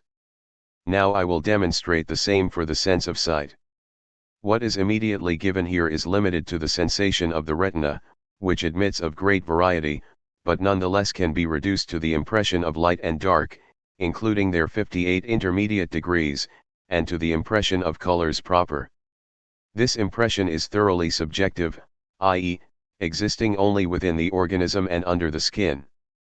Thus without the understanding, we would only become conscious of these as particular and various modifications of the sensation in our eyes that would not be similar to the shape, position, proximity, or distance of things outside us. For what provides the sensation in vision is nothing more than a very defect iona of the retina, quite similar to the view of a palette with many bright blobs of color. Nothing more than this would remain in the consciousness of someone who is standing before an expansive, rich vista and for whom sensation remains unchanged, but for whom understanding is suddenly completely taken away, perhaps through damage to the brain. For this was the raw stuff from which previously his understanding created that intuition. From such limited stuff as light, dark, and colors, through its very simple function of referring the effect to a cause, with the aid of the intuitive form of space given to it, the understanding can produce the visible world, so inexhaustibly rich in its many forms. Now above all, this depends on the aid provided by sensation. This first consists in the fact that, as a surface, the retina admits of a juxtaposition of impressions, second, that the light always works in straight lines, and that in the eye itself it is refracted rectilinearly, and finally that the retina possesses the capacity to immediately sense the direction from which light impinges on it, which is perhaps explained by the light rays penetrating to the body of the retina. But the result of this is that the mere impression already indicates the direction of the cause, thus, it directly points to the location of the object which transmits or reflects the light. To be sure, the transition to this object as cause already presupposes the recognition of causal relation as well as the laws of space, but both of these are just the endowment of the intellect, which here has to create the intuition from the mere sensation. We will now consider its process more precisely. The first thing which the intellect does is again to set upright the impression of the 59 object which appears on the retina upside down. As is well known, this original reversal arises because any point of the visible object transmits its rays in straight lines in all directions. In the narrow aperture of the pupil, the rays coming from the upper end cross with those coming from the lower end, whereby the latter are upper and the former are lower, and, in the same way, those coming from the right cross to the left. The refracting apparatus in the eye, lying behind the pupil, that is, the humor aqueous lens and corpus vitreum, simply serves to concentrate the light rays passing from the object so as to find room for them on the small space of the retina. Now if vision consisted merely of sensation, then we would perceive the impression of the object reversed because we received it as such. However, in that case, we would also perceive it as something situated in the interior of the eye since we would just remain with the sensation. However, actually, the understanding steps in at once with its causal law, referring the sensed effect to its cause, having received from the sensation the datum about the direction from which the light ray arrived, it thus follows this backwards on both lines to the cause. Therefore, the crossing is now set aright in a reversal whereby the cause presents itself upright, externally, as an object in space, namely in the position from which it emitted the rays, not in the way in which they arrived, see Fig. 1.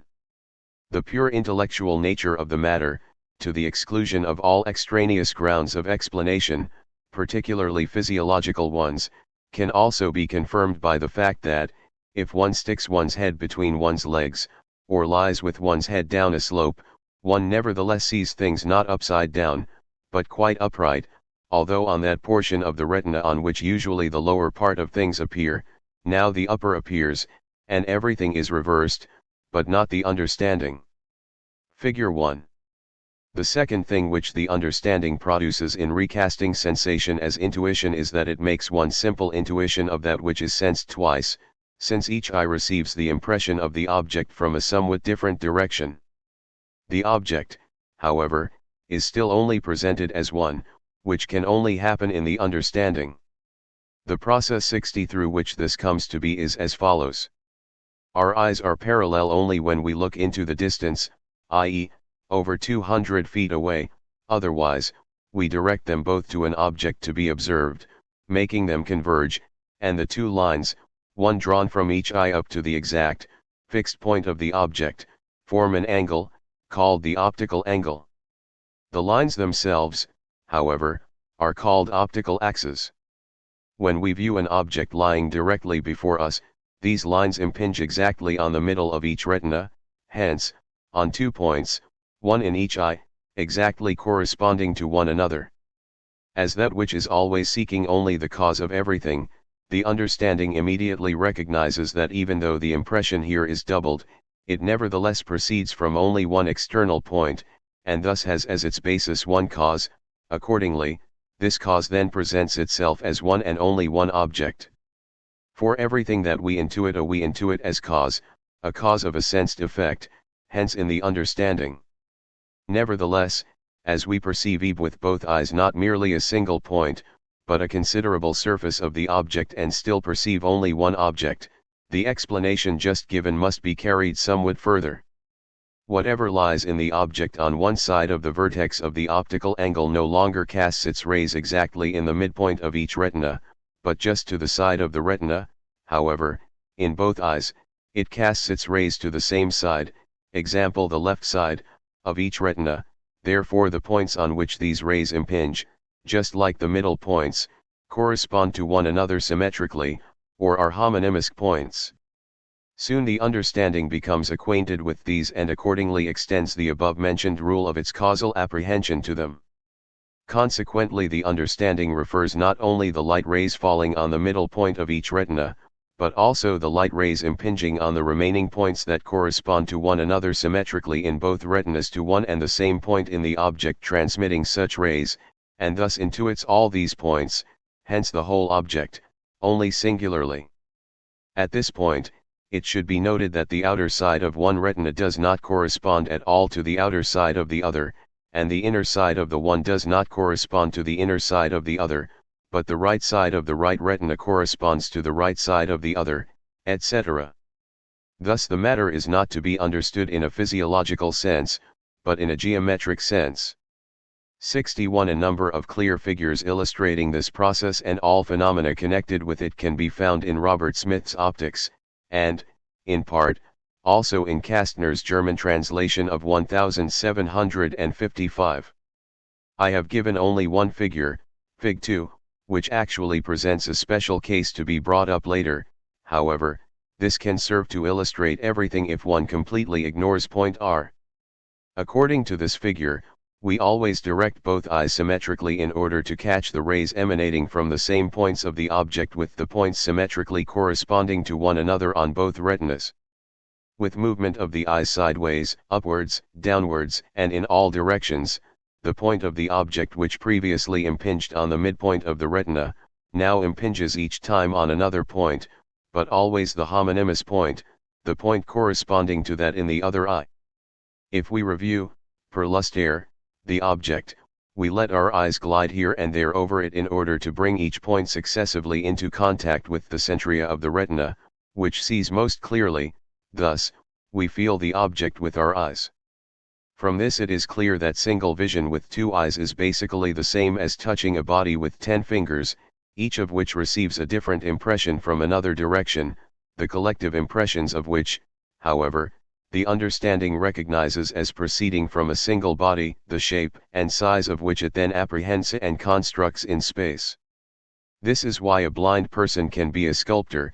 One such was the famous Joseph Klein Hans, blind since his 5th year, who died in the year 1853 in Tyrol. 462. Intuition always occurs through the understanding, no matter from which sense it receives the data. Figure 2. But now, when I touch a ball with crossed fingers, I immediately believe I have felt two balls, because the understanding, tracing back to the cause, constructing the cause according to the laws of space, and presupposing the natural position of the fingers, must attribute to two different balls the two spherical surfaces, which the outside of the middle and index finger touch simultaneously. Now it is just the same for vision. An object will appear doubled to me when my eyes no longer converge symmetrically, no longer close the optical angle on one point of the object, but look toward the object from different angles, i.e., when I cross my eyes. For now the rays emanating from one point of the object will no longer impinge on the points symmetrically corresponding to one another in the two retinas, which my understanding has become acquainted with through constant experience. Rather the rays impinge on completely different points, which, if the eyes were positioned correspondingly, could only be affected by two different bodies. Thus, I now see two objects because intuition occurs only through the understanding and in the understanding. The same also occurs if the eyes are not crossed. That is, if two objects stand before me at unequal distances, and I stare at the more distant, thus closing the optical angle on it, then the rays emanating from the object standing closer will impinge on both retinas at points not symmetrically corresponding to one another. Thus my understanding will attribute them to two objects, i.e., I will see the object standing closer doubled. On this see Fig. 2. In contrast, if I close the optical angle on the latter as I stare at it, then for the same reason, the distant object will appear to me doubled. In order to test this, one may hold something like a pencil only 2 feet from his eyes and alternately look first on it and then on an object farther in the distance behind it. But 63. Best of all, one can also do the experiment reversed, so that, with two actual objects placed directly and closely before both open eyes, one still sees only one. This proves most strikingly that intuition in no way lies in sense impression, but occurs through an act of the understanding. Fasten together two cardboard tubes, about 8 inches long and 1½ inches in diameter, completely parallel, like binoculars, and affix an 8-penny piece before the opening of each tube. Now, putting the other end up to your eyes, look through the tubes. You will perceive only one 8-penny piece surrounded by one tube. Since both eyes are forced by the tubes into completely parallel positions, the coins will impinge exactly on the center of the retina of each eye and upon the points surrounding the retina, hence, on the points symmetrically corresponding to one another. Hence, with nearby objects, the understanding usually, indeed, necessarily assumes the points of the optical axis to be converging, so it takes a single object to be the cause of the light streaming back, i.e. we see only one object, for the causal apprehension of the understanding is so immediate. I do not have the space here to refute each individual attempt at a physiological explanation of single vision. However, the falsity of such explanations proceeds from the following considerations. 1.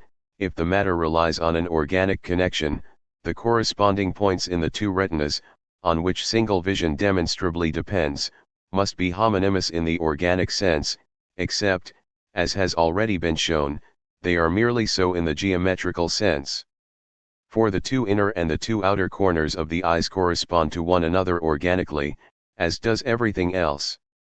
Whereas, for the purpose of single vision, the right side of the right retina corresponds in the opposite way to the right side of the left retina, etc., as the phenomena explained above irrefutably elucidate.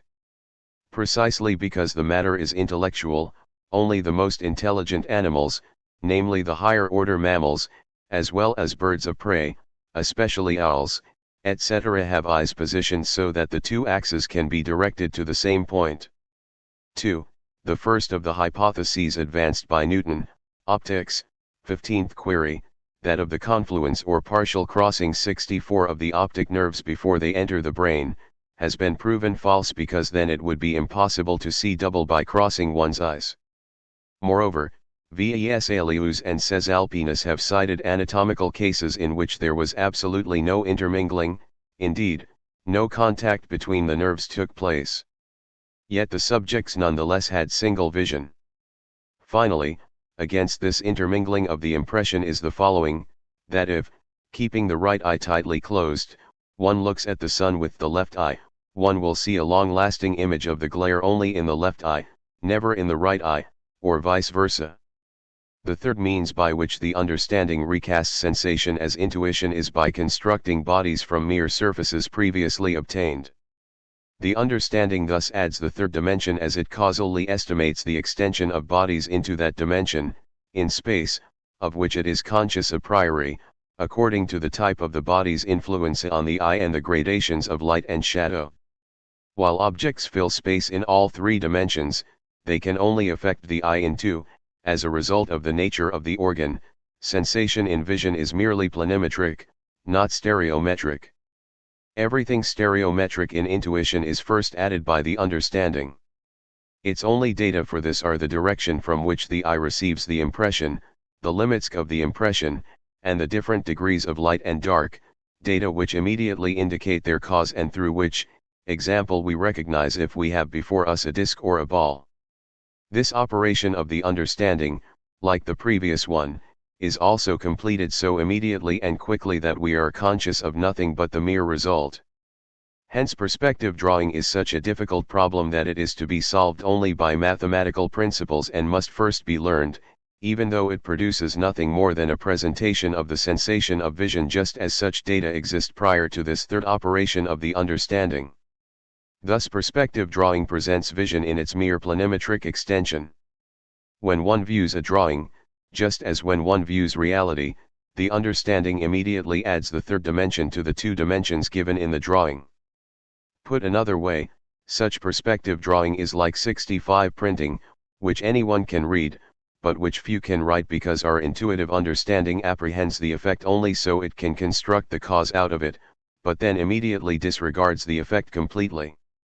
Therefore we immediately recognize, example, a chair in any possible position, but to draw it in any position is a matter of that art which abstracts from this third operation of the understanding in order to portray only the data of the chair for the viewer to complete.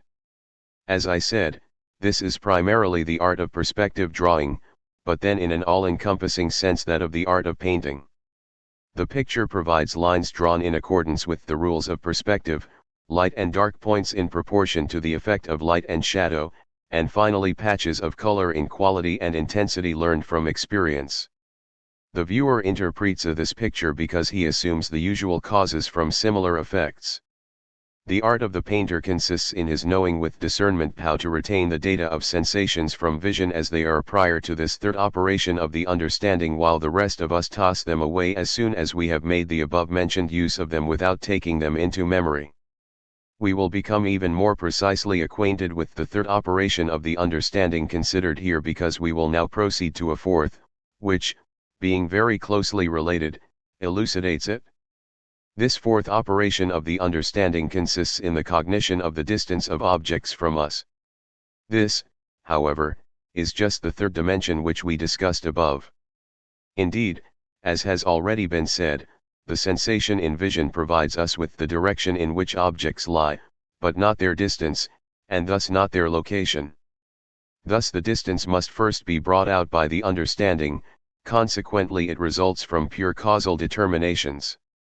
Now the visual angle is preeminent among those from which the object presents itself. Nonetheless, this is completely ambiguous, and from it alone nothing can be decided. It is like a word with two meanings. One must first surmise from the context what is meant. For from the same visual angle an object can be small and near, or large and distant. Only if we have known its size by other means can we recognize its distance by the visual angle 66, and conversely, we can know its size when its distance is known to us. Linear perspective depends on the diminution of the visual angle as a result of distance, the principles of which can be readily derived. That is, because our eyesight can reach equally to all sides, we actually see everything like a hollow sphere, in the center of which the eye stands. Now first, this sphere has an endless number of intersecting circles in all directions, and the angles, the size of which are given by the parts of these circles, are the possible visual angles. Second, this sphere becomes larger or smaller depending on whether we assume its radius to be longer or shorter. Therefore we can think of it as consisting of infinitely many concentric and transparent hollow spheres. Since all the radii diverge, these concentric hollow spheres are larger in proportion to the distance they stand from us, and with them the degrees of their intersecting circles increase, and so the true size of the object occupying these degrees also increases. Therefore, these objects are larger or smaller according to whether they occupy the same part, example 10 degrees, of a larger or smaller hollow sphere. Their visual angle meanwhile is the same in both cases, so that it remains undecided as to whether the object occupies 10 degrees of a sphere of 2 miles or of 10 feet in diameter. Conversely, if the size of this object has been ascertained, then the number of degrees that it occupies will diminish in proportion as the hollow sphere to which we transfer it is more distant and, therefore, larger. Hence all of its limits will contract proportionately. From this, the fundamental rule of all perspective follows. For, since objects and the space between them must diminish in constant proportion to their distance from us, as a result of which all limits contract, the consequence will be that with increasing distance, everything lying above us descends, everything lying below us ascends, and everything lying to the sides contracts. As long as we have before us an uninterrupted sequence of visibly connected objects, we can certainly recognize the distance from this constant convergence of all lines, that is, from linear perspective. However, we could not do this from the mere visual angle alone. Rather, the understanding must always use the aid of another datum, which serves as a sort of commentary to the visual angle 67, since it indicates with certainty the chereb that distance has in the angle. Of such data there are primarily 4 types, of which I will give a closer account. By means of these, even when I lack linear perspective, it happens that although a human being who stands 100 feet from me appears 24 times smaller in visual angle than when he stands 2 feet from me, I nonetheless, in most cases, immediately apprehend his size correctly, which yet again proves that intuition is intellectual and not merely sensuous. A special and interesting proof of the foundation of linear perspective presented here, as well as the intellectual nature of intuition in general, is the following. When, as a result of staring for a long time at a colored object of definite outline, I still see the physiological colored spectrum of this object, as when, example, a red cross leaves a spectrum of a green cross, then this spectrum will appear to me to be larger as the surface on which I project it is more distant, and smaller as the surface is closer. For the spectrum itself takes up the part of my retina which is definite and which does not change, the point first stimulated by the red cross, and so, because the spectrum was projected, i.e., was apprehended as an effect of an external object, it thus creates a visual angle of the object, given once and for all, of, let us say, 2 degrees. If, in this case, where all commentary to the visual angle is lacking, I shift this angle to a distant surface, with which I inevitably identify it, as belonging to its effect, then it is 2 degrees of a distant, and therefore much greater sphere, that the cross takes up, hence the cross is large. In contrast, if I cast the afterimage on a nearby object, it then fills 2 degrees of a smaller sphere, and is therefore small. In both cases, the intuition proves to be completely objective, completely equal to that of an external object, and thereby proves the intellectual nature of all objective intuition because indeed it proceeds from a completely subjective ground, the afterimage stimulated in a completely different way. Concerning this fact, which I have a vivid and detailed memory of having first noticed in the year 1815, there appeared an article in Comte's Rondeus of August 2, 1858, by Mr. Seguin, who served up the matter as a new discovery and gave all sorts of distorted and silly explanations. At every opportunity, the illustrious colleagues of this gentleman pile experiment upon experiment, the more complicated 68 the better. Experience is their only solution, but a little correct and genuine reflection on the observed phenomena is seldom to be encountered. Experience, and stuff and nonsense to boot. Thus, among the above-mentioned subsidiary data B which provide the commentary on the given visual angle, belong first the inner alterations of the eye, by means of which the eye accommodates its optical refractory apparatus to different distances by increasing or diminishing refraction. But now what these physiological alterations consist of has still not been worked out. Sometimes they have been sought in the increase of the convexity of the cornea, sometimes that of the lens, but the most recent theory, which, however, was already expressed in substance by Kepler, is to me the more probable, according to which the lens recedes for distant vision, but moves forward for near, and at the same time with lateral pressure it becomes more convex, and in this case, the process of the mechanism of opera glasses would be completely analogous. One may find this theory set forth thoroughly in A. Hooke's treatise The Movement of the Crystal Lens, 1841. In any case we have from this inner alteration of the eye, if not a clear perception, still a certain sensation, and we use this immediately to estimate the distance. However, since these alterations just serve to make completely clear vision possible from some 7 inches up to 16 feet, the aforementioned datum is applicable for the understanding only within this distance. However, in addition to this, the second datum is used, that is, the optical angle formed by the 2 optical axes already explained above with regard to simple vision. Obviously the more distant the object, the smaller the angle becomes, and the nearer the object, the larger it becomes. This different adjustment of the eyes to one another is not without a certain, subtle sensation, which, however, comes into consciousness only insofar as the understanding uses it as datum for its intuitive judgment of distance. Moreover, this datum reveals not merely distance, but also exactly the location of the object, by means of the parallax of the eyes, which consists in the fact that each eye sees the object in a somewhat different direction, which is why it appears to jerk 69 when one closes one eye. Hence with one eye closed, one will not easily be able to snuff out a lamp because this datum is missing.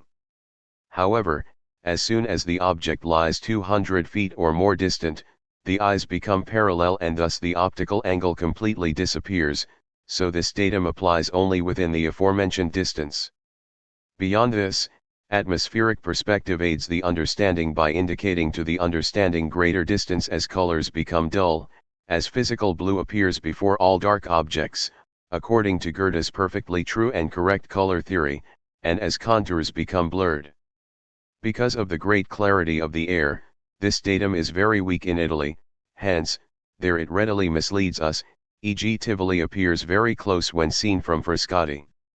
In contrast, in a fog, which is an abnormal enhancement of this datum, all objects appear larger to us because the understanding takes them to be more distant. Finally, there still remains for us the estimation of distance by means of intervening objects whose sizes are known to us intuitively as such as fields, streams, woods, etc. The estimation is only applicable to an unbroken connection, thus only to terrestrial, not to celestial objects. In general we are more practiced at using it in horizontal than in vertical orientation. Thus a ball on a tower 200 feet high appears to us much smaller than when it lies on the ground 200 feet from us, because in the latter case we estimate the distance more accurately. Whenever we see people in such a way that whatever lies between them and us remains to a great extent obscured, they appear to us strikingly small. This last way of estimating applies reliably only to terrestrial objects and in horizontal orientation, and we can partly attribute to it the fact that when we look toward the horizon our intuitive understanding takes everything to be more distant and thus larger than in a vertical orientation, and partly to estimation by atmospheric perspective, to which the same applies. Because of this, it occurs that the moon appears so much larger on the horizon than at its zenith, whereas its visual angle, accurately measured, and thus the image 70 which it casts on the eye, is certainly no greater. For the same reason, too, the firmament presents itself as flattened out, i.e., extended wider horizontally than vertically. Thus both are purely intellectual or cerebral, not optical or sensuous. The objection that, even when at its zenith, the moon is sometimes dimmed and still does not appear larger, is to be refuted by the fact that at the same point the moon does not appear red, because its dimness is caused by a thicker haze, and thus by a means other than atmospheric perspective. This objection is also to be refuted by the fact that, as was said, we apply this estimation only to horizontal and not to vertical orientation, and also at this point other correctives occur. From Mont Blanc, Saussure is said to have seen so enormous a rising moon that he did not recognize it and fainted with terror. In contrast, the action of the telescope and magnifying glass depends on isolated estimation by visual angle, with size estimated through distance and distance through size, because here the other four supplementary means of estimation are excluded. The telescope actually magnifies, but it appears merely to bring things nearer, because we recognize the size of the objects empirically, and now we explain the apparent increase in size by the shorter distance. So, example seen through a telescope, a house appears not 10 times larger, but 10 times closer. In contrast, the magnifying glass does not actually magnify, rather, it merely makes it possible for us to bring the object so much nearer to the eye than we could otherwise do, and the object appears only as large as it would appear at such a short distance without the magnifying glass. Specifically, the convexity of the lens and cornea do not permit us to see clearly at a distance of less than 8 to 10 inches from the eye. However, instead of the eye, the convexity of the magnifying glass now increases the refraction, so even at 1/2 inch distance from the eye, we still obtain a clear image. Our understanding places the object seen at such proximity and in corresponding size at the natural distance for clear vision, that is 8 to 10 inches from the eye, and now estimates its size according to this distance by the given visual angle. I have stated all of these processes concerning vision so thoroughly in order to demonstrate clearly and irrefutably that 71 the understanding is predominantly active in apprehending any alteration as effect and referring it to its cause on the basis of the fundamental a priori intuitions of space and time, thereby bringing into existence the cerebral phenomenon of the objective world, in aid of which the senses provide only a few data. And indeed, the understanding completes this business only through its own form, which is the causal law, and therefore quite immediately and intuitively, without the assistance of reflection, i.e., of abstract knowledge by means of concepts and words, which are the material of secondary cognition, i.e., of thought, and so of reason.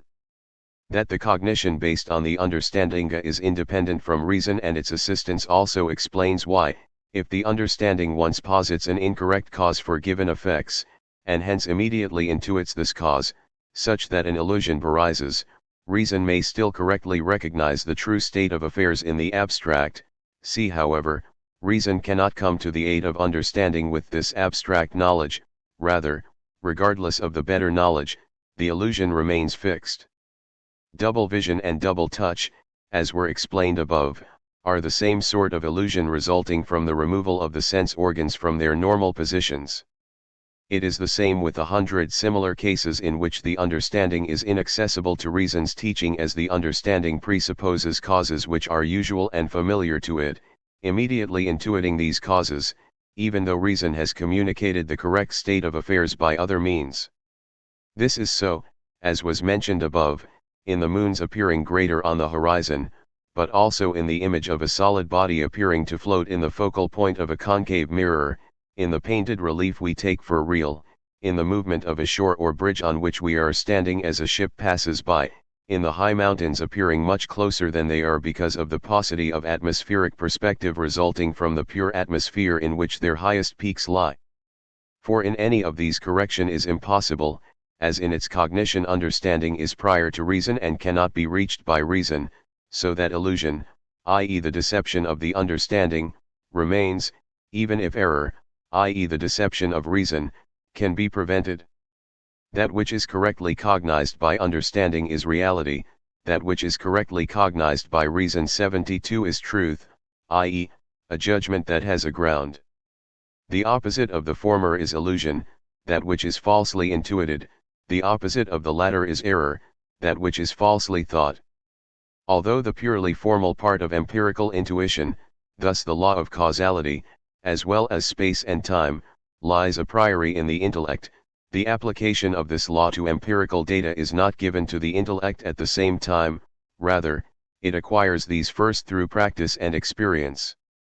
For this reason newborn children indeed experience impressions of light and color, except they still do not apprehend objects and actually see, rather, for the first weeks, they are in a stupor, which disappears as soon as their understanding begins first by means of touch and sight to practice its function on the data of the senses, through which the objective world gradually enters their consciousness. This entry can clearly be recognized as their gaze becomes intelligent and their movements show some intentionality, especially when for the first time they acknowledge their caregiver by showing a friendly smile. One can also observe that children experiment with vision and touch for some time in order to perfect their apprehension of objects under different illumination, in different directions, and at different distances, and so they work at a quiet, but serious study until they have acquired all the understanding's operations of vision described above. However, this schooling is much more clearly verified through those born blind, but operated on later, since these people give accounts of their perceptions. Since Cheselden's blind person became famous, about whom the original report is given in the Philosophical Transactions, Volume 35, the case has often been repeated, and each time it has been confirmed that these people who acquired the use of their eyes late in life indeed see light, colors, and figures immediately after the operation, but still have no objective intuition of objects, for their understanding must first learn to apply its causal law to the unfamiliar data and their alterations.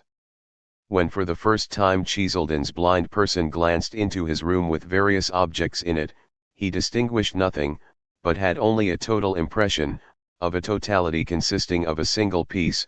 He took it to be a smooth, multicolored 73 surface.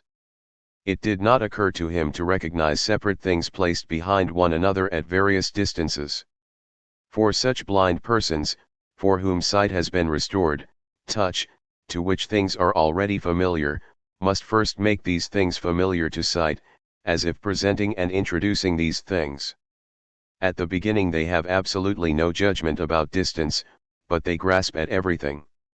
When one such blind person with restored sight saw his house from outside, he could not believe that all the big rooms could be in that little thing. Another was elated when, some weeks after the operation, he made the discovery that a copper engraving on the wall represented all sorts of objects. In the Morgenblatt of 23 October 1817 there is a report of a person born blind who received sight in his 17th year of life.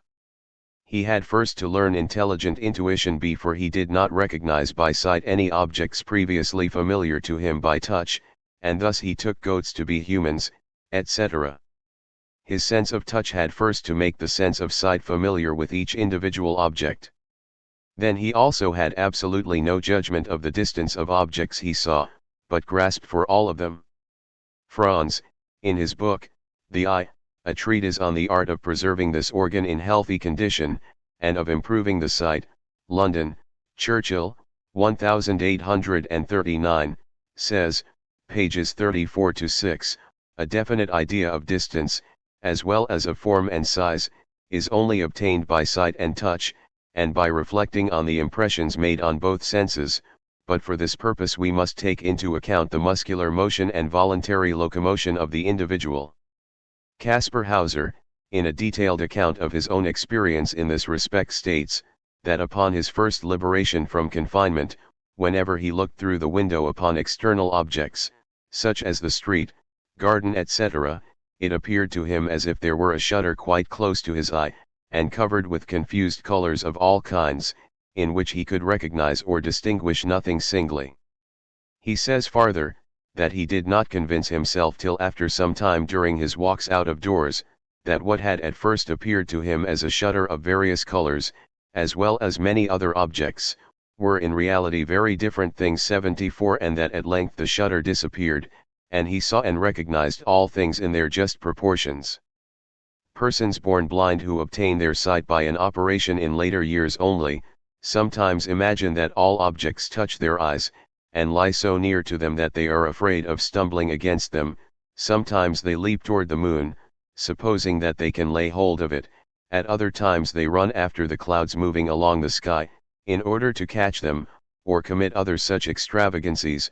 Since ideas are gained by reflection upon sensation, it is further necessary in all cases, in order that an accurate idea of objects may be formed from the sense of sight, that the powers of the mind should be unimpaired, and undisturbed in their exercise.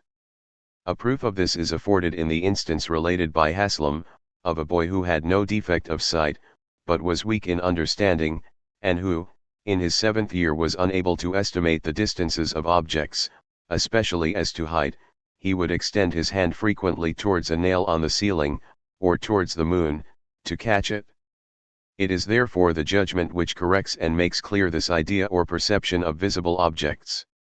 The intellectual nature of intuition depicted here is corroborated physiologically by Flourens on Life and on Intelligenza, 2nd edition, Paris, Garnier Brothers, 1858.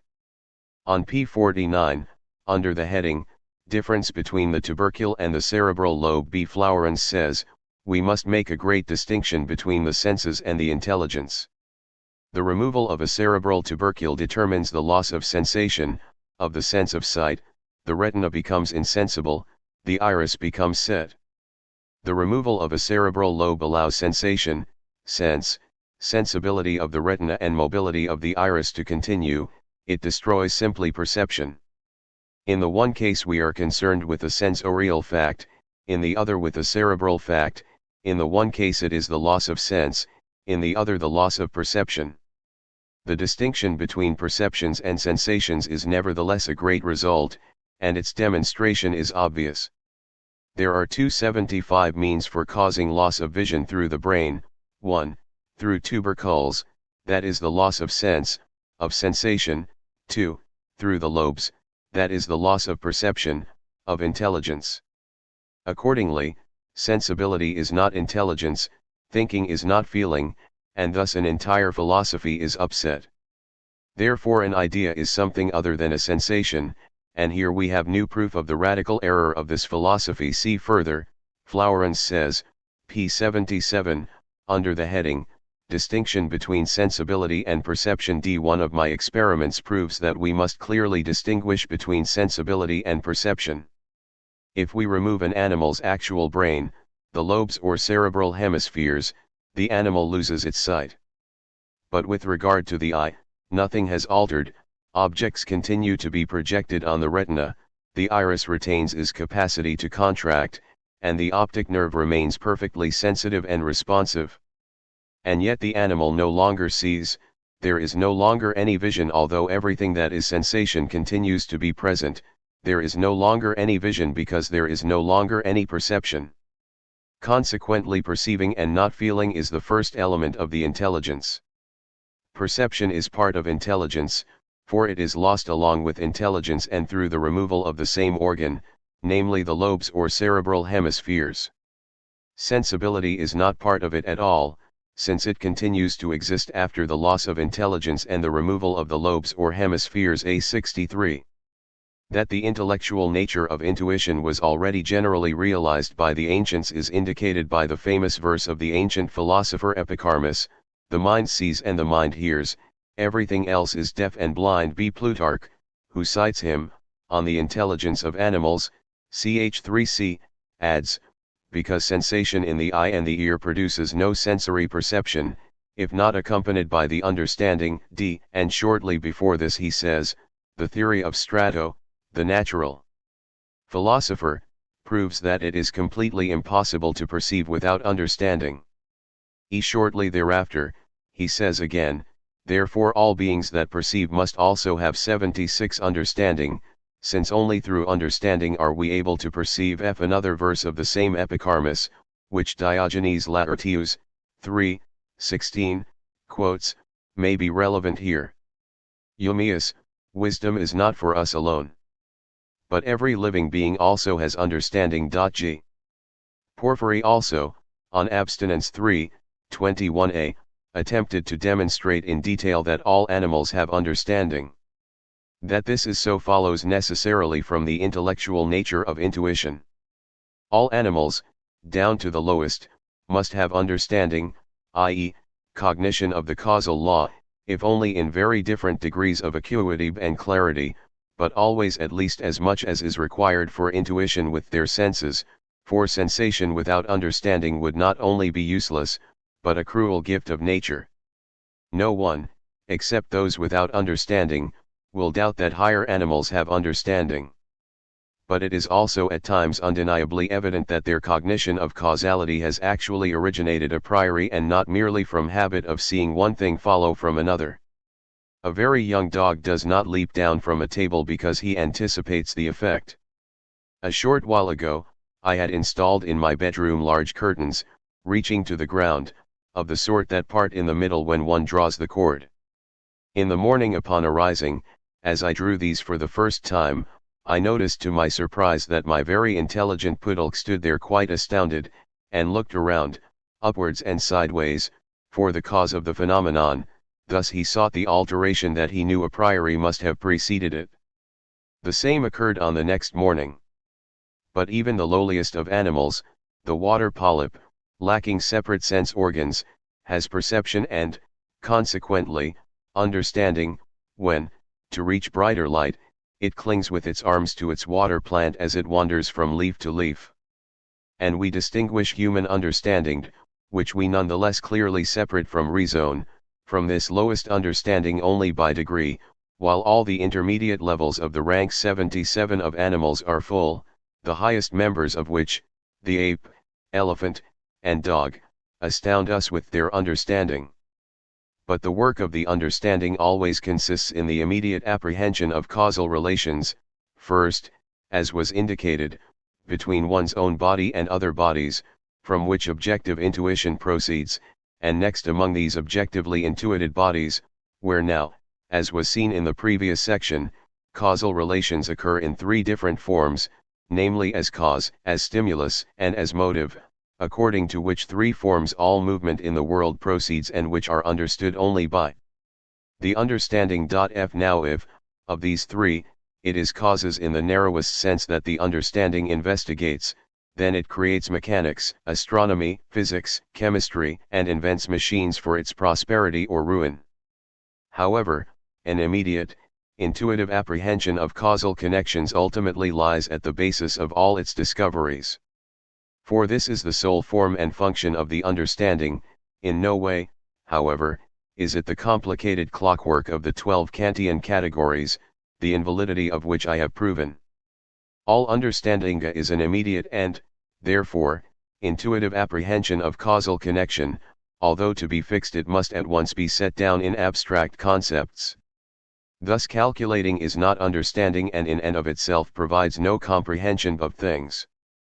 This comprehension is achieved only by means of intuition, through correct cognition of causality and geometric construction of the course of events. Euler has presented this better than anyone else because he understood the matter from the ground up. In contrast, calculation concerns nothing but abstract concepts of quantities, and it establishes the mutual relations among these. We never achieve the least understanding of a physical process by this means. For such understanding requires intuitive apprehension of spatial relations by means of which the causes operate. Calculation determines how much and how large, and is, therefore, indispensable to praxis. It can even be said, where calculation begins, understanding ceases, for the head busied with numbers, while it calculates, is completely estranged from the causal connection and the geometrical construction of the physical course of events. It is stuck in nothing but abstract, numerical concepts. The result, however, indicates nothing more than 78 how much, never what. L'expérience et le calcul, that motto of French physicists, is by no means sufficient. Whereas, if stimuli are the understanding's guide, then it will produce plant and animal physiology, therapy, and toxicology. Finally, if it has applied itself to motivation then it will either simply use this theoretically as a guide in order to promote morals, theory of right, history, politics, and even dramatic and epic poetry, or instead use it practically, either to train animals or even to make the human race dance to its tune once it has happily discovered which string to pull to make each puppet move at its pleasure. But whether the understanding, by way of mechanics, uses the weight of bodies to make machines so cleverly that their working occurs at just the right time to serve its purpose, or whether for its own ends it puts into play the collective or individual inclinations of humans, it is all the same as regards the function at work here. Now in this practical application, the understanding is called ingenuity, A, and if this is accompanied by deception, guile, B, and when its ends are quite trivial, wheeliness, C, and when it is in connection with the detriment of others, unscrupulousness. D, whereas in merely theoretical use it is simply called understanding. However, in its higher degrees, it is then called acumen, insight, sagacity, penetration. In contrast, a lack of it is called dullness, stupidity, idiocy, etc. These extremely different degrees of the understanding's acuteness are innate and not to be acquired, although practice and knowledge of the subject matter are generally required for its correct use, as we have seen even in its first application, empirical intuition. Any simpleton has reason, if he is given the premises, then he will draw the conclusion. But understanding requires primary cognition, consequently intuitive cognition, and therein lies the distinction. Accordingly, the core of any great discovery, as well as that of any plan of worldwide historical significance, is the product of a fortuitous moment, in which, through favorable internal and external circumstances, a complicated causal series, or hidden causes of phenomena seen 1,000 times, or an obscure path never before taken, is suddenly illuminated for the understanding. Through 79 the above discussions of the processes of touch and vision it is indisputably established that empirical intuition is in its essentials the work of the understanding, and that on the whole the senses provided with scant material, in their sensations, so that the understanding is the artist forming the work, the senses only the assistants that present the material. But the understanding's procedure consists throughout in the transition from given effects to their causes, which are first presented as objects in space through just this procedure. The prerequisite for this is the law of causality, which for just this reason must be aided by the understanding itself, because it could never have come to it from the outside. Indeed, the law of causality is the first condition of all empirical intuition, but this is the form in which all experience occurs. How then could the law first be derived from experience, for which it is the essential prerequisite? Precisely because this absolutely cannot be, and because Locke's philosophy had all but abolished all a priority, Hume denied the entire reality of the concept of causality. In view of this, he already mentioned, in the seventh of his essays on human understanding, two false hypotheses, which have been advanced again in our time. One is that the effect of will on a member of the body is the origin and prototype of the concept of causality. The other is that the resistance with which bodies oppose our pressure against them is the origin and prototype of the concept of causality.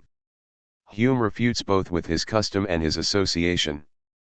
But I do so in this way: there is absolutely no causal connection between the act of will and the action of the body, rather, both are immediately one and the same, which is doubly perceived, once in self-consciousness, or the inner sense, as an act of will, and at the same time in the external, spatial intuition of the mind, as action of the body. See The World as Will and Representation, 3rd ed., Volume 2, p. 41.b. The second hypothesis is false, first because, as was shown above in detail, a mere sensation of touch provides absolutely no objective intuition, much less the concept of causality. This concept can never arise from the mere feeling of an impeded effort of the body, which indeed often occurs without external cause, and second because our pressing against an external object must have a motivati and already presupposes the perception of the object, but this presupposes the cognition of causality. The independence of the concept of causality from all experience can be thoroughly demonstrated by the fact that it has been proven that the possibility of all experience depends on this concept, as I have shown above. In 23 I will demonstrate that Kant's proof, advanced with the same intent, is wrong. This is also the place to note that Kant either did not realize or, because it did not suit his purpose, intentionally evaded the way the causal law, known to us prior to all experience, brings about empirical intuition. In Critique of Pure Reason, the relation of causality to intuition is not mentioned in the doctrine of elements, but in a place where it would not be expected, namely in the chapter The Paralogisms of Pure Reason, and, in fact, in the criticism of the fourth paralogism of transcendental psychology, only in the first edition, pages 367 ff. That he assigns the discussion to this place already shows that, in considering this relation, he always had in mind only the transition from appearance to the thing in itself, but not the source of intuition itself. Accordingly, he says here that the existence of an actual object external to us is not given directly in perception, but rather can be thought of as an external cause of the perception and so can be inferred. But whoever does this, is for Kant a transcendental realist, and hence, headed the wrong way. Certainly Kant here understands by external object the thing in itself. In contrast, the transcendental idealist stops at the perception of what is empirically real, i.e., of what exists in space external to us, without first having to infer the cause in order to give it reality. Perception, for Kant, is something completely immediate, something that occurs without any assistance from the causal nexus or, therefore, from the understanding. He identifies perception directly with sensation. This is proven in a passage from the same source, p. 371, I am no more necessitated to draw inferences in respect of the reality of external objects, etc., and also this on p. 372 and now 181 can indeed admit that, etc. From these passages it is completely clear that for him perception of external things in space precedes all application of the causal law, and thus this law does not enter into perception as an element and condition. For him mere sensation is immediately perception. Only insofar as one inquires about what may be external to us, as understood in the transcendental sense, in other words about the thing in itself, is causality mentioned in connection with perception. Kant further takes the causal law as existing and possible only in reflection, thus in abstract, distinct conceptual knowledge b, but he has no idea that the application of the causal law precedes all reflection, which is obviously the case, particularly with empirical sensory intuition, which otherwise never could take place, as my analysis of this above has irrefutably proven. Thus Kant must leave completely unexplained the origin of empirical intuition. For him it is as if given by a miracle, merely a matter of the senses, coinciding with sensation. I do wish that the thoughtful reader would attend to the passages cited in Kant so that it will be evident to him how much more accurate is my conception of the whole sequence and process. This extremely erroneous Kantian view has ever since prevailed in philosophical literature because no one was so bold as to question it, and I have needed first to clear the way, in order to cast light on the mechanism of our cognition. Moreover, the fundamental idealistic insight advanced by Kant has lost absolutely nothing through my correction of the matter. Indeed, with me it has gained all the more insofar as the requirement of the causal law is absorbed into empirical intuition, as its product, and is extinguished, so that it cannot legitimately be used any further for the purpose of a wholly transcendent question about the thing in itself. That is, if we reflect on my theory of empirical intuition, as given above, we will find that the first datum of intuition, the sensation, is a completely subjective process internal to the organism because it is beneath the skin. Locke has already thoroughly and fundamentally proven 82 that these sensations of the sense organs, even assuming that they are incited by external causes, still can have absolutely no similarity to the property of these causes. The sweetness lies not in the sugar, the red lies not in the rose. But even that they must have an external cause at all depends on a law, the origin of which demonstrably lies in us, lies in our brain, and hence is ultimately no less subjective than sensation itself.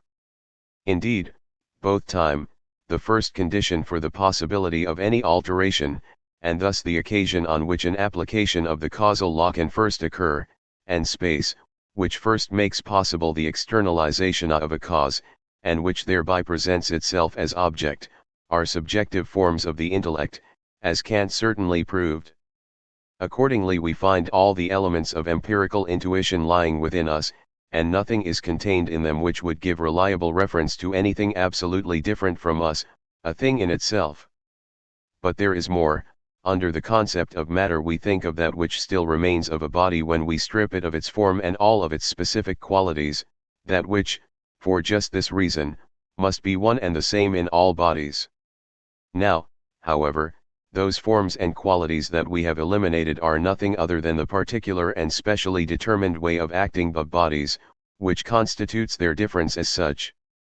Therefore, if we disregard the forms and qualities of objects, then what remains is only activity in general, see pure acting as such, causality itself, considered objectively, that is, what remains is only the reflection of our own understanding, the image of its only function projected outward, and matter is pure causality through and through, its being is its acting in general. Cf. The World as Will and Representation, Volume 1, 4, p. 9, and Volume 2, pages 48, 9. Therefore, pure matter cannot be intuited, but only thought. It is something thinking adds to any reality as its basis, since pure causality, mere acting without a determined way of acting, cannot be given intuitively and thus cannot be found in experience. Hence matter is only the objective correlate of pure understanding, it is really causality 83 and nothing else, just as this is the immediate cognition of cause and effect in general and nothing else. Now for just this reason, the law of causality can have no application to matter itself, i.e. matter can neither arise nor perish, but it is and persists. For since all change of accidents, forms and qualities, i.e., all things arising and perishing, occurs only by means of causality, but matter itself is pure causality as such, objectively comprehended, matter cannot exercise its power over itself, just as the eye can see everything, but just not itself. Furthermore, since substance is identical with matter, it can be said that substance is acting comprehended abstractly, a accident is the particular way of acting, b acting concretely. C. Thus these are now the results to which true idealism, i.e. transcendental idealism, leads. Through my principal work, I have shown that by the path of representation we cannot arrive at a thing in itself, i.e., at that which also exists altogether outside of representation, but we must strike a course leading through the heart of things, a course that at once breaches the fortress, as if by treachery. However, if one wants to compare, or even completely identify the honest and quite profound analysis of empirical intuition given here in its elements, which show themselves to be altogether subjective, with Fichte's algebraic equation between I and not I, with his sophistic sham demonstrations, which required a mask of unintelligibility, even of nonsense, in order to deceive the reader with such explanations as the I spins the not I out of itself, in short, with all the foolishness of the science of null edged, then this would be patent chicanery and nothing else. I protest against all association with this Fichte, just as Kant publicly and expressly protested against the same in an ad hoc notice in the Jena Literary Journal, Kant, Declaration concerning Fichte's Science of Knowledge, in advertisements of the Jena Literary Journal F 1799, number 109. If Hegelians or similar ignoramuses still prefer to speak of a Kantian, Fichtean philosophy, there is Kantian philosophy and Fichtean windbaggery. This is the true state of affairs, and it will 84 remain so, despite all those who acclaim the bad and disdain the good, who are more numerous in the German fatherland than anywhere else. 22 On the immediate object. 64. The sensations of the body, then, provide the data for the initial application of the causal law and are precisely the means through which intuition of this class of objects arises. Consequently, this class of objects gets its being and existence only by means of, and through the exercise of, this function of the understanding as it comes into operation. Now, insofar as the organic body is the starting point for the intuition of all other objects and thus is the mediation of these, in the first edition of this essay I had called the body the immediate object. This expression, however, can only apply in a quite non-literal sense. For although perception of its sensations is absolutely immediate, it does not present itself as an object at all, but so far everything still remains subjective, that is, sensation. From this, intuition of all other objects as causes of such sensations certainly emanates, whereupon these causes present themselves as objects, but not the body itself, for in this process the body provides mere sensation to consciousness. The body is objectively cognized, that is, as an object, only mediately, because it, like all other objects, presents itself in the understanding, or in the brain, which is the same, as a cognized cause of a subjectively given effect. In precisely this way it presents itself as objective, which can happen only when its parts act on its own senses, that is, when the eye sees the body, the hand touches it, etc., and on the basis of such data the brain, or the understanding, constructs the body, as it does other objects, in space, according to its form and quality. Accordingly, the immediate presence in the consciousness of representations belonging to this class depends on the position which they take in the chain of causes and effects connecting everything to what is then the body of the all-cognizing subject. A.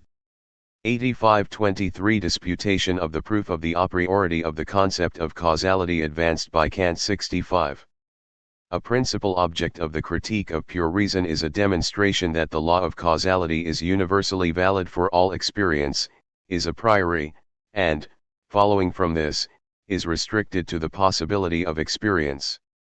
However, I cannot agree with the proof of the a priority of the principle given there. In essence, it is the following. 66 The necessary synthesis of the manifold of all empirical cognition through the imagination creates a succession, but still not a determinate succession, i.e., the succession leaves indeterminate which of two perceived states comes first, not only in my imagination, but in the object. However, a definite order of this succession, through which alone what is perceived becomes experience, i.e. is justified as objectively valid judgments, first occurs through the pure concept of the understanding of cause and effect.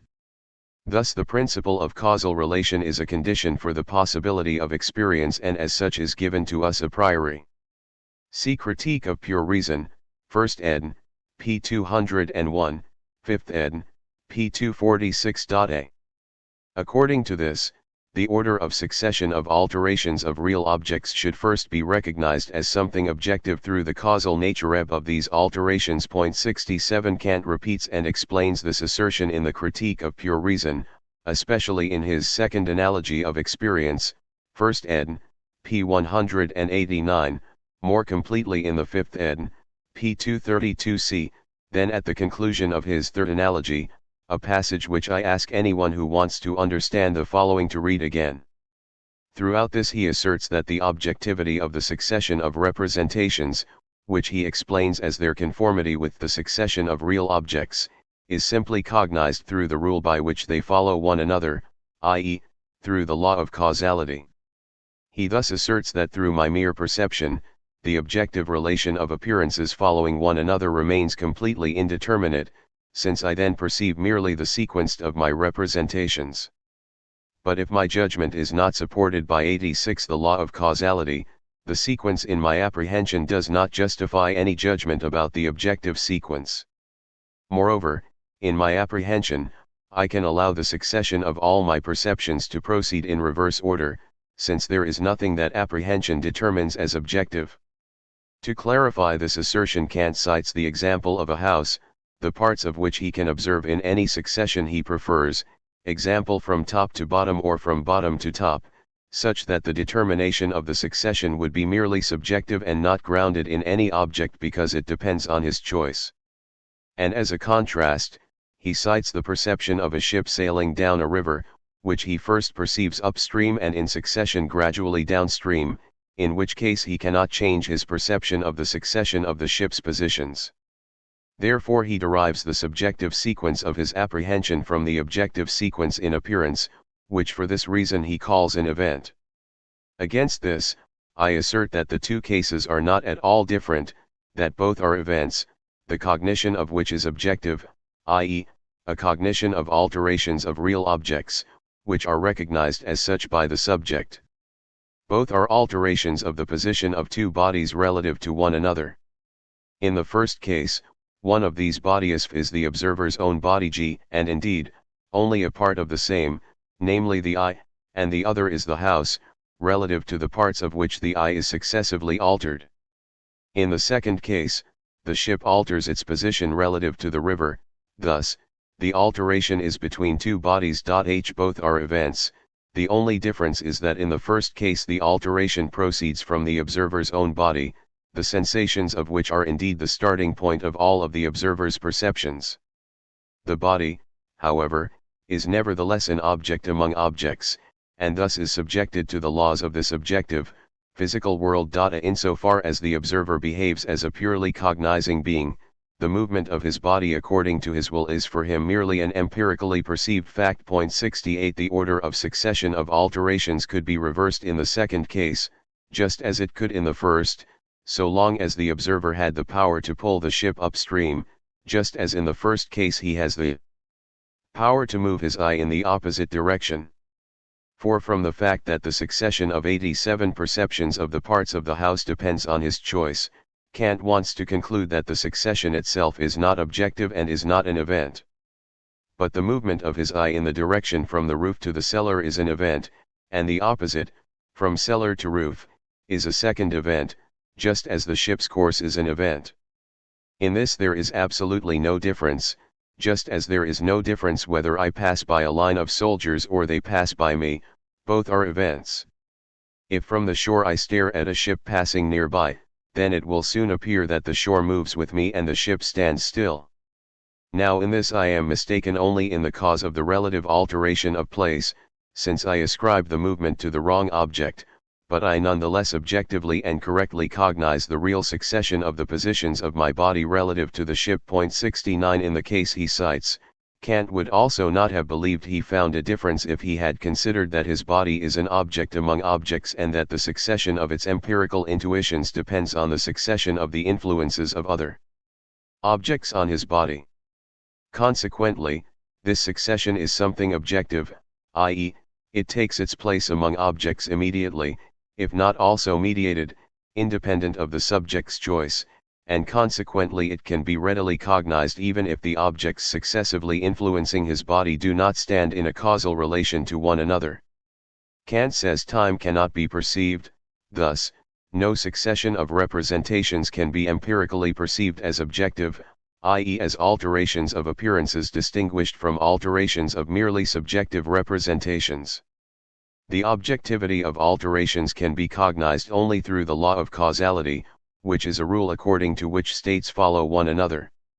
And the result of his assertions would be that we perceive absolutely no sequence in time as objective, excepting that of cause and effect, and that any other sequence of appearances perceived by us is determined thus and not otherwise merely through our choice.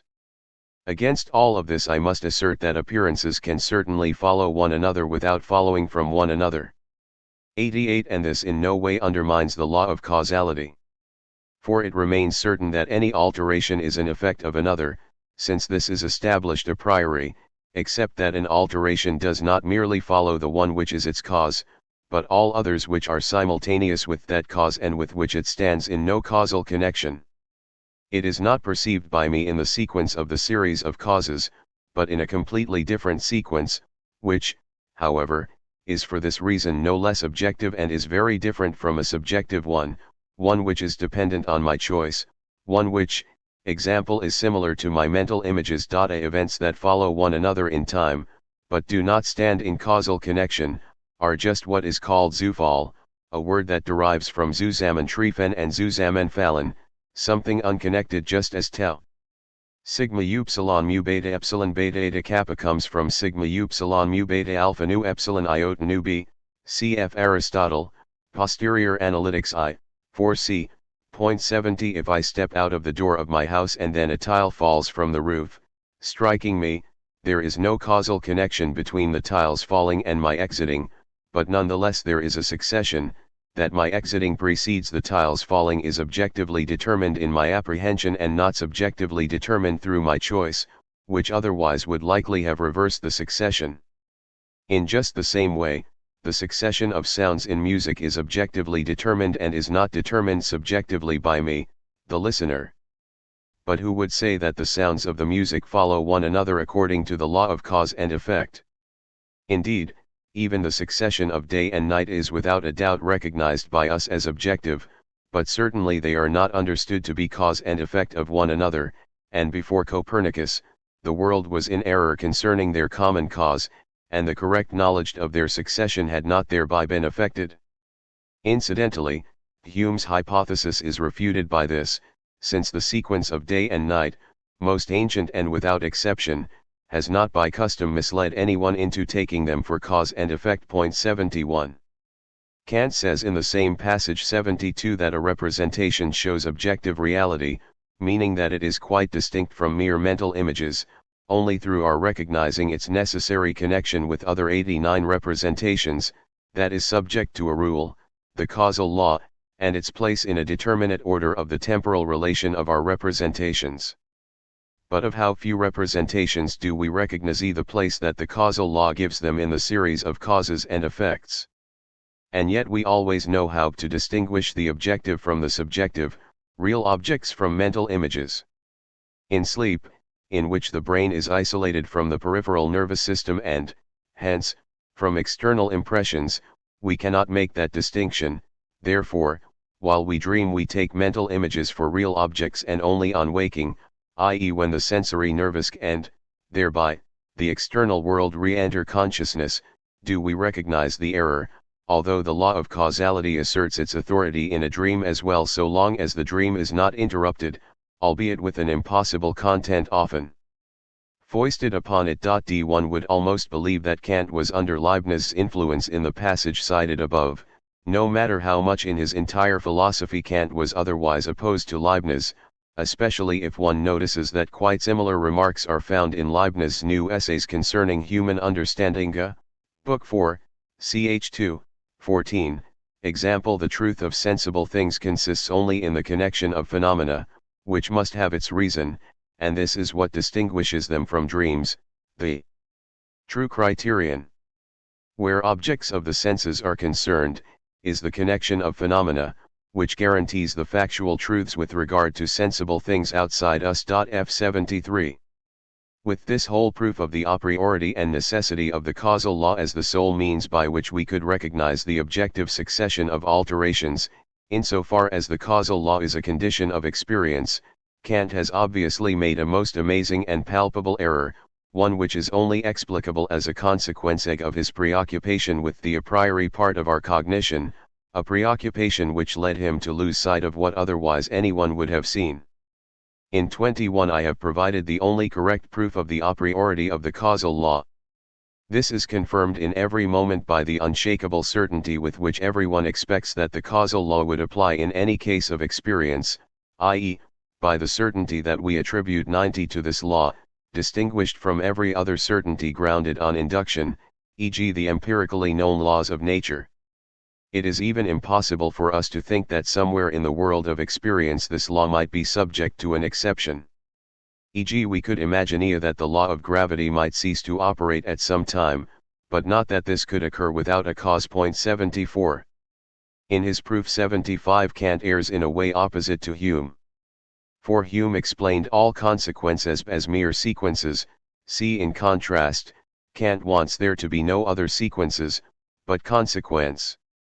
Certainly only the pure understanding can conceive of consequence, but it can no more conceive of mere sequence than it can conceive of the distinction between right and left, which, like sequence, is to be grasped only through pure sensibility. The sequence of events in time can certainly be recognized empirically, which Kant denies in the same passage, as can the juxtaposition of things in space. But the way in which something generally follows another in time is no more to be explained than the way in which something follows from another. The former cognition is given and conditioned by pure sensibility, the latter is given and conditioned by pure understanding. However, as he explains the objective sequence of appearance as merely cognizable through the chain of causality, Kant slips back into the same mistake for which he reproaches Leibniz, that he intellectualizes the forms of sensibility. Critique of Pure Reason, 1st ed., p. 275, 5th ed., p. 331g. My view on succession is the following. We derive the knowledge of the mere possibility of succession from the form of time belonging to pure sensibility. The succession of real objects, the form of which is precisely time, we cognize empirically and consequently as real. However, through the understanding, by means of causality, we cognize merely the necessity of a succession of two states, i.e., an alteration, and that we have the concept of the necessity of succession is in itself a proof that the law of causality is not known empirically, but is a law given to us a priori. After all, the principle of sufficient reason is the expression of a necessary connection among all of our objects. 91, i.e., representations. It is the expression of the fundamental form K lying at the core of our cognitive faculty. It is the universal form of all representations and the sole origin of the concept of necessity, that concept which, of course, has no true content, nor verification other than that of the appearance of the consequent when its ground is given. 76 In the class of representations that we are now considering, where this principle appears as the law of causality, this law determines the temporal sequence, which stems from the fact that time is the form of these representations, and that is why the necessary connection here appears as the rule of succession. In other forms of the principle of sufficient reason, the necessary connection that it everywhere demands will appear to us in forms quite different from time, and as a result, will not appear as succession. Yet the principle of sufficient reason will always retain the character of a necessary connection, by which the identity of this principle reveals itself in all of its forms, or, rather, this principle reveals the unity of the root of all laws. If Kant's assertion, which I challenged, were correct, then we would only recognize the reality of succession from its necessity. However, this presupposes an understanding which simultaneously comprehends all series of causes of effects, hence, an omniscient understanding. Kant has imposed the impossible on the understanding, merely in order to have less need of sensibility.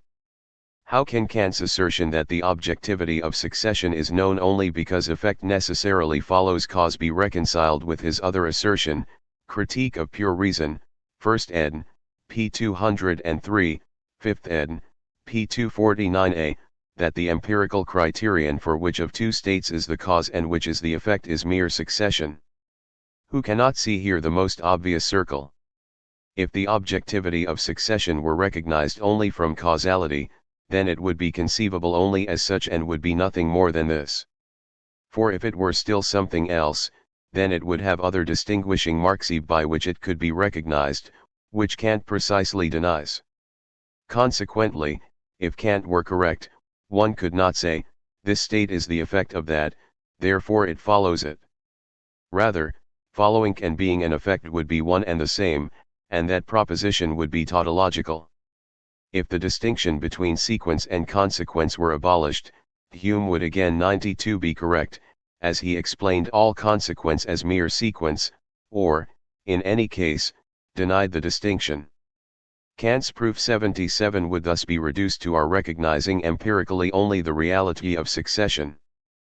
But since we also recognize the necessity of succession in certain series of events, and since we even know prior to all experience that every possible event must have a definite place in one or another of these series, there already follow from this both the reality and the a priority of the law of causality, and for the latter the proof given in 21 above is the only correct 1.78.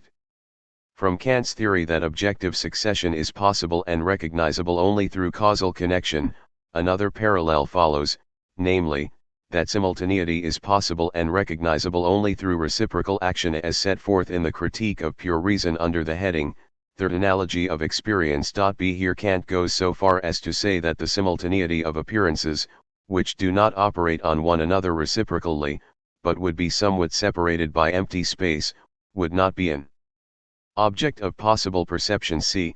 This would be an a priori proof that there is no empty space between the fixed stars, and that the light that plays between our eyes and the heavenly bodies, which expression slips in the idea that the light of the stars not only works on our eyes, but also that of our eyes works on the stars, affects a community between us and the latter and thereby proves the simultaneity of the latter. D. This last statement is even empirically false, since the sight of a fixed star in no way proves that it is simultaneous with the spectator, but at most proves that it existed a few years ago, and in some cases, thousands of years ago. As to the rest, this Kantian theory stands or falls with the first, only it is much easier to see through. In addition, above in 20, I have already discussed the vacuousness of the concept of reciprocal action. If one wishes, one may compare this refutation of the Kantian proof in question here to two previous attacks, namely, that by Feder in his book on Space and Causality 29e and that of G. E. Schultz in his Critique of Theoretical Philosophy, Volume 2, pages 422 ff.f. It 93 is not without great reluctance that I dared, 1813, to produce objections to a prominent theory that was taken as proven and even repeated in the most recent books, e.g. Fry's Critique of Reason, Volume 2, p. 85g, a theory of that man whose amazing profundity I respect and to whom I owe so much that is so important, that his spirit can say to me in Homer's words, I also removed the fog that covered your eyes. H. 24 on the misapplication of the law of causality 79. According to our previous discussion, it is a misapplication of the law of causality whenever it is applied to something other than alterations in the empirically given material world, example to natural forces, by means of which such alterations are first possible at all, or to matter, in which they take place, or to the universe, to which must be attributed an absolutely objective existence, not one conditioned by our intellect, and also in many other ways. Here I refer to what was said about this in The World as Will and Representation, Volume 2, ch. 4, pages 42 ff, 3rd ed., 2, pages 46 ff. Of course, the origin of such misapplication is partly in our applying the concept of cause, like countless other concepts in metaphysics and morals, much too widely, and partly through our forgetting that the law of causality is, indeed, a presupposition that we bring with us into the world and that makes possible intuition of things external to us. However, for just this reason, we are not justified in applying such a principle to the eternal order of the world and to all that exists in it external to and independent of the function of our cognitive faculty from which this principle has arisen. 25. The time of an alteration. 80. Since the principle of sufficient reason of becoming is applicable only to alterations, it must be noted here that ancient philosophers already posed 94 the question of the time in which an alteration takes place. 4. It cannot take place while the earlier state still exists, and also not after the new state has already appeared. However, if we allow the alteration its own time between the two states, then during this time, a body must be in neither the first nor the second state. Example: a dying person must neither be dead nor living, a body neither at rest nor in motion, which would be absurd. The niceties and subtleties on this question are found compiled in Sextus Empiricus, Against the Mathematician, see Book 9, 267-271 and Hypothesis 3, ch 14, and some of this is found in Gellius, Book 6, ch 13. Plato had rather cavalierly dismissed this difficult point in the Parmenides, p. 138, Bipedni, merely asserting that the alteration occurs suddenly and fills no time at all. It is xi alpha phi nu eta, in repenta noa, which he calls tau omicron pi omicron phi sigma iota nu chi rho nu omicron delta epsilon nu omicron sigma alpha, that is, a thing of odd nature, being in no way in time, which then still occurs in time. Consequently, it was left to Aristotle's perspicacity to clear up this difficult matter, which task he accomplished thoroughly and in detail in the 6th book of the Physics, chs. 1-8. His proof that no alteration occurs suddenly, the xi alpha phi nu eta of Plato, but that every alteration occurs gradually, and hence occupies a certain time, is provided entirely on the basis of pure a priori intuition of time and space, but also turns out to be very subtle. In any case, the essentials of this very lengthy demonstration can be reduced to the following propositions. To be contiguous means that things have in common their most extreme opposite limits. Consequently, only two extended things can be contiguous with one another, not two indivisible things, since they would then be one. Consequently, only lines can border on one another, not mere points. This is transferred from space to time. As there is always a line between 2 points, so there is always a time between two nows. D. This is the time of an alteration, if there is one state in the first now and another state in the second. The time of an alteration is, as is any time, infinitely divisible. Consequently, in it, that which is altering goes through an infinite number of stages through which the second state gradually emerges out of the first state. Here is how the matter can be explained in a way that is easy to understand. Between two successive states, the difference between which we can grasp our senses, there lie infinitely more 95 states, the differences between which are imperceptible because the state which newly appears must have arrived at a certain stage or size in order to be perceptible to the senses. Thus the course of subtly stages, or ever so slight extensions leads to the new state, as the new state gradually emerges. Considered collectively, these are included under the term alteration, and the time that they take up is the time of alteration. If we apply this to a body that is struck, then the most immediate effect is a certain oscillation of its inner parts, and after the impulse has been transmitted through them, the body breaks into external motion. Aristotle quite correctly infers from the infinite divisibility of time that everything that fills time, hence also every alteration, i.e., transition from one state to another, must in every case be infinitely divisible, so that everything that arises, in fact comes together from infinite parts, and hence is always gradual and never sudden. In the last chapter of his book, from the principles given above and from the gradual arising of every motion which results from them, Aristotle draws the important conclusion that nothing indivisible, and so, no mere point, can move. Kant's definition of matter agrees with this quite well. Matter is that which moves in space. Thus this law of the continuity and graduality of all alterations, first set forth and proved by Aristotle, we find stated by Kant 3 times, namely in his dissertation on the sensible and intelligible forms of the world A14, in the Critique of Pure Reason 1st ed., p. 207 and 5th ed., p. 253, b, and finally in the Metaphysical Foundations of Natural Science at the close of General Observations on Mechanics. In all three passages, his presentation of the subject is brief, but also not as thorough as that of Aristotle, with whom, nonetheless, Kant's presentation is in complete agreement in its essentials. Therefore, doubtless Kant took up these ideas directly or indirectly from Aristotle, although Kant never names Aristotle. Aristotle's proposition, nows are not contiguous, is repeated in the form there is always a time between two moments, to which expression it may be objected that even between 2 centuries there is none, because in time, as 96 in space, there must be a clear boundary. So in the first and oldest of the presentations cited, instead of mentioning Aristotle, Kant wants this doctrine that he advanced identified with Leibniz's law of continuity. If the two were really the same, then Leibniz would have gotten the matter from Aristotle. Now Leibniz first advanced this law of continuity in a letter to Bell, Ibid, p. 104, in which, however, he calls it the general principle of order F, following his own expression, p. 189 of his philosophical works G. ed. Erdmann, and for this term he gives a very general and vague, primarily geometric rationale, which has no direct bearing on the time of alteration, which he never even mentions. 97 Fifth chapter on the second class of objects for the subject and the form of the principle of sufficient reason governing in it.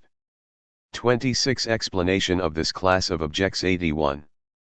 The only essential distinction between humans and animals, which has always been attributed to reason, a very special cognitive faculty exclusive to humans, is based on the fact that humans have a class of representations which no animal shares.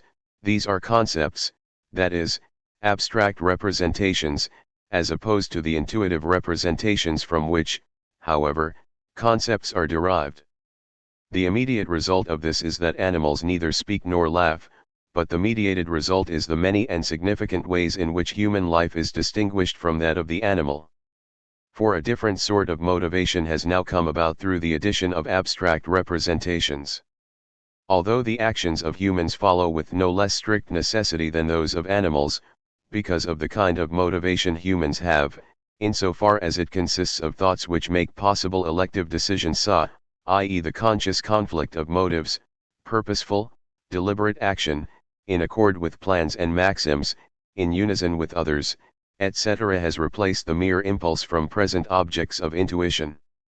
But this has brought about 98 everything that makes the life of humans so rich, so cultivated, and so terrible, that here in the West, which has made them pale and white, and where the ancient, true, profound, original religions of their homeland could not follow, humans no longer recognize animals as their brothers, but believe them to be something fundamentally different from themselves, and to maintain this illusion, humans call animals beasts, assigning derogatory terms to all the vital functions which humans have in common with them, considering them to be without rights, as humans steel themselves against the identity of essence they share with the animals, an identity which still presses itself upon them.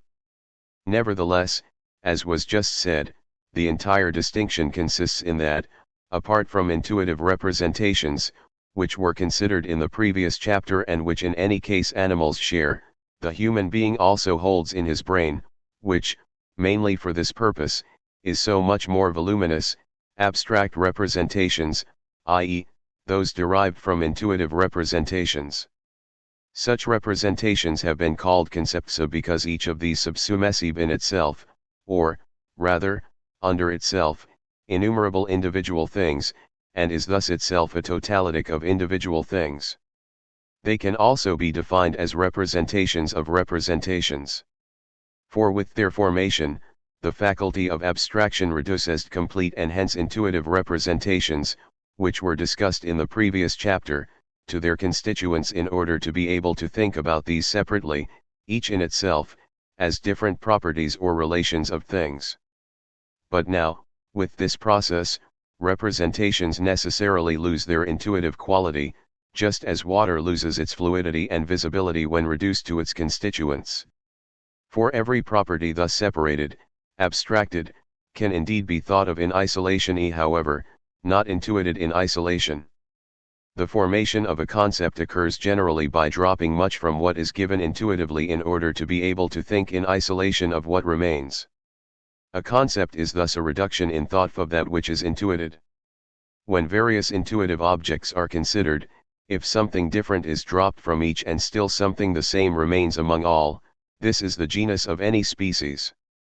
Hence the concept of any genus is the concept of every species subsumed under it after the removal of everything which does not belong to all of the species.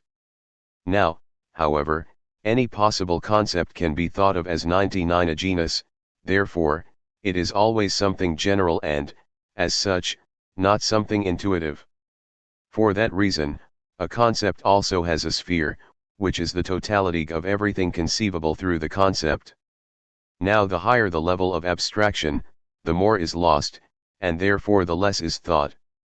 The highest, i.e., the most general concepts, are the emptiest and poorest. Ultimately these are just empty shells, as, example being, essence, thing, becoming, etc. Incidentally, whatever could philosophical systems produce when they are merely spun out of these same concepts and have as their matter only such empty shells of thought? They must be infinitely empty and poor, and therefore, turn out to be tedious and suffocating. Now since, as I have said, representations that are sublimated H and thereby decomposed E into abstract concepts, have forfeited all their intuitive quality, they would completely escape consciousness and would thus have no value for the intended operations of thought if they were not fixed and held fast in our senses by arbitrary signs.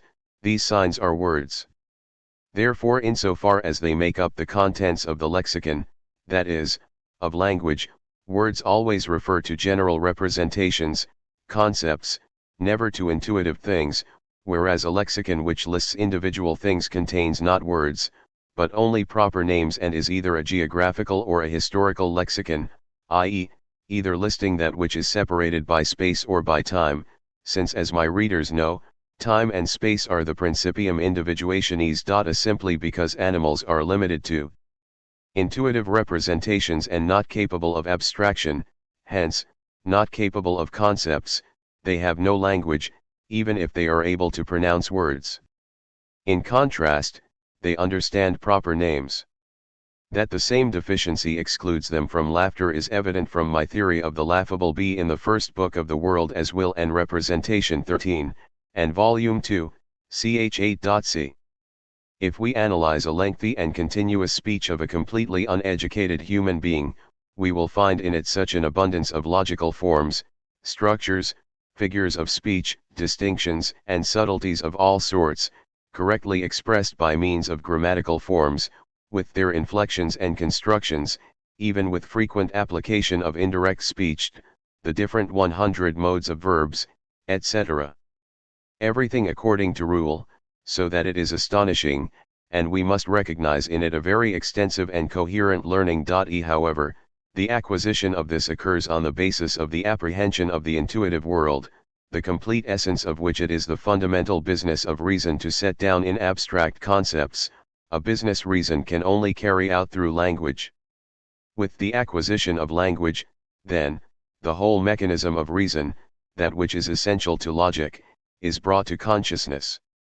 Obviously this cannot occur without great intellectual effort and eager attentiveness, and children are endowed with the power for such attentiveness by their desire to learn, which is strong when they see for themselves its true usefulness and necessity, and appears weak only when we try to force on children that which is unsuitable to them. Thus with the acquisition of language, together with all its figures of speech and subtleties, as much as by means of listening to adult speakers as by means of speaking themselves, children, even those brought up uneducated, complete this development of their reason and acquire that genuine, concrete logic, which consists not in rules of logic, but in the immediate, correct application of logic, just as a musically talented human being acquires the rules of harmony without reading notes and studying thorough bass, but merely through playing the piano by ear.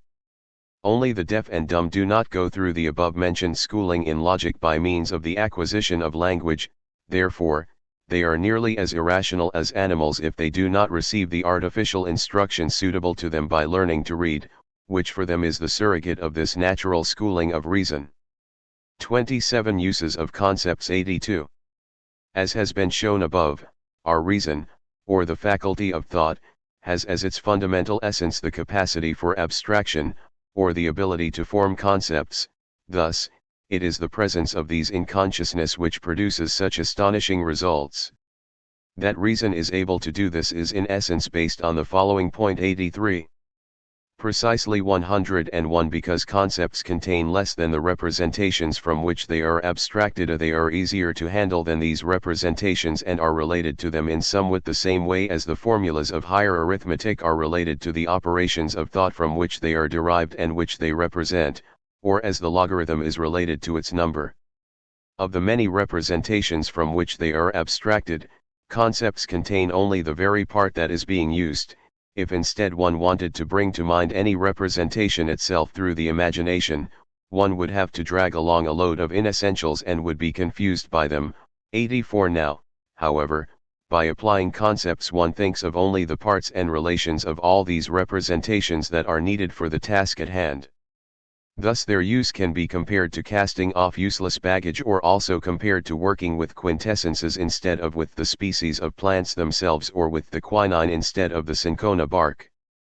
What is properly and in the strict sense of the word called thinking is in general the occupation of the intellect with concepts, the presence in consciousness of the class of representations that is now taken under consideration. Thinking is also designated by the word reflection, which, as an optical metaphor, expresses at the same time the derivative and secondary nature of this type of cognition. Now this thinking, this reflection, imparts to humans that discretion which animals lack. For, since reflection makes it possible for humans to think of thousands of things with one concept, but always to think about only what is essential, humans can, as preferred, ignore differences of all kinds, even the difference between space and time. It is the means by which human beings achieve in thoughts a view of the past and future, as well as of that which is absent, while in this regard the animal is tied to the present. Now again, this discretion, this ability to deliberate this presence of mind, is actually the root of all human theoretical and practical achievements, through which humans so greatly surpass animals, namely, it is first of all the root of concern for the future, with regard to the past, and afterwards of intentional, systematic, methodological procedure in every project, and then of the cooperation of many toward a single goal, hence of order, of law, of the state, etc. However, concepts are 102, especially the proper material of the natural sciences and humanities, see the aims of which ultimately are to trace knowledge of the particular through the universal, which is possible only by means of the principle of all and nothing and this again is only possible through the existence of concepts. 85 Therefore, Aristotle said, without the universal, it is impossible to get knowledge. Metaphysics 12, ch. 9. Concepts are just those universalia over whose existence the realists and the nominalists fought for so long in the Middle Ages. 28 Representative of concepts. The power of judgment. 86. As has already been said, a concept is not at all to be confused with a mental image, which is an intuitive, complete, and hence particular representation not immediately brought about by an impression on the senses, and thus not belonging to the complex of experience. However, a mental image is then also to be distinguished from a concept when a mental image is used as a representative of a concept. This occurs when one wants to take an intuitive representation from which a concept arose and make it correspond to this concept, which is always impossible, as, example, there are no representations of dog in general, of color in general, of triangle in general, of number in general, no mental images corresponding to these concepts. As soon as one calls up the mental image, example of some dog, it must, as representation, be thoroughly determined, i.e., of some specific size, a definite form, color, etc., while the concept that it represents has no such determining characteristics. However, with the use of such a representative of a concept, one is always aware that the mental image does not adequately represent the concept, but is full of wholly arbitrary determinations. Hume in his essays on human understanding B toward the end of Essay 12, pt 1, and Rousseau 2, on the origin of inequality C in the middle of pt 1, are in agreement with what is said here. In contrast, in the chapter on schematism of the pure concepts of the understanding, Kant teaches something completely different. Only inner observation 103 and clear deliberation can decide the matter. Hence, one should investigate whether in one's concepts one is aware of a monogram of pure a priori imagination. Example, when one thinks of dog, one is conscious of something between dog and wolf or whether, according to the explanations put forth here, either one thinks of a concept through reason, or through the imagination one puts forth some representative of the concept as a complete image. All thinking, in the broader sense of the word, and so all inner intellectual activity in general, requires either words or images. Without one of the two, thinking has no content. But both are not required simultaneously, although they are able to work together for mutual support. Now thinking in the narrower sense, or abstract thinking carried out with the aid of words, is either purely logical reasoning, in which case it then remains completely in its own domain, or it touches on the limits of intuitive representations in order to come to an understanding of theme for the purpose of connecting what is given empirically and grasped intuitively with clearly thought out, abstract concepts so as to completely possess it. Thus for an intuitively given case, thinking seeks either the concept or the rule to which the case belongs, or instead, for a given concept or rule, it seeks the case which verifies it. This feature is the activity of the power of judgment, and indeed, following Kant's division, in the first case, it is a reflecting activity and in the second, a subsuming activity. Accordingly, the power of judgment is the mediator between the intuitive and the abstract modes of cognition, or between understanding and reason. For most people the power of judgment is only rudimentary, often even just nominal, they are destined to be led by others. One should have nothing more to say to them than what is necessary. Thinking, operating with the aid of intuitive representations, is the real core of all cognition, as it can be traced back to the source, to the basis of all concepts.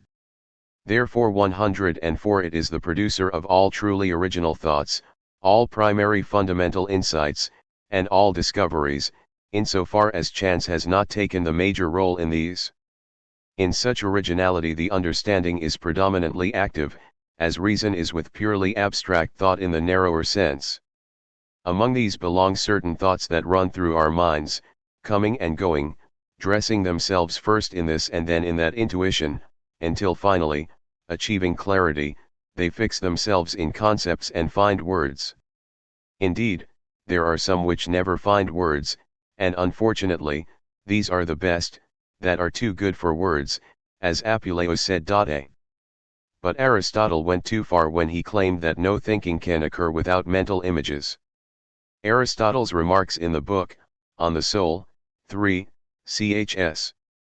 3, 7, 8, such as the soul never thinks without a mental image, b, and if one contemplates, one must necessarily contemplate with some mental image, c, and similarly in On Memory, a thought is impossible without a mental image, made a great impression on thinkers of the 15th and 16th centuries, by whom they were often and emphatically repeated. As example, Pico della Mirandola said in On the Imagination, ch. 5, for he who reasons and thinks, must do so while viewing mental images. Melanchthon, On the Soul, p. 130, says, whoever thinks must view mental images. And Giordano Bruno, On the Composition of the Imagination, p. 10, says, Aristotle says, he who wants to know, must view mental images. Pomponatius, On Immortality b. pages 54 and 70, also expresses himself in this sense. Only this much can be maintained, that any true and original knowledge, even any genuine philosophy, at its innermost core, or at its root, must have some kind of intuitive apprehension. C. Although something momentary and single d, this subsequently imparts spirit and life to the entire explanation, no matter how exhaustive, just as a small drop of the right reagent imparts the color of the resulting precipitate to the whole solution. If the explanation has such a core, it is like a banknote payable in cash. In contrast, any other explanation arising out of a mere combination of concepts is like a banknote 105, which is itself again secured only by the backing of other promissory notes. Any purely rational verbiage is merely a clarification of what follows from given concepts, which actually brings nothing new to the light of day, and so, instead of endlessly filling entire books with it, it could be left for one to figure out oneself. 87. 29. Principle of sufficient reason of knowing. 88. Yet thinking in the narrower sense does not consist in the mere presence of abstract concepts in consciousness, but rather in a combination or separation of two or more concepts under the various restrictions and modifications that logic specifies in the theory of judgments. Such a clearly thought out and expressed relation of concepts is specifically called a judgment. Now, in relation to this judgment, the principle of reason is again applicable, however, in a very different form from the one stated in the previous chapter, namely as the principle of reason of knowing. F. Principium rationis sufficientis cognoscendi. As such, it says that if a judgment would express knowledge g, it must have a sufficient ground, and on account of this property it receives the predicate true. Truth is thus the relation of a judgment to something distinct from it, which is called its ground, and as we will soon see, even admits of a significant variety of forms. However, since a ground is always something on which a judgment is supported, or on which it rests, the German term Grund is aptly chosen. In Latin, and all of the languages derived from it, the term for the ground of knowledge is identical with that for reason, that is, both are called ratio, la ragione, la raison, the reason. From this it is evident that knowledge of the grounds of judgment is recognized as the preeminent function of reason, its business par excellence. And now these grounds, upon which a judgment can rest, can be divided into four types, and the truth which each attains is different, according to its type. These four types of truth are presented in the next four sections. 106. 30. Logical truth. 89. A judgment can have another judgment as its ground. Its truth then is logical or formal. Whether it also has material truth remains undecided and depends on whether the judgment that supports it has material truth, or the series of judgments on which it is grounded traces back to a judgment of material truth. Such grounding of one judgment on another always arises through an equivalence of with it. Now this occurs either immediately in mere conversion or contraposition of the same, or even by the addition of a third judgment from which the truth of the judgment to be grounded becomes evident from the mutual relations of the other two. This operation is a complete inference. C. It is brought about both by opposition and by subsumption of concepts. Since an inference, as grounding of one judgment through another, by means of a third, always concerns only judgments, and these are only combinations of concepts, which are the exclusive objects of reason, inferring has been correctly explained as the unique business of reason. The whole of syllogistics is the aggregate of rules for applying the principle of reason to the mutual relations of judgments, thus it is the canon of logical truth. 90. Those judgments the truth of which is evident from the four well-known laws of thought. 91. Can be seen as grounded through another judgment, for even these four well-known laws of thought are judgments from which the truth of the other judgments follows. E.g., the judgment a triangle is a space enclosed by three lines has as its ultimate ground the principle of identity, i.e., the thought expressed by this principle. The judgment, no body is without extension, has as its ultimate ground the principle of contradiction. The judgment, every judgment is either true or not true, has as its ultimate ground the law of the excluded middle. Finally, the judgment, no one can accept something as true without knowing why, has as its ultimate ground the principle of sufficient reason of knowing. Since the greatest part of humankind has never heard of these abstract laws, 107 in ordinary reasoning judgments following from the four laws of thought are accepted as true even without their first being traced back to these four laws as their premises. Nonetheless, This fact makes those judgments no less dependent on these laws as their premises. For when someone says if the support for a body is taken away, then it will fall, this judgment could have been made without one's ever being aware of the principle all bodies gravitate toward the center of the earth. Nonetheless, this judgment would still depend on this principle as its premise. Therefore, I cannot accept that up to now in logic an intrinsic truth was attributed exclusively to judgments grounded in the laws of thought, i.e., that intrinsic truths were explained as immediately true and that this intrinsic logical truth was distinguished from extrinsic logical truth c, which would be to ground one judgment on another judgment. D. Every truth is the relation between a judgment and something beyond it, and intrinsic truth is a contradiction. 31. Empirical truth. 92.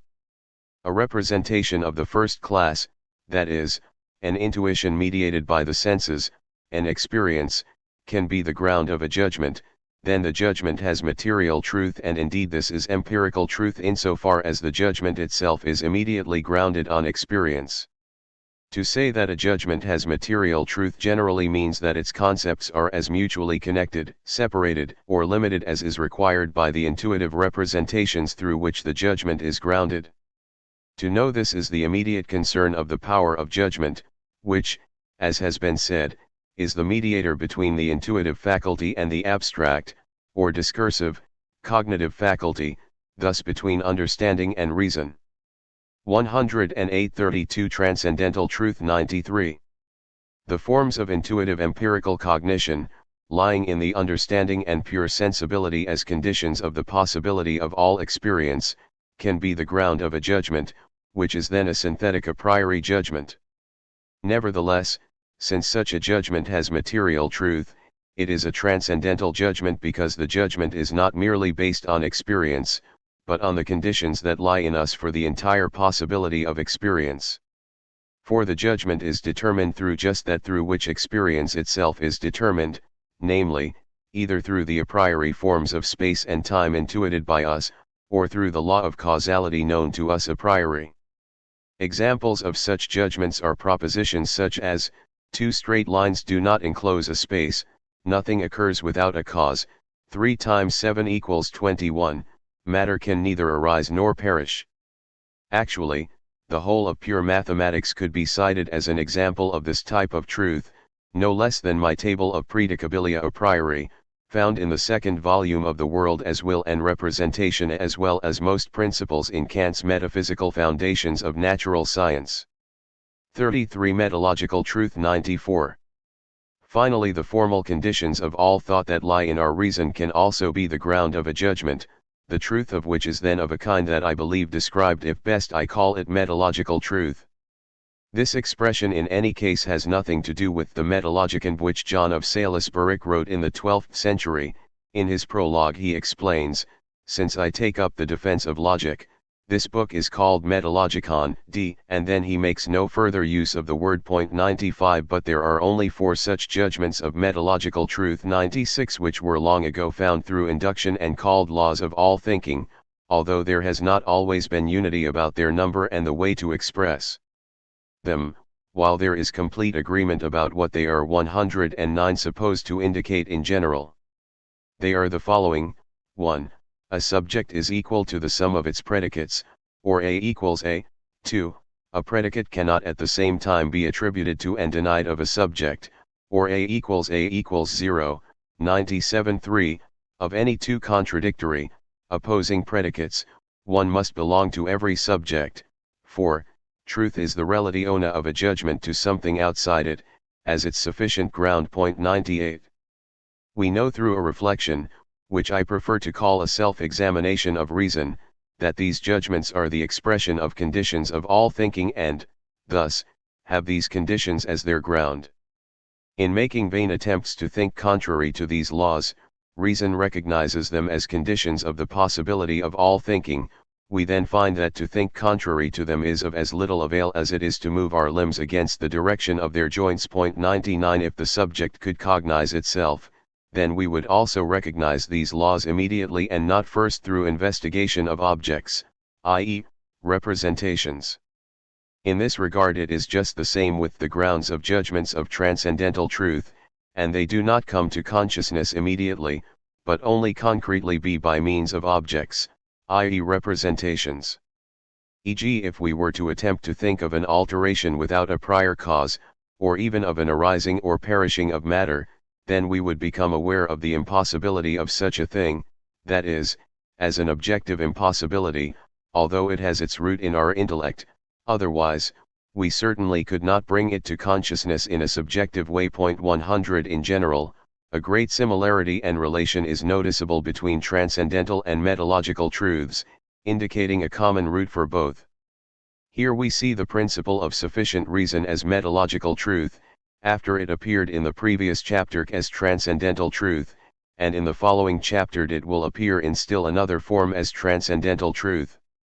That is precisely why I have taken the trouble in this essay to present the principle of sufficient reason as a judgment that has a fourfold ground, not as four distinct grounds that produce the same judgment by chance, but as one ground presenting itself as fourfold, which I figuratively call the fourfold root.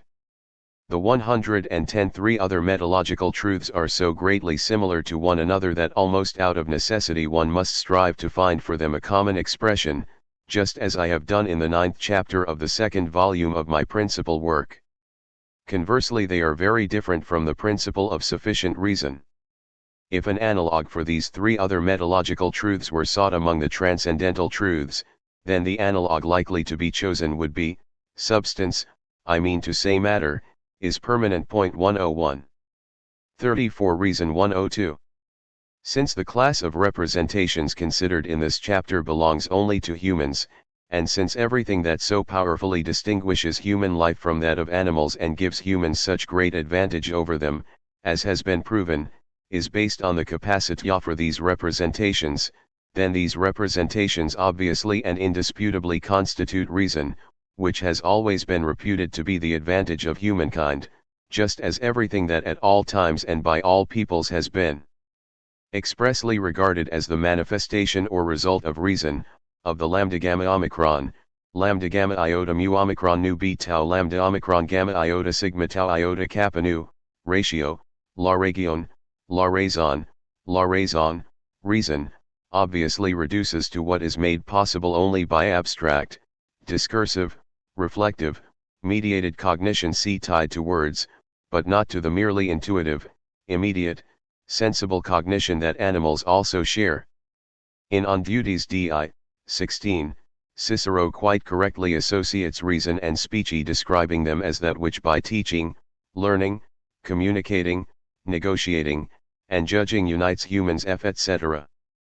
Similarly in On the Nature of the Gods G2, 7, I call it reason, or, if you prefer many words, mind, deliberation, cogitation, prudence. H also, in On the Laws II, 10, reason, which alone constitutes an advantage over the animals, through which we have the power for conjecture, for proving, for refutation, for discussion, for concluding something, for inferring. J. All philosophers in all places and at all times spoke of reason in this sense until Kant, who himself still described it as the faculty of principles and inference, though 111 it is not to be denied that he gave rise to subsequent distortions.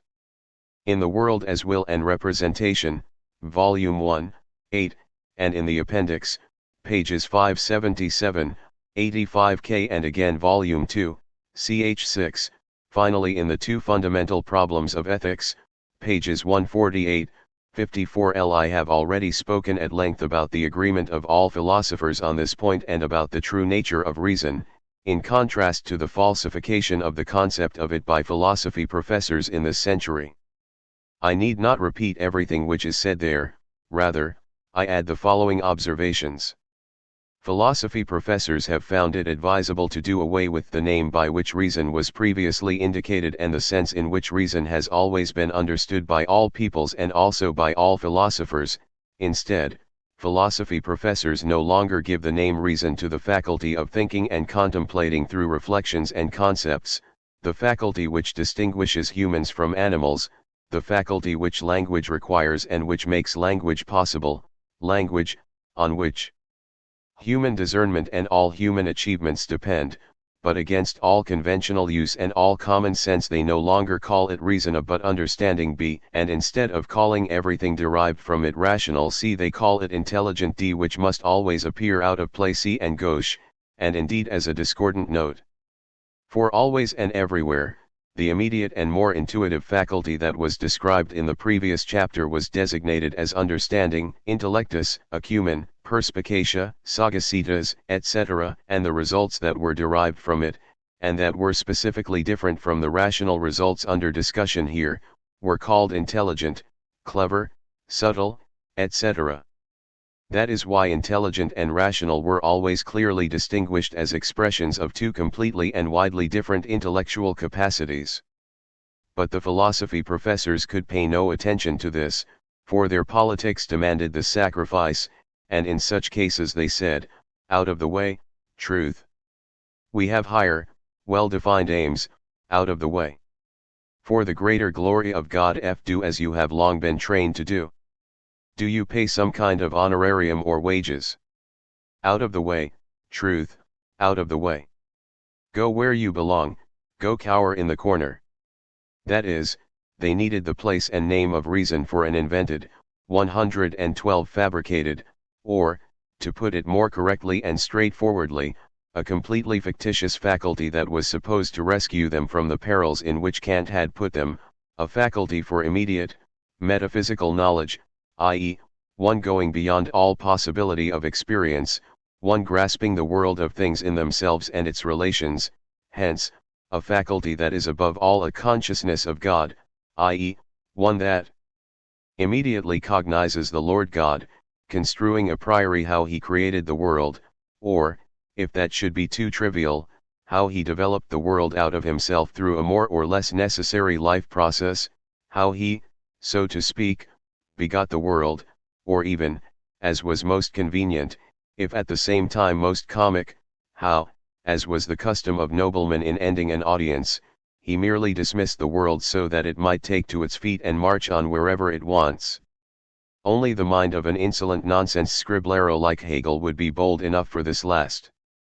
Thus it is the same tomfoolery that for 50 years, under the name of cognition of reason, spun out at length, fills hundreds of books pretending to be philosophy, books which, one would suppose ironically, are called science and scientific, even repeating these expressions to the point of nausea. Reason, to which all such wisdom is audaciously imputed, is explained as a faculty of the supersensible, and even of ideas, in short, as an oracular faculty lying within us, designed immediately for metaphysics.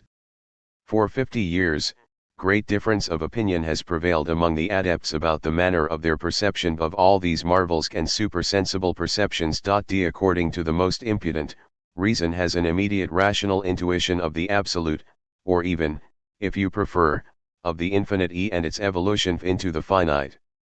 According to others, who are somewhat less pretentious, it behaves more like a listener than a seer, since it does not exactly intuit, but merely apprehends what goes on in Cloud Cuckooland and then repeats it faithfully to the so-called understanding, which then writes philosophical compendia. And following Jacobi's pun, reasoning is supposed to have its name from this alleged apprehension as if it were not obvious that the pun is taken from language 113, which itself depends on reason, and from the apprehension of words, in contrast to mere hearing, which animals also have. But this wretched pun has flourished for half a century, has passed as a serious thought, even as a proof, and has been repeated 1,000 times. Finally, according to the least pretentious, reason neither sees nor hears, and thus experiences neither the view nor the report of all these so-called marvels, but has nothing further of them than a mere presentiment, and dung, from which word now, however, the D has been eliminated, giving the word a quite singular touch of silliness, which, supported by the sheepish look of the current apostle of such wisdom, must necessarily secure its entry. But as my readers know, I accept the word idea only in its original, Platonic sense, and I have thoroughly discussed it, particularly in the third book of my principal work. On the one hand, the French and English attach to the word idée or idea, a very ordinary, but nonetheless quite specific and clear sense.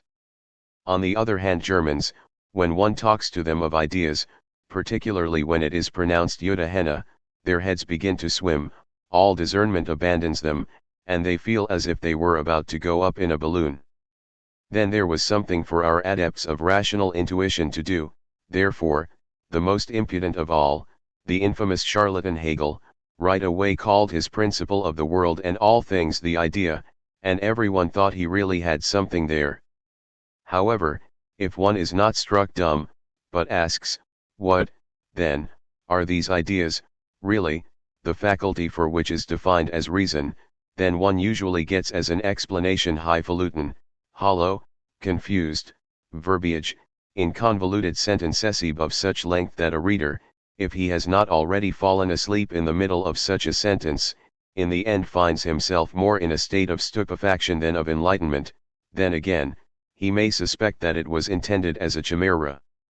Meanwhile, if he desires a special acquaintance with ideas of this kind, then all sorts of things are soon dished up for him, namely the scholastic's principal themes, which unfortunately, Kant himself 114 unjustifiably and erroneously called ideas of reason, as I have explained in my critique of his philosophy. See, however, he did so only to show them to be something absolutely indemonstrable and theoretically unjustifiable, specifically the representations of God, an immortal soul, and of a real, objectively existing world and its order, which, as variations are also cited merely as God, freedom, and immortality.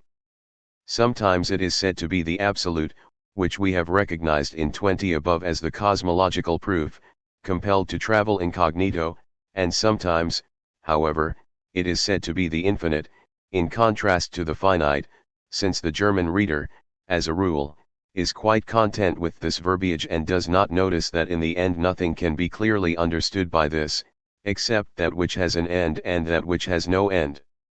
Furthermore, other favorites, particularly among the sentimental and genial, are the alleged ideas the good, the true, and the beautiful, although these are three very broad and abstract concepts because they are drawn from countless things and relations, and hence are very poor in content, like thousands of other, similar abstractions. Concerning their content, I have demonstrated above in 29 that truth is a property exclusively belonging to judgments, thus a logical property, and as for the two remaining abstractions under consideration here, for the first, I refer the reader to The World as Will and Representation, Volume 1, 65, and for the second, to the whole third book of the same work. However, if these three meager abstractions are treated with an air of downright mysteriousness and solemnity, with raised eyebrows, then young people could easily imagine the wonder that lies behind them, something completely out of the ordinary and inexpressible, so that they deserve the name ideas, and will be hitched to the triumphal car of this pretended metaphysical reason. If it is thus taught that we possess a faculty for cognition which is immediate, material, i.e. providing the matter, not merely the form, and supersensible, i.e. leading beyond all possibility of experience, a faculty expressly intended for metaphysical insight, one inherent in us for such a purpose, and that this faculty comprises our reason, then I must 115 be so impolite as to call it a barefaced lie. For the simplest, but most honest self-examination must convince anyone that such a faculty absolutely does not exist within us. Consistent with this is what has been proved in the course of time through the investigations of qualified, competent, honest thinkers, that what is innate and thus a priori and independent of the experience of our entire cognitive faculty is entirely limited to the formal part of cognition, i.e., to the consciousness of the intellect's own functions and the manner of their only possible activity, which functions, however, one and all require material from the outside in order to produce material cognition. Thus there lie in us, first, the forms of external, objective intuition, as space and time, and, next, the law of causality, which is the only form of the understanding, by means of which it constructs the objective corporeal world, and, finally, the formal part of abstract knowledge. This last is laid down and presented in logic, which our forefathers have therefore quite correctly called the doctrine of reason. However, this very logic also teaches that concepts, which make up the judgments and conclusions to which all laws of logic refer, must obtain their material and content from intuitive cognition, just as understanding creates this by taking the material which gives content to its a priori forms from sensation. Thus everything material in our cognition, i.e., everything which cannot be reduced to subjective form, to the very manner of activity, the very function of the intellect, hence, the entire content of cognition, comes from the outside, that is, ultimately, from the objective intuition of the corporeal world, proceeding from sensation. It is this intuitive, empirical cognition which reason, real reason, following the material provided by cognition, then works up into concepts, which it sensibly fixes through words, and then it has the material for its endless combinations through the judgments and inferences that constitute the web of our world of thought. Thus reason has absolutely no material, but simply a formal content. This is the subject of logic, which therefore contains merely procedures 116 and rules for the operations of thought. Of course, in thinking, reason must take its material content from the outside, from the intuitive representations that the understanding has created. It exercises its function on these representations, as, in finally forming concepts, it eliminates some of the different properties of things and retains other properties, which it now combines into a concept. But representations thereby forfeit their intuitive quality, gaining, however, in comprehensibility and ease of use as has been shown above. Thus this, and this alone, is the activity of reason, whereas reason can never produce material from its own means. It has nothing but forms, it is feminine, it merely receives, but produces nothing. It is not by chance that it appears as feminine in Latin as well as German, whereas understanding is masculine. Now if it is said that sound reason teaches this, or that reason should reign in the passions and the like, then in no way does this mean that reason produces material knowledge from its own means. Rather, this points to the results of rational reflection, to logical inferences from principles that abstract knowledge, enriched by experience, has gradually gained, and by virtue of which we can clearly and readily survey not merely that which is empirically necessary and hence to be foreseen, should the occasion arise, but the grounds and consequences of our own deeds as well. Rational or reasonable is everywhere synonymous with consistent or logical, and the opposite is also true. For indeed, logic is just the natural method of reason itself expressed as a system of rules. These expressions, rational and logical, are related to one another as are practice and theory. A rational way of acting is understood in just this sense as a way of acting that is quite consistent, proceeds from universal concepts, and is intentionally led by abstract thoughts, but not determined by momentary, fleeting impressions. However, nothing is said about the morality of such a way of acting. On the contrary, it could be bad as well as good. Detailed explanations of this can be found in my Critique of 117 Kantian Philosophy 2nd ed., p. 576 ffb, as well as in the Two Fundamental Problems of Ethics, p. 152 ffc. Finally, knowledge from pure reason, knowledge that we can bring to consciousness a priori, i.e., without the aid of experience, is such that its origins lie in the formal part of our cognitive faculty, be it thinking or intuiting. This sort of knowledge is always based on propositions that have transcendental or even metalogical truth.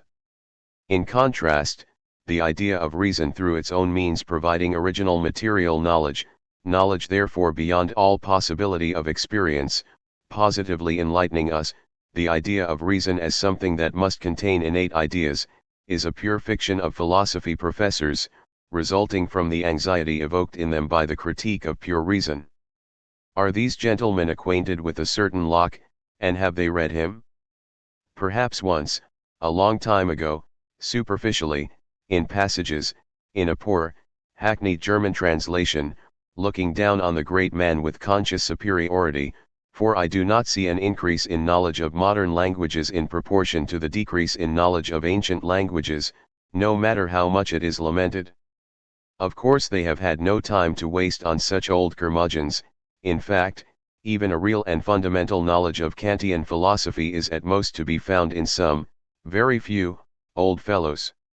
For the youth of the generation now in manhood must have been expended on the works of that giant intellect, Hegel, of the great Schleiermacher and the discerning Herr Barth. Alas! Alas! Alas! For this is just what is pernicious about such university celebrities and about what comes out of the mouths of decent colleagues in office and aspirants hoping to rise to the heroic heights of a university chair, that mere products of the factory of nature are praised as great minds, as the exceptions and ornaments of humankind, to good, faithful, youth of mediocre minds, lacking in judgment, so that these students dedicate themselves, with all their youthful energy, to the sterile study of such people's endless and mindless scribbling and squander the short and valuable time granted to their higher education, instead of devoting their youthful energy to real instruction, offered 118 by the works of rare, genuine thinkers, the true exceptions among humankind, scattered swimmers in the vast abyss who across the centuries have only now and then emerged, since even nature only occasionally produces their sort and then breaks the mold. These genuine thinkers would also have been alive for today's youth, had they not been cheated out of their share of these genuine thinkers by the exceeding perniciousness of those who praise the bad, those members of the great fellowship of sponsors of mediocre thinking, who always flourish and hoist their banners high as the regular enemies of the great and genuine, who humble them. Just because of these and their activities, the age has so declined that Kantian philosophy, which our fathers understood only after years of serious study and through great effort, has now become unknown to the current generation, before whom Kant's philosophy is like pearls before swine and who try to attack it in a kind of crude, awkward, doltish way, as barbarians throw stones at statues of Greek gods unfamiliar to them.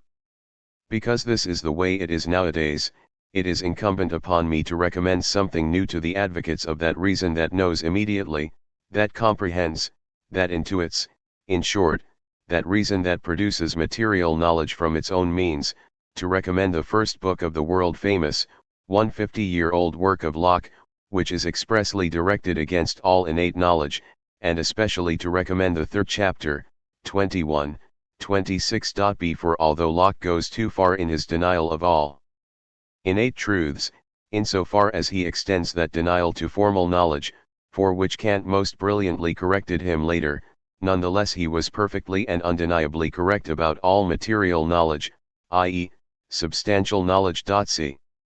I have already said it in my The Two Fundamental Problems of Ethics, however, it must be repeated because, as the Spanish proverb teaches, there are none so utterly deaf as those who will not hear, no hay peer sordo, klk no quirawar. If reason were a faculty designed for metaphysics, a faculty providing the material of knowledge, and thus one giving information that extends beyond all possibility of experience, then concerning the subjects of metaphysics, and hence of religion too. Since they 119 are the same, just as great agreement among the human race would have to prevail as concerning the subjects of mathematics, so that if someone deviated from others in his views, he would promptly have to be seen as not quite right in the head. But instead exactly the opposite takes place. On no theme is the human race so thoroughly divided as on this one. Ever since humans have begun to think, all philosophical systems have everywhere been in conflict, and some have been diametrically opposed to one another, and ever since humans have begun to have faith, which has been even longer, religions have been fighting one another with fire and sword, with excommunication and cannons. For in the time of quite lively faith there was not some insane asylum for the occasional heretic, but prisons of the Inquisition with all the appurtenances. Thus experience speaks here loudly and urgently against the deceptive pretense of a reason that would be a faculty of immediate, metaphysical knowledge or, to put it more clearly, of inspirations from above, and it is really high time for severe judgment about such a pretense, for terrible to say everywhere in Germany, year in and year out for the past half-century, such a lame, such a palpable lie has been disseminated from the lectern to the student's bench and then has wandered from the bench back again to the lectern. Indeed, even among the French there have been found a couple of pinheads who have allowed themselves to be taken in by this fairy tale and then have returned to France with it, where, however, the good sensec of the French will show the door to raison transcendental. But then, where was the lie hatched and how has the fairy tale come into the world? I must acknowledge that, unfortunately, Kant's practical reason, with its categorical imperative, first provided the occasion for this fairy tale. That is, having once accepted practical reason, nothing further was needed, but to provide as its companion piece or its twin sister an equally imperial theoretical reason proclaiming metaphysical truths from the tripod. I have described the brilliant success of this action in the two fundamental problems of ethics, p. 148 FFF, to which I refer the reader. While I thus admit that Kant 120 provided occasion for this false assumption, I must add, however, that those fond of dancing readily find a piper. It is indeed like a curse that burdens the race of Bipts, that because of their affinity for the preposterous and bad, they are readily pleased by the worst, yes, by the very errors, in the works of great minds, so that they praise and admire these errors, whereas what is really admirable easily passes unnoticed. That which is truly great, that which is actually profound in Kant's philosophy, is now known by extremely few, for when serious study of his works ceased, the understanding of them ceased.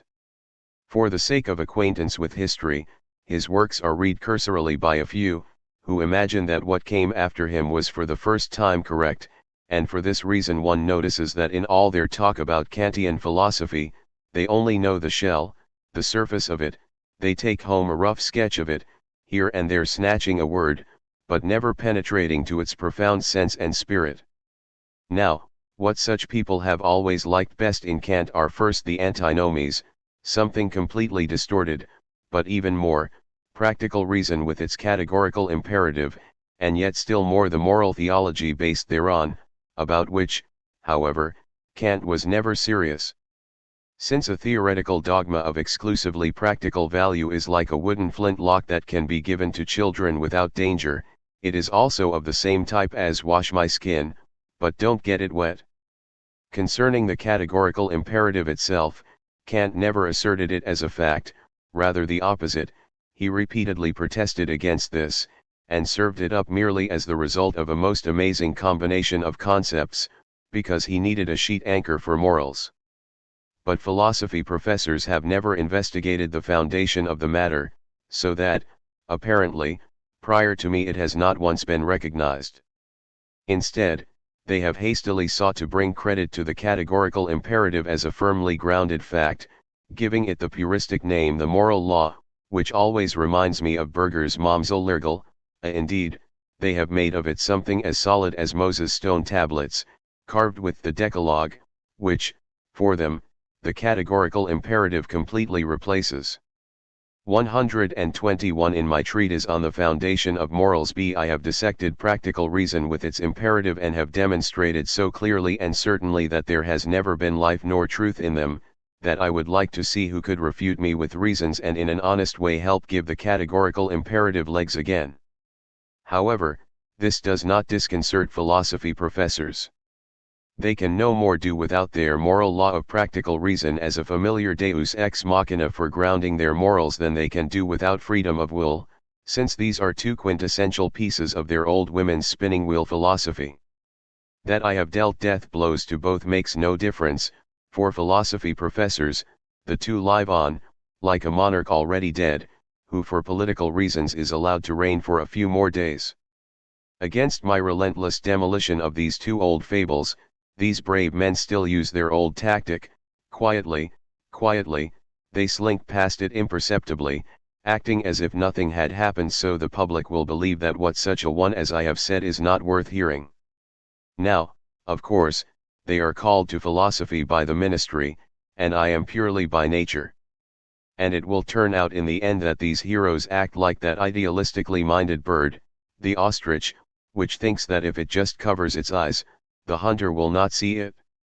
Well, now, good counsel comes with time, even if in the meantime, perhaps until I am dead and they can tailor my things to their liking, the public can content themselves with these gentlemen's bloviation and insufferably boring ruminations, arbitrary constructions of the absolute, and nursery school morality, for later people will see further. Tomorrow, then, the true shall have all its friends well disposed. Even if today the base still gain the favor and full place. West, East Divan P97b. But then do these gentlemen know the times? A long prophesied epoch has begun, the church is tottering, 122 tottering so badly, that the question is whether it will once again recover its center of gravity, for faith is lost. It is with the light of revelation just as with other lights, some darkness is the condition. A certain degree and extent of knowledge has considerably increased the number of those for whom faith is impossible. This attests to the general spread of insipid rationalism, which shows its bulldog countenance more and more. And, imagining itself to be wonderfully clever, it calmly prepares to measure with its tailor's ell the profound mysteries of Christianity, over which the centuries have brooded and disputed.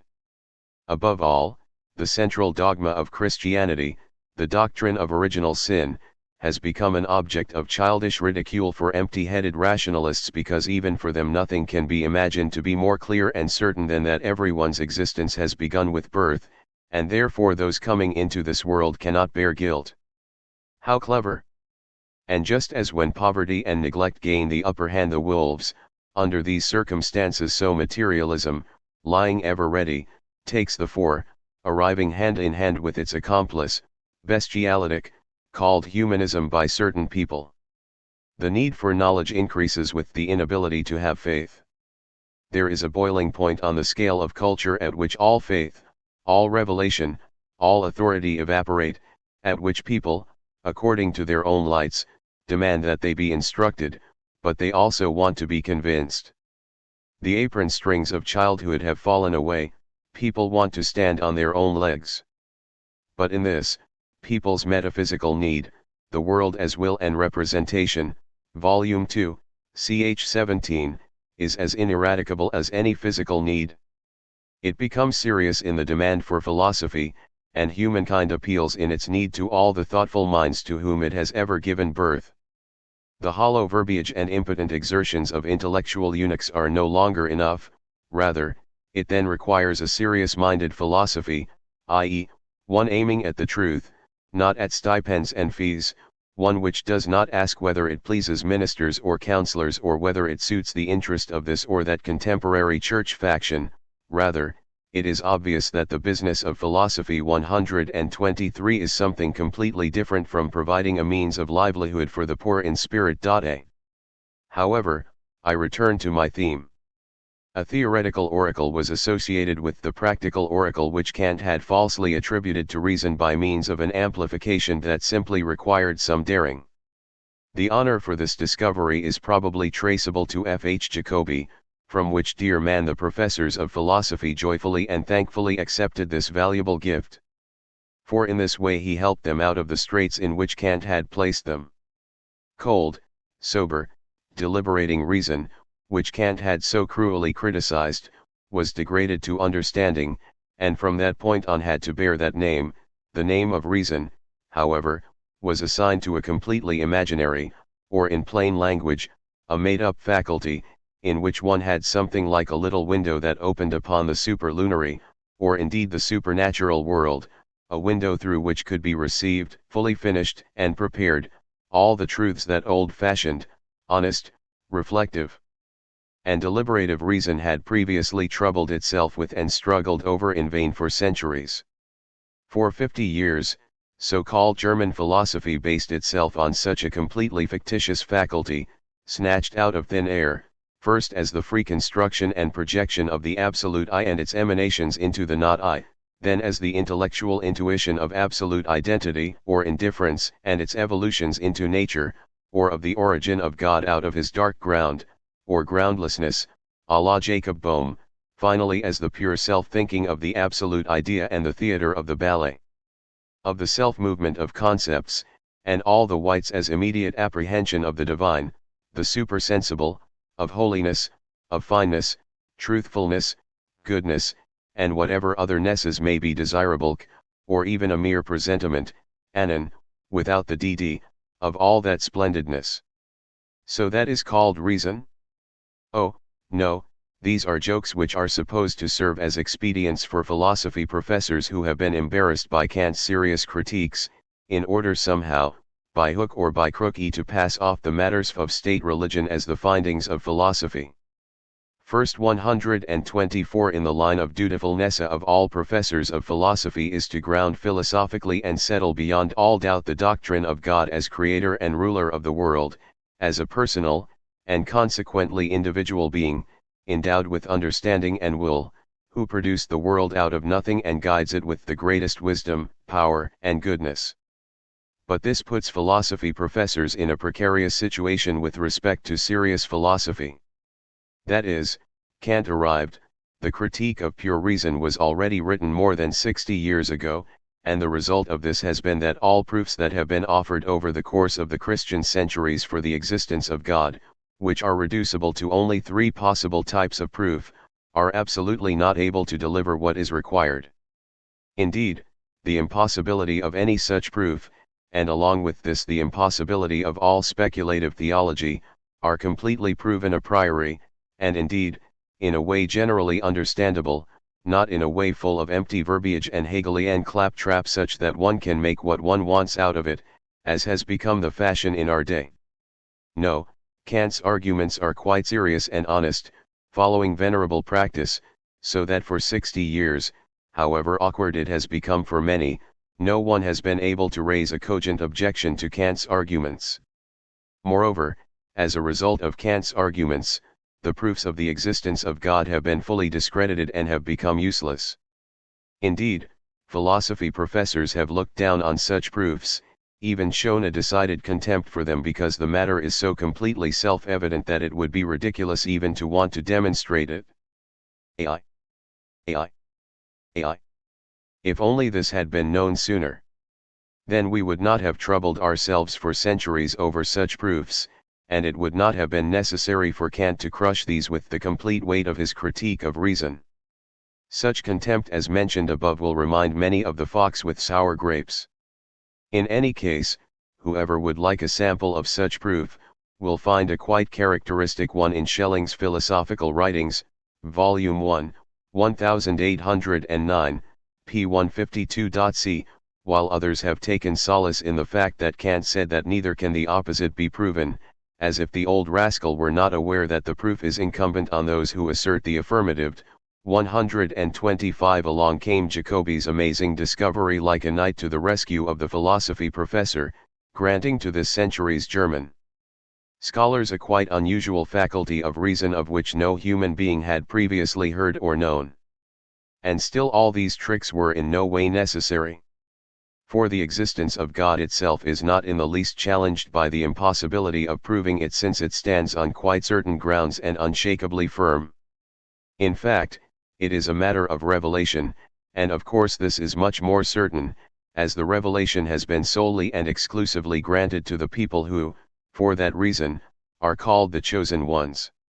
This much is evident, that knowledge of God as the personal ruler and creator of the world who made everything good occurs solely in the Jewish faith and the 2 doctrines of faith derived from it, which, in a broader sense, can be called its sects, but this knowledge is not to be found in the religions of any other peoples of ancient or modern times. For it would not occur to anyone to confuse the Lord God, say, with the Brahman of the Hindus, who lives and suffers in me, in you, in my horse, in your dog, or even the Brahma who is born and dies to make way for other Brahmas, and moreover, whose production of the world is attributed to sin and guilt, not to mention duped Saturn's voluptuous son, whom Prometheus defies and whose fall he prophesies.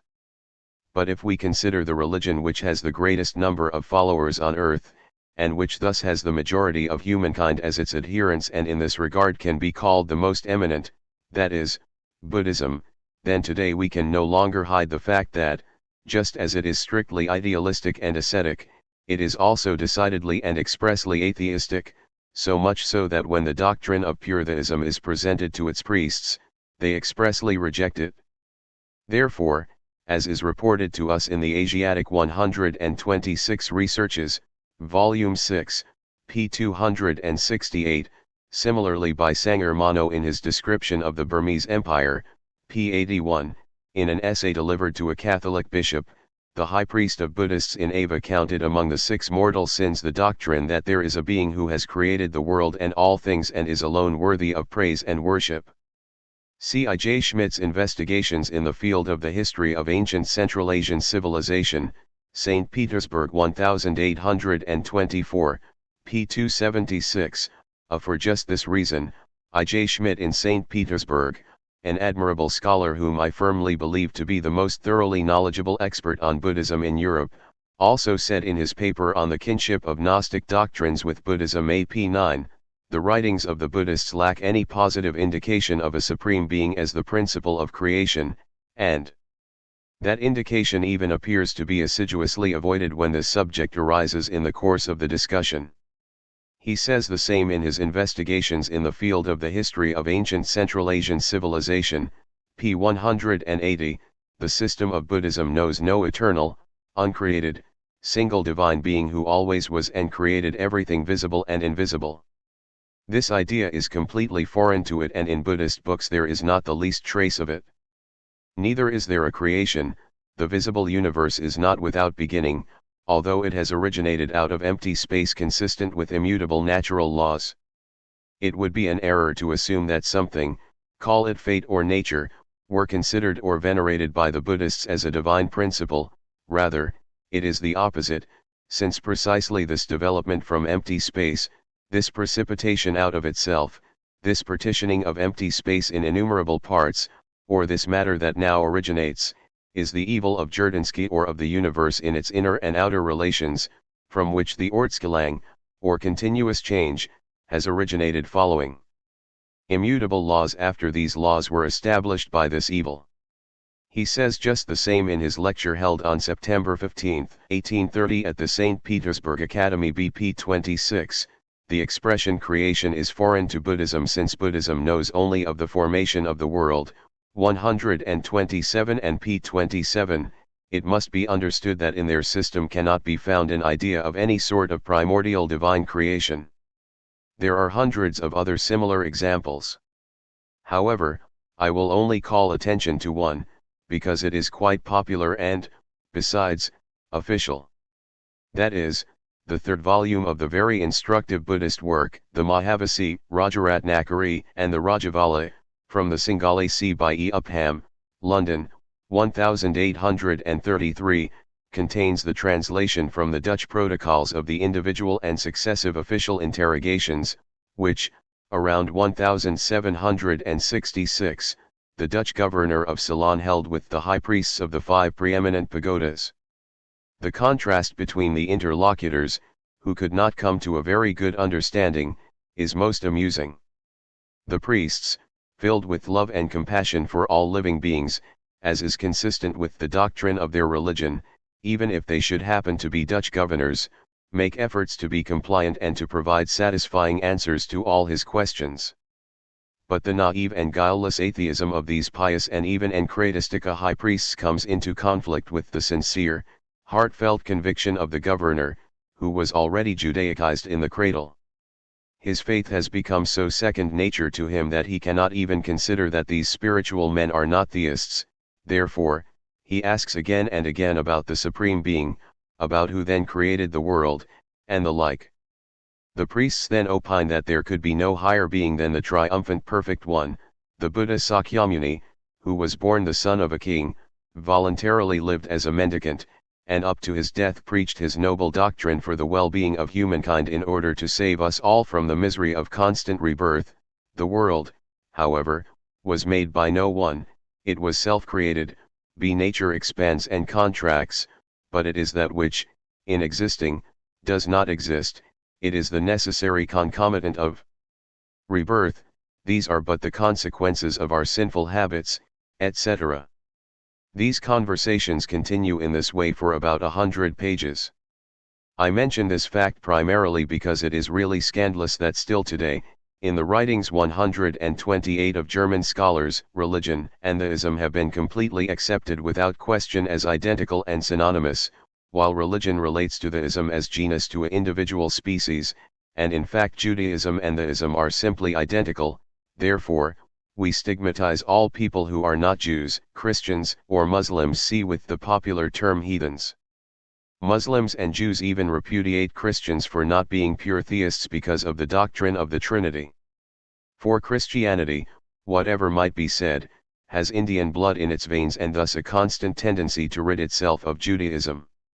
Kant's critique of reason is the most serious attack that has ever been waged on the ism, on account of which philosophy professors have hastened to set it aside, but if it had appeared in Buddhist countries, then, as the citations above suggest, it would have been seen as nothing more than an edifying tract for the most fundamental refutation of heretics against Buddhism and as a beneficial confirmation of the orthodox teaching of idealism, that is, of the doctrine of the merely apparent existence of the world that presents itself to our senses.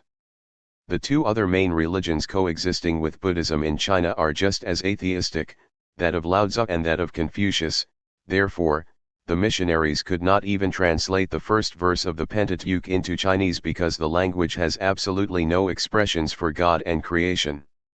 Even the missionary Gutzlaff, in his recently appearing History of the Chinese Empire, is so honest as to say, p. 18, it is extraordinary that none of the philosophers, in China, who nonetheless possess the full measure of the light of nature, has risen to a recognition of a Creator and Lord of the universe.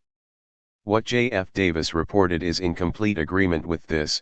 The Chinese, ch. 15, p. 156b, that Milne, the translator of the Xingyu, says in the introduction to this work that from it can be seen, that the bare light of nature, as it is called, even when aided by all the light of pagan philosophy, is totally incapable of leading men to the knowledge and worship of the true God.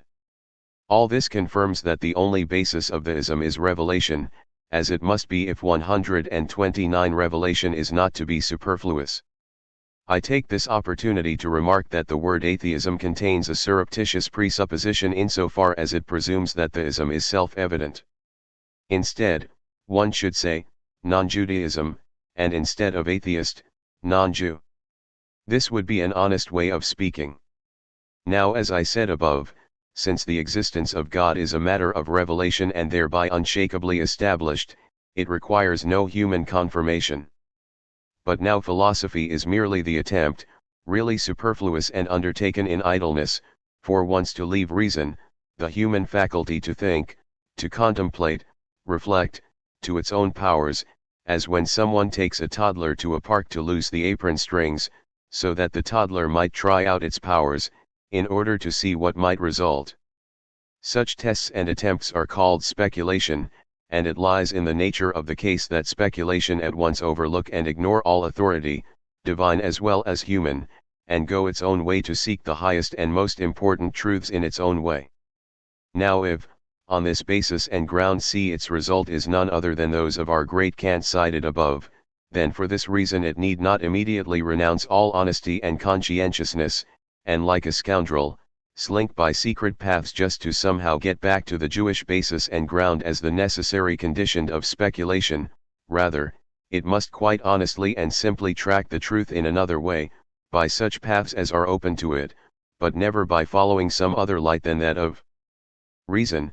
Rather, without concern for where it is led, it must go its own way calmly and with confidence, like someone working at their calling.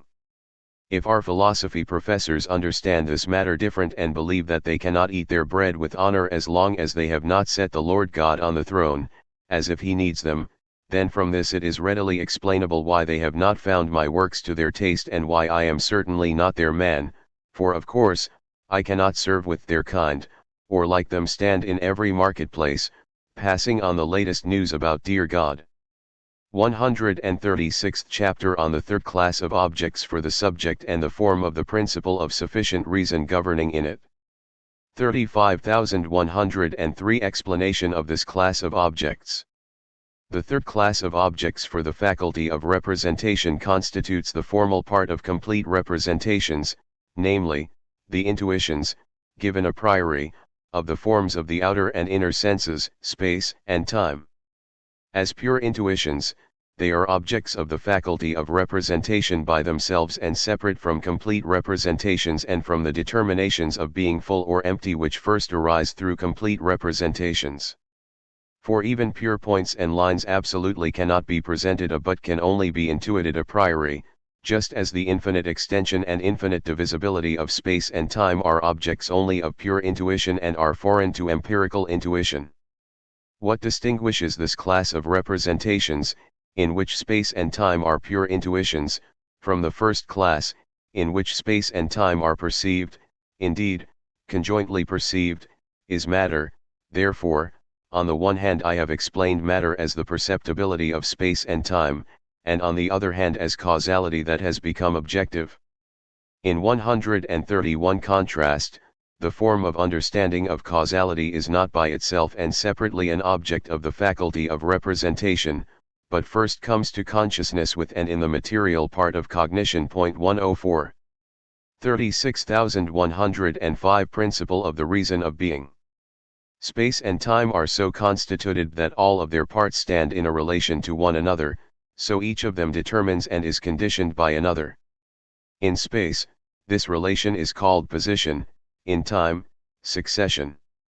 These relations are unique, completely different from all other possible relations of our representations, and therefore, neither the understanding nor reason is capable of grasping them by means of mere concepts. Rather, they are intelligible to us simply and solely by means of pure, a priori intuition, since it cannot be made clear through mere concepts what is above and below, right and left, back and front, what is before and after. Kant quite correctly confirms this by explaining that the distinction between the right and left glove absolutely cannot be made intelligible any other way than by means of intuition. 106 Now I call the law according to which the parts of space and time determine one another with regard to these relations the principle of sufficient reason of being, Principium Rationis Sufficientis Essendi. An example of this relation, already given in the 15th section, the connection between the sides and angles of a triangle, itself shows that this relation is completely different both from that between cause and effect and from that between cognitive ground and consequence, which is why the condition may be called reason of being, ratio essendi. It goes without saying that insight into such a ground of being can become a ground of knowledge. See, just as an insight into the law of causality and its application in a specific case is a ground of knowledge of the effect, however, this in no way annuls the complete difference between the ground of being, of becoming, and of knowing. In many cases, that which is a consequence according to one form 132 of our principle, is a ground according to another, hence, the effect is very often the ground of knowledge of the cause. E.g., the thermometer's rising, is, according to the law of causality, a consequence of increased heat, whereas, according to the principle of reason of knowing, a thermometer's rising is a ground of knowledge of increased heat, as well as the judgment which this expresses. 107. 37,108 Ground of being in space. The position of any part of space, say, of one given line, the same applies to areas, bodies, points, relative to any second line, and its completely different position relative to any possible other line, is thoroughly determined, so that one position stands to the other in the relation of consequence to ground. Since the position of a line relative to the position of any other possible line determines its position relative to all other lines, including that just referred to as determined in relation to the other, it does not matter which is considered to be determined first and which is considered to be determining the other, i.e., it does not matter which is considered to be the ground on which others are based. B. This is so because there is no succession in space. Indeed, the representation of simultaneity arises just because the totality of representations of the complex of experience is formed through the union of space with time. Thus, with the ground of being in space, an analog of the so-called reciprocal action prevails everywhere, about which I will give details on considering reciprocity of grounds in 48. Now, because the position of any line is determined by all others just as they are determined by it, it is just a matter of choice if a line is considered merely as determining others and not as determined, and the position of any line relative to any other line allows the question of its position relative to a third, and by means of the second position the first is necessarily as it is. Therefore, in the concatenation of grounds of being, as in the grounds of becoming, there is absolutely no end to be found in what comes before E, and on account of the infinity of space and of the lines in it, there is also none in what follows after. F all possible relative spaces are figures because they are bounded, and all these figures have 133 their ground of being in one another because of their common boundaries. The series of grounds of being in space, like the series of grounds of becoming H, proceed infinitely I, and indeed not only in one directions, but in all directions. A proof of all this is impossible, for these are propositions whose truth is transcendental. 109 Since they have their ground immediately in the intuition of space, which is given a priori. 38,110 Ground of being in time. Arithmetic. In time each moment is conditioned by the previous moment. Here the ground of being, as the law of sequence J is so simple because time has only one dimension, and thus there can be in time no multiplicity of relations. Every moment is conditioned by the previous one, only through the first can one reach the second, only insofar as the first has flown by, can the second be. This nexus of the parts of time is the basis of all counting, the words of which only serve to mark the individual steps of succession. Hence, all of arithmetic teaches absolutely nothing but methodical abbreviations of counting. 111 Every number presupposes the previous one as ground of its being. I can only reach 10 through all previous numbers, and solely by means of this insight into the ground of being, I know that where there are 10, there are also 8, 6, and 4. 39,112 Geometry. In just the same way, all of geometry depends on the nexus of the positions of the parts of space. Consequently, geometry would be an insight into this nexus, but as was said above, such an insight is not possible through mere concepts. 113 But only through intuition, so every geometrical proposition would have to be reduced to this intuition, and the proof would merely consist in clearly bringing out the nexus whose intuition is at issue. Nothing more could be done. However, we find the treatment of geometry 134 to be completely different. Only Euclid's 12 axioms rest on mere intuition, and even among these really only the 9th, 11th, and 12th rest on separate and distinct intuitions. All the others rest on the insight that in science, unlike in experience, one is not concerned with real things. 114 Infinitely different, existing separately, and adjoining one another, but one is concerned with concepts. The others also rest on the insight that in mathematics one is concerned with normal intuitions, i.e., figures and numbers whose laws are binding for all experience and which thus combine the comprehensiveness of a concept with the complete determinacy of a particular representation. For although normal intuitions, like intuitive representations, are completely determinate, and as such are not general because they exclude indeterminacy, they are nonetheless general because they are the mere forms of all appearances and as such apply to all real objects to which such forms belong. Therefore what Plato said about his ideas would apply to these normal intuitions, even in geometry, as well as to concepts, namely, that no two which are exactly alike can exist, for then they would only be one. I say that this would also apply to normal intuitions in geometry, were they not, like objects that are only spatial, distinguished by simple juxtaposition, by locus data. According to Aristotle, Plato already made this observation. Moreover, besides that which is sensible and ideas, he says there are mathematical things that are intermediate, different from that which is sensible in being eternal and inalterable, different from ideas in being many alike, while each idea itself is unique. B 135. Metaphysics I. 6, with which compare X. 1.115. Now the simple view that such a difference of place does not abolish the rest of identity could, it seems to me, replace those 9 axioms, and for the essence of science, the purpose of which is to know the particular from the universal, this view would be more suitable than the statement of 9 different axioms that all rest on a single view. So then what Aristotle says, Metaphysics X. 3, would apply to geometric figures. Equality is unity in all of these. C. However, for normal intuitions in time, that is numbers, there is no such difference as juxtaposition, but simply, as for concepts, the identity of indiscernibles d, and there is only one 5 and one 7. Here too can be found the reason why the proposition 7 plus 5 equals 12 is not, as Herder opined in his Metacritique E1 of identity, but as Kant has so profoundly discovered, is a synthetic a priori proposition f based on pure intuition. 12 equals 12 is a proposition of identity.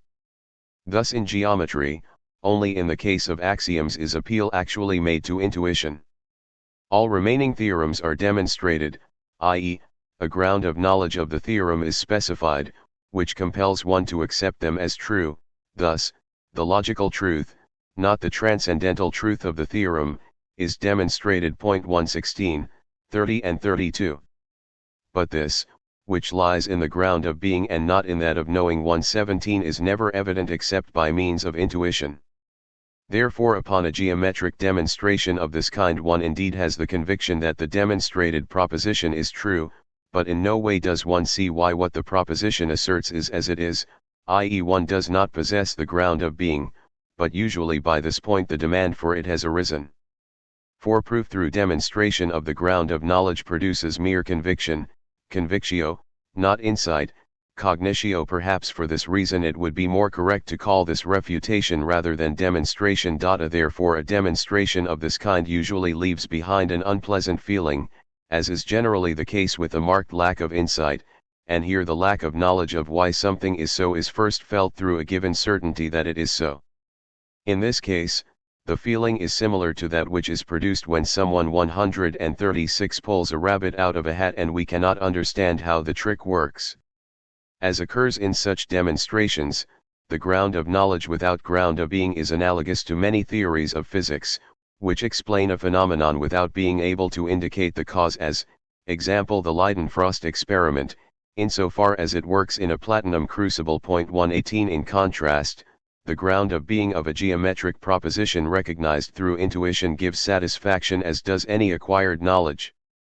If one has the ground of being, the conviction of the truth of the proposition is supported on it alone, and no longer on the ground of knowing given by demonstration.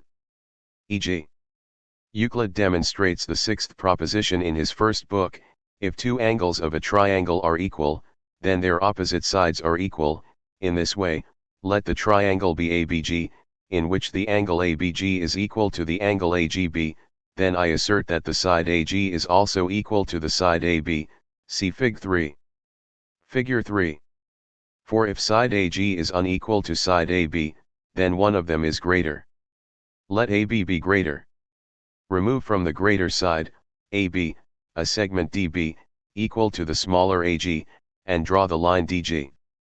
Now since, in the triangles DBG, ABG, DB is equal to AG, and BG is common to both, then the two sides DB and BG are equal to the two sides AG and GB, respectively, and the angle DBG is equal to the angle AGB, the baseline DG is equal to the baseline AB, and the triangle ABG is equal to the triangle DGB, the greater is equal to the smaller, which is absurd.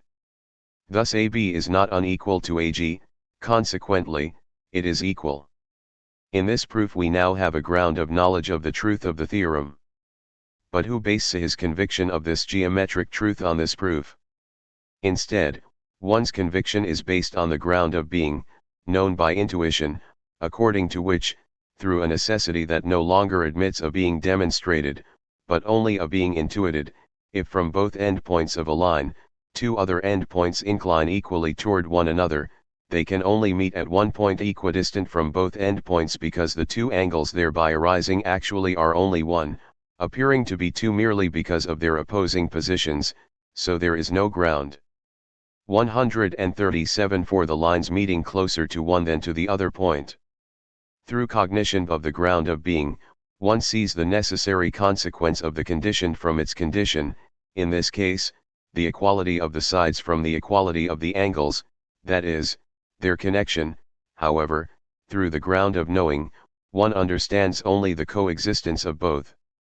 Indeed, it can even be asserted that by the usual method of proofs one will actually be convinced only that both figures in the present example coexist, but not that they always coexist, which truth, since the necessary connection has in fact not been shown, one obtains here through a conviction merely grounded in induction, a conviction which rests on the fact that one finds it so with every figure one draws.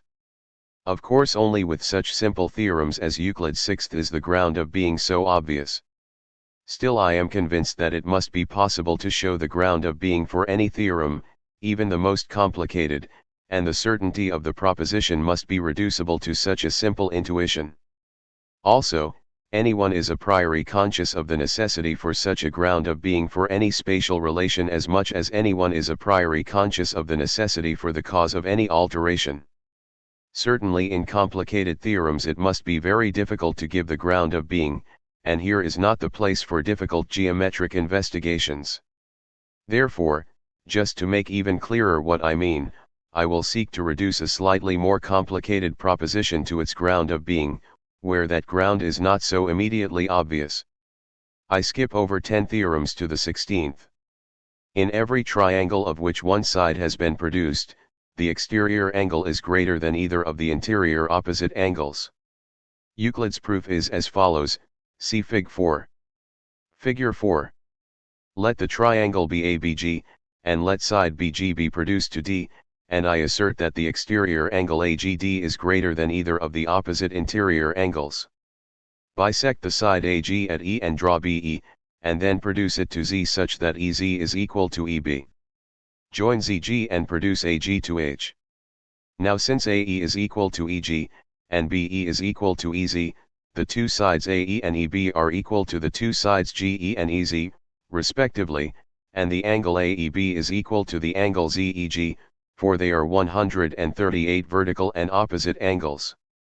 Hence the baseline AB is equal to the baseline ZG, and the triangle ABE is equal to the triangle ZEG, and the remaining angles are equal to the remaining angles. Consequently, the angle BAE is equal to the angle EGZ. But the angle EGD is greater than EGZ, consequently, the angle AGD is also greater than the angle BAE. Also bisect BG, and in a similar way it will be proved that the angle BGH, i.e., the vertical and opposite angle AGD is greater than ABG. I would prove the same proposition in the following way, see Fig. 5. Figure 5. For angle BAG to be equal to, let alone greater than, angle AGD, line BA would have to lie in the same direction relative to AG as BD. This is just what is called equality of angles, i.e. be parallel to BD, i.e. it could never meet BD. However, if a triangle is to be formed, it must, ground of being, meet BD, and so the opposite of what would be required for angle BAG even to be the same size as AGD. For angle ABG to be equal to, let alone greater than, angle AGD, line BA would have to lie in the same direction relative to BD as AG. This is just what is called equality of angles, i.e. be parallel to AG, i.e. it could never meet AG. However, if a triangle is to be formed, it must meet AG and so do the opposite of what would be required for angle ABG even to be the same size as AGD. Through all of this I have in no way proposed a new method of mathematical demonstration, no more than my proof will take the place of Euclid's, for by its whole nature and because it presupposes the concept of parallel lines, which come later in Euclid, my proof is unsuitable as a new method. Rather, I have only wanted to show what the ground of being is and how it is different from the ground of knowing, since the latter merely produces conviction, which is something completely different from insight into the ground of being. But the fact that in geometry one strives to produce only conviction, which, as was said, leaves a sense of dissatisfaction, but not insight into the ground of being, which like any insight, satisfies and delights, may be one reason, among others, why many otherwise brilliant minds have an aversion to mathematics. 139. However, I cannot refrain from again providing a figure which has already been given in other places, Fig. 6, the mere appearance of which, without further discussion, provides 20 times the conviction of the truth of the Pythagorean theorem than Euclid's mousetrap proof. The reader interested in this chapter may find the subject discussed further in The World as Will and Representation, Volume 1, 15 and Volume 2, ch. 13.119. 147th chapter on the fourth class of objects for the subject and the form of the principle of sufficient reason governing in it. 40,120 General explanation. The last class of objects of the faculty of representation still remaining for our consideration is one quite special, but very important, for everyone at 121 is comprised of only one object, namely the immediate object of the inner sense, the subject of willing 122, which is object for the cognizing subject and indeed is given only to the inner sense. Thus, it appears only in time, not in space, and even there, as we will see, with a significant qualification. 41,123 Subject of cognition and object. Any cognition necessarily presupposes subject and object. Thus even self-consciousness is not absolutely simple, but just like the consciousness of other things, i.e. the faculty of intuition, it divides into that which is cognized and that which cognizes.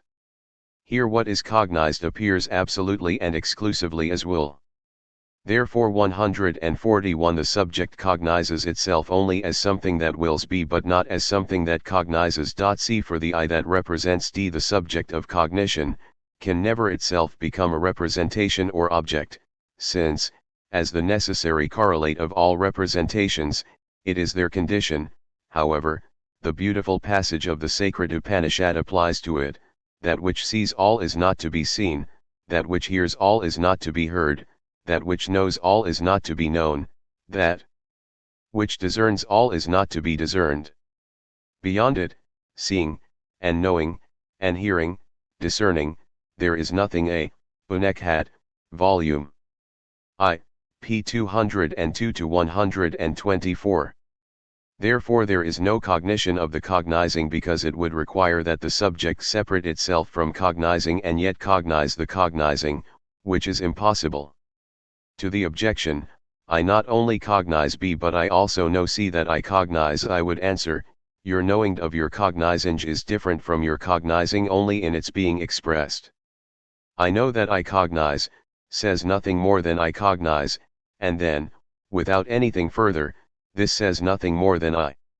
If your cognizing and your knowing of this cognizing are two different things, then try just once to have either by itself alone, first to cognize F without knowing about it, and then again, to know simply of cognizing without this knowing being at the same time cognizing.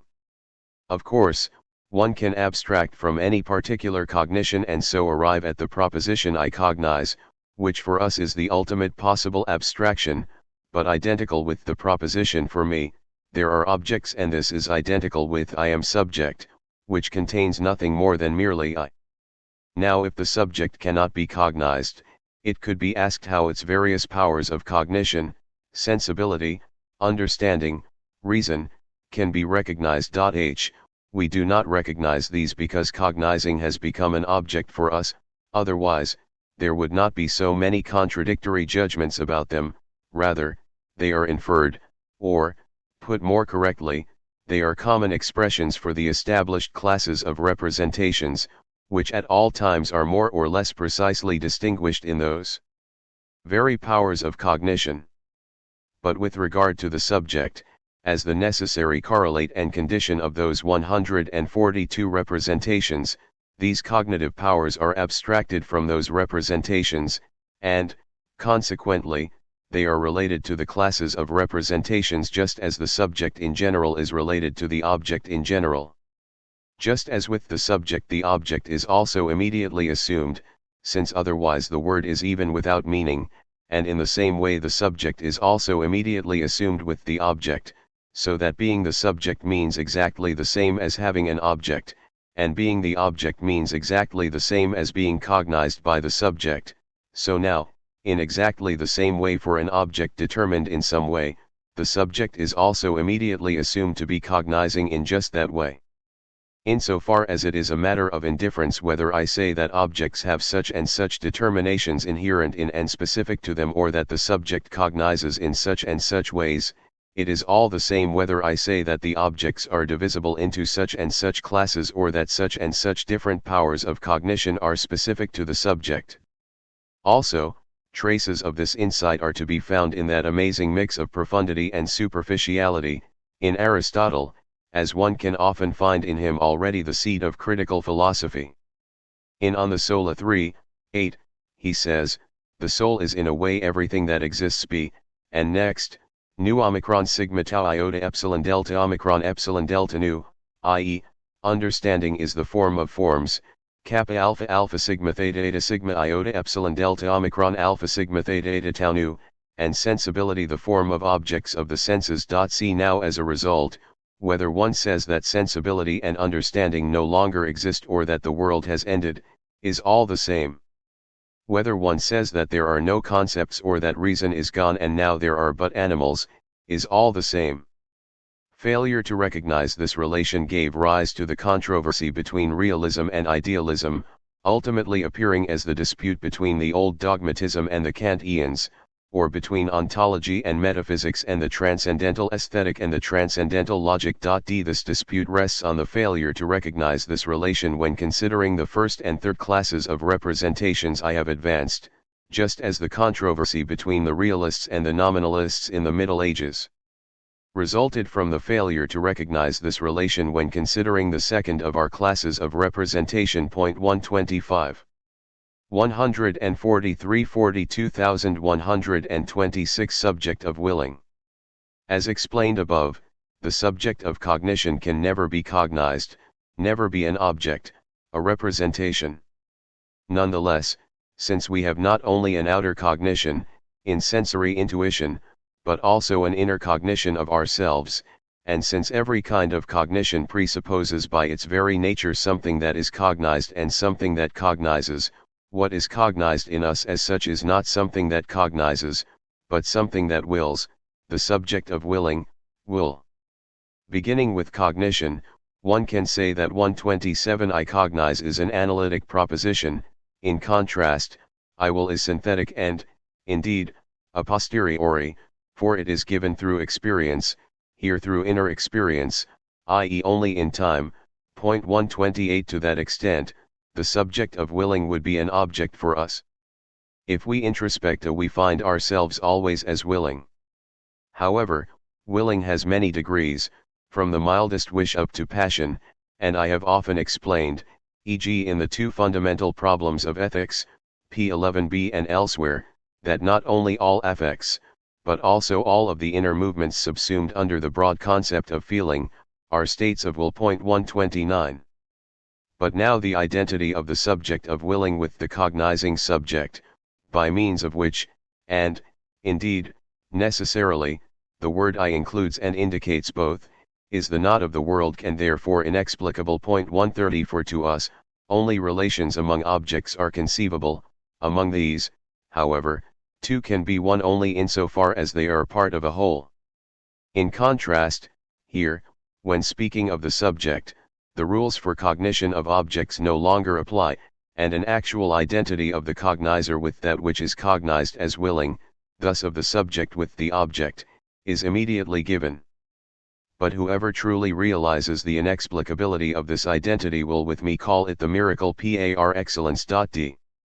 Now just as the subjective correlate of the first class of representations is understanding, that of the second is reason, and that of the third pure sensibility, so that of the fourth is found to be the inner sense, or self-consciousness in general. 131. 144 43132 Willing. Law of motivation. Precisely because the subject of willing is immediately given in self-consciousness, what willing is cannot be further defined or described. Moreover, it is the most immediate of all of our cognitions, and indeed, the fact that it is immediate must ultimately cast light on all remaining cognitions, which are mediated. With every observed decision of others, as well as our own, we regard ourselves as justified in asking, why, i.e. we presume it to be necessary that there was something preceding it, from which it followed, which we call the ground, or more precisely, the motive for the action now resulting. 133 It is as inconceivable that there can be an action without a motive as that there can be movement of an inanimate body without a push or pull. As a result, motive is included among the causes and has already been counted and characterized among these as the third form of causality, 20.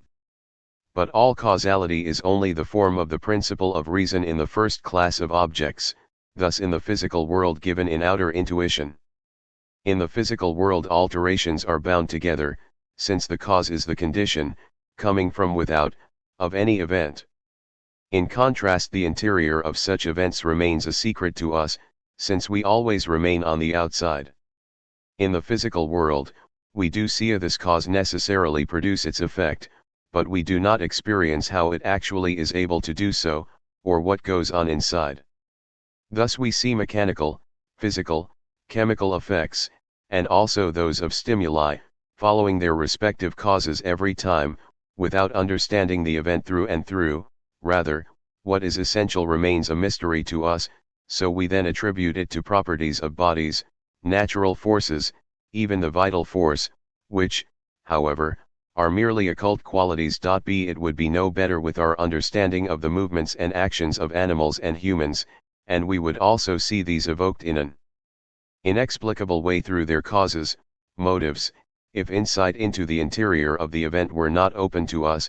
From our inner experience we know c. 145 that the event is an act of will evoked by a motive that consists of a mere representation. Thus we recognize the influence of the motive, like all other causes, not only from the outside, and hence only mediately, but we simultaneously recognize it from the inside, quite immediately, and therefore in accordance with its entire way of acting. Here we stand behind the scenes, as it were, and experience the secret of how, in accordance with its innermost nature, the cause produces the effect, for here we cognize by a completely different means F, and thus in a completely different manner. G. The result of this is the important proposition: motivation is causality seen from within. Causality thus presents itself here in a completely different way, in a completely different medium, for a completely different type of cognition, and so it must be presented as a special and particular form of our principle, which thus appears here as the principle of sufficient reason of acting, principium rationis sufficientis agendi, or more briefly put, the law of motivation. 134.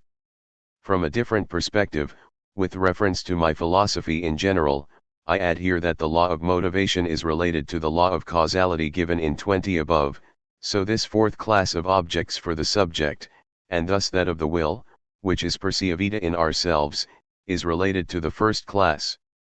This insight is the cornerstone of my whole metaphysics. For a detailed discussion of the manner and the necessity of motives' effects, their being conditioned through the empirical, individual character, as well as through the individual's cognitive capacity, etc., I refer to my prize essay on the freedom of the will. B. 44,135 Influence of will on cognition. The influence that will exercises on cognition is not based on causality, strictly speaking, but on the identity of the cognizing with the willing subject, discussed in 42, since the will compels cognition to repeat representations that have once been present to the cognizing subject, generally directing attention to this or that, and evoking any series of thoughts. At 146 prefers 136. In this too the will is determined by the law of motivation, according to which the will is the secret director of the so-called association of ideas. In the second volume of The World as Will and Representation I have devoted a specific chapter, the 14th, to this, which itself is nothing other than the application of the principle of reason in its four forms to the subjective train of thought and, thus to the presence of representations in consciousness. But the individual's will is what sets the whole mechanism in action. See, in line with the person's interests, i.e., their individual ends, it drives the intellect to produce in addition to its present representations others that are intimately related logically or analogically or through spatial or temporal proximity. In this the action of the will is so immediate, however, that for the most part we are not clearly aware of it, and so quick that sometimes we are not aware of the occasion for a representation thus evoked, so that it then appears to us as if it has come to our consciousness without any connection to anything else, but that this could not have happened, as I said above, is precisely the root of the principle of sufficient reason 137, as is carefully explained in the chapter cited above. Any image that is suddenly presented in our imagination, and any judgment that does not follow from a ground that was previously present, must be evoked through an act of will that has a motive, although the motive, because it is trifling, and the act of will, because its satisfaction is so easy that it is simultaneous with the act of will, are frequently not perceived. 138. 45,139 Memory. The characteristic of the knowing subject, that in making representations present it obeys the will more easily the more often such representations have already been present to it, i.e. its capacity to function as a result of practice, is memory. I cannot agree with the usual description of memory as a warehouse in which we store a stock of finished representations that we would subsequently always have, but without our always being aware of them. Through practice, arbitrary 147 repetition of representations which have once been present to us becomes so easy that as soon as a member of a series of representations has become present to us, we immediately call up the remainder, often even apparently against our will. If one wants an image for this characteristic of our faculty of representations, just as Plato provides one as he compares memory with a soft mass that receives and retains impressions, the most accurate appears to me to be that of a cloth, which if often folded in a certain way, thereafter takes the same shape. Just as the body learns to obey the will through practice, it is the same with the faculty of representation. It is not at all as the usual description takes it, a recollection of a representation, always the same, again and again fetched from its warehouse. Rather, a new mental image actually arises each time, but through practice with a special ease. Therefore, it occurs that mental images, which we believe have been stored in memory, but which we actually only practice through frequent repetition, are changed imperceptibly, and we become aware of this change if after a long time we again see an old, familiar object, and it does not completely correspond to the image that we associate with it. See, this could not occur if we stored completely finished representations. For just this reason, all acquired knowledge gradually disappears from our memory if we do not use it, precisely because it comes only from custom and skill developed through exercise. And so, example, most scholars forget their Greek and, on returning home, most artists forget their Italian. In any case, this explains why, if we once knew well a name, a verse, or the like, but have not thought about it in many years, it is difficult to recall, but once this recall is accomplished, we have it at our disposal for several years because now the practice is renewed.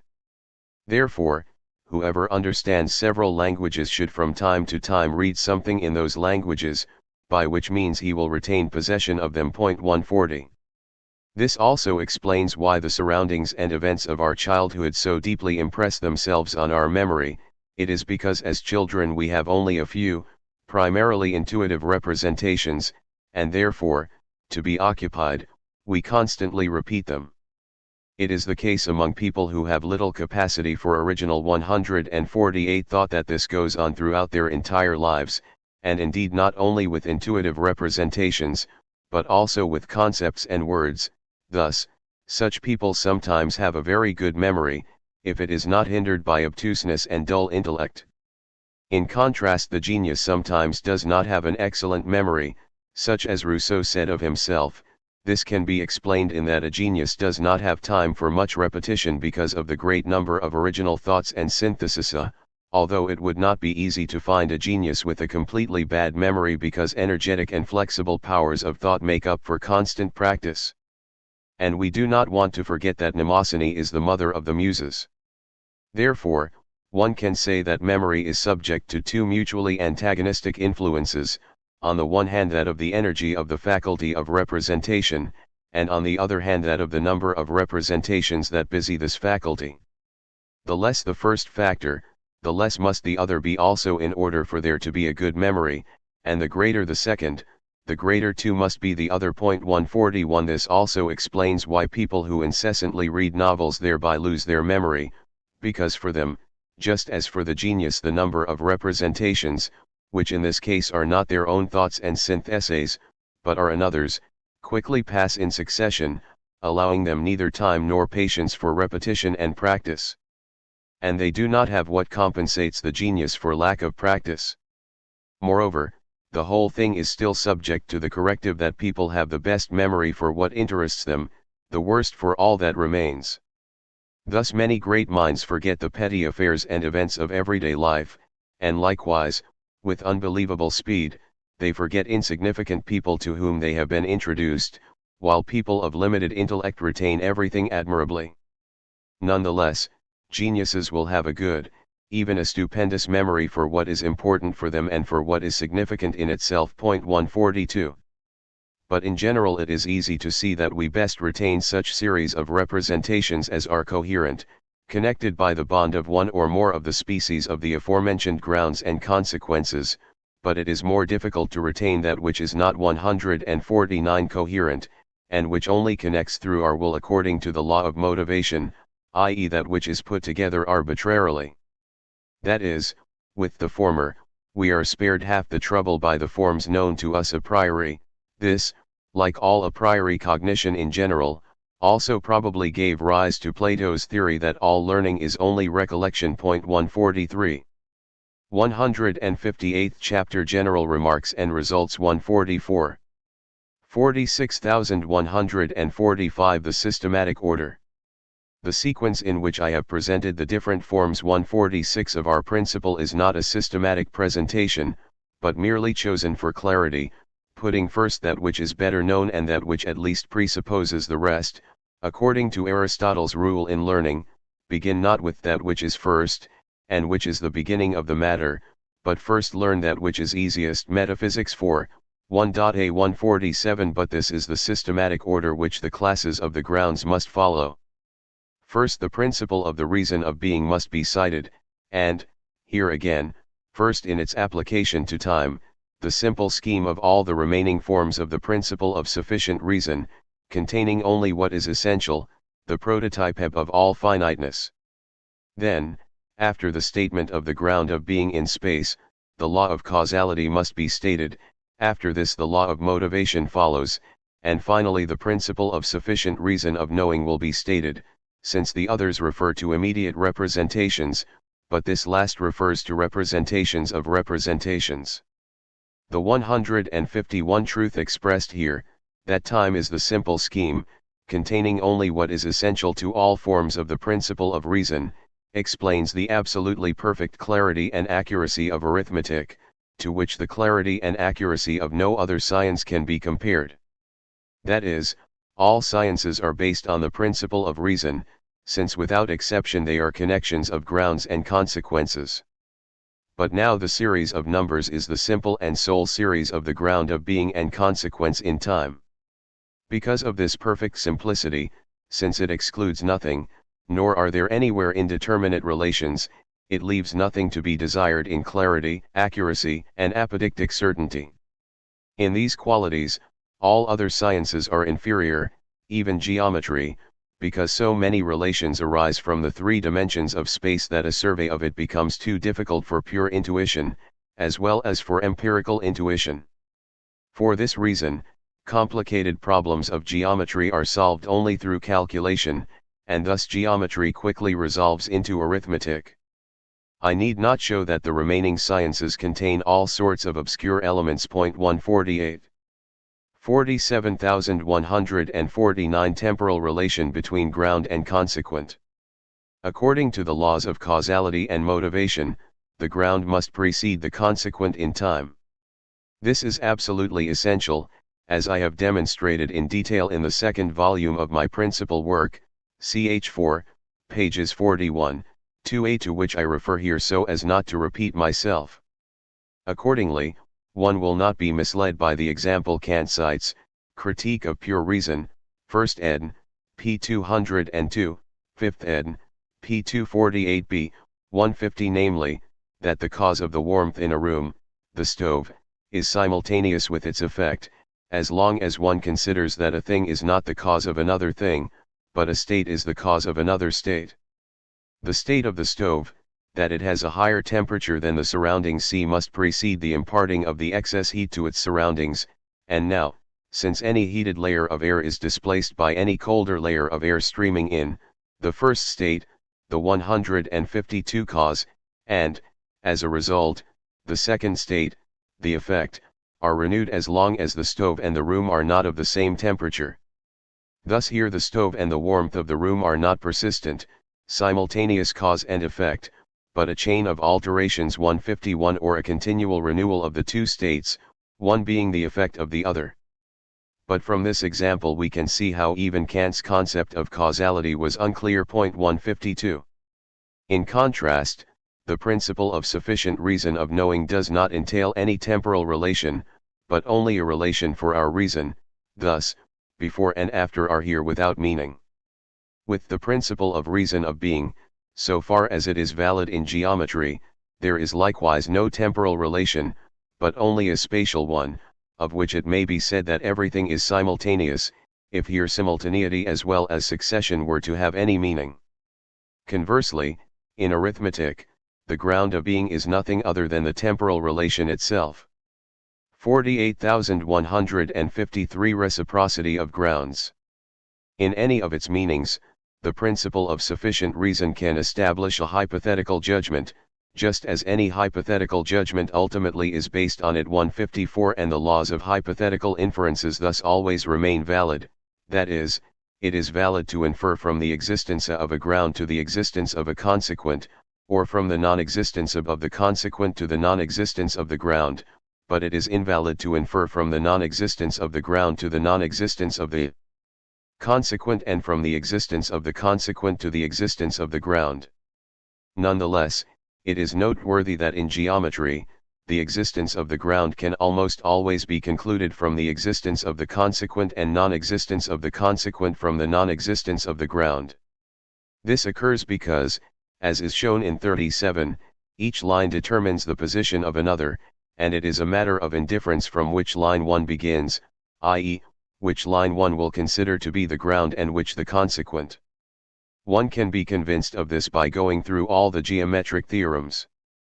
It is only when it is not merely a question of figures 153, i.e. of the position of lines, but of areas, without regard to figures, that one cannot generally conclude from the existence of the consequent to the existence of the ground, or rather one cannot reciprocate the propositions and make that which is conditioned into the condition.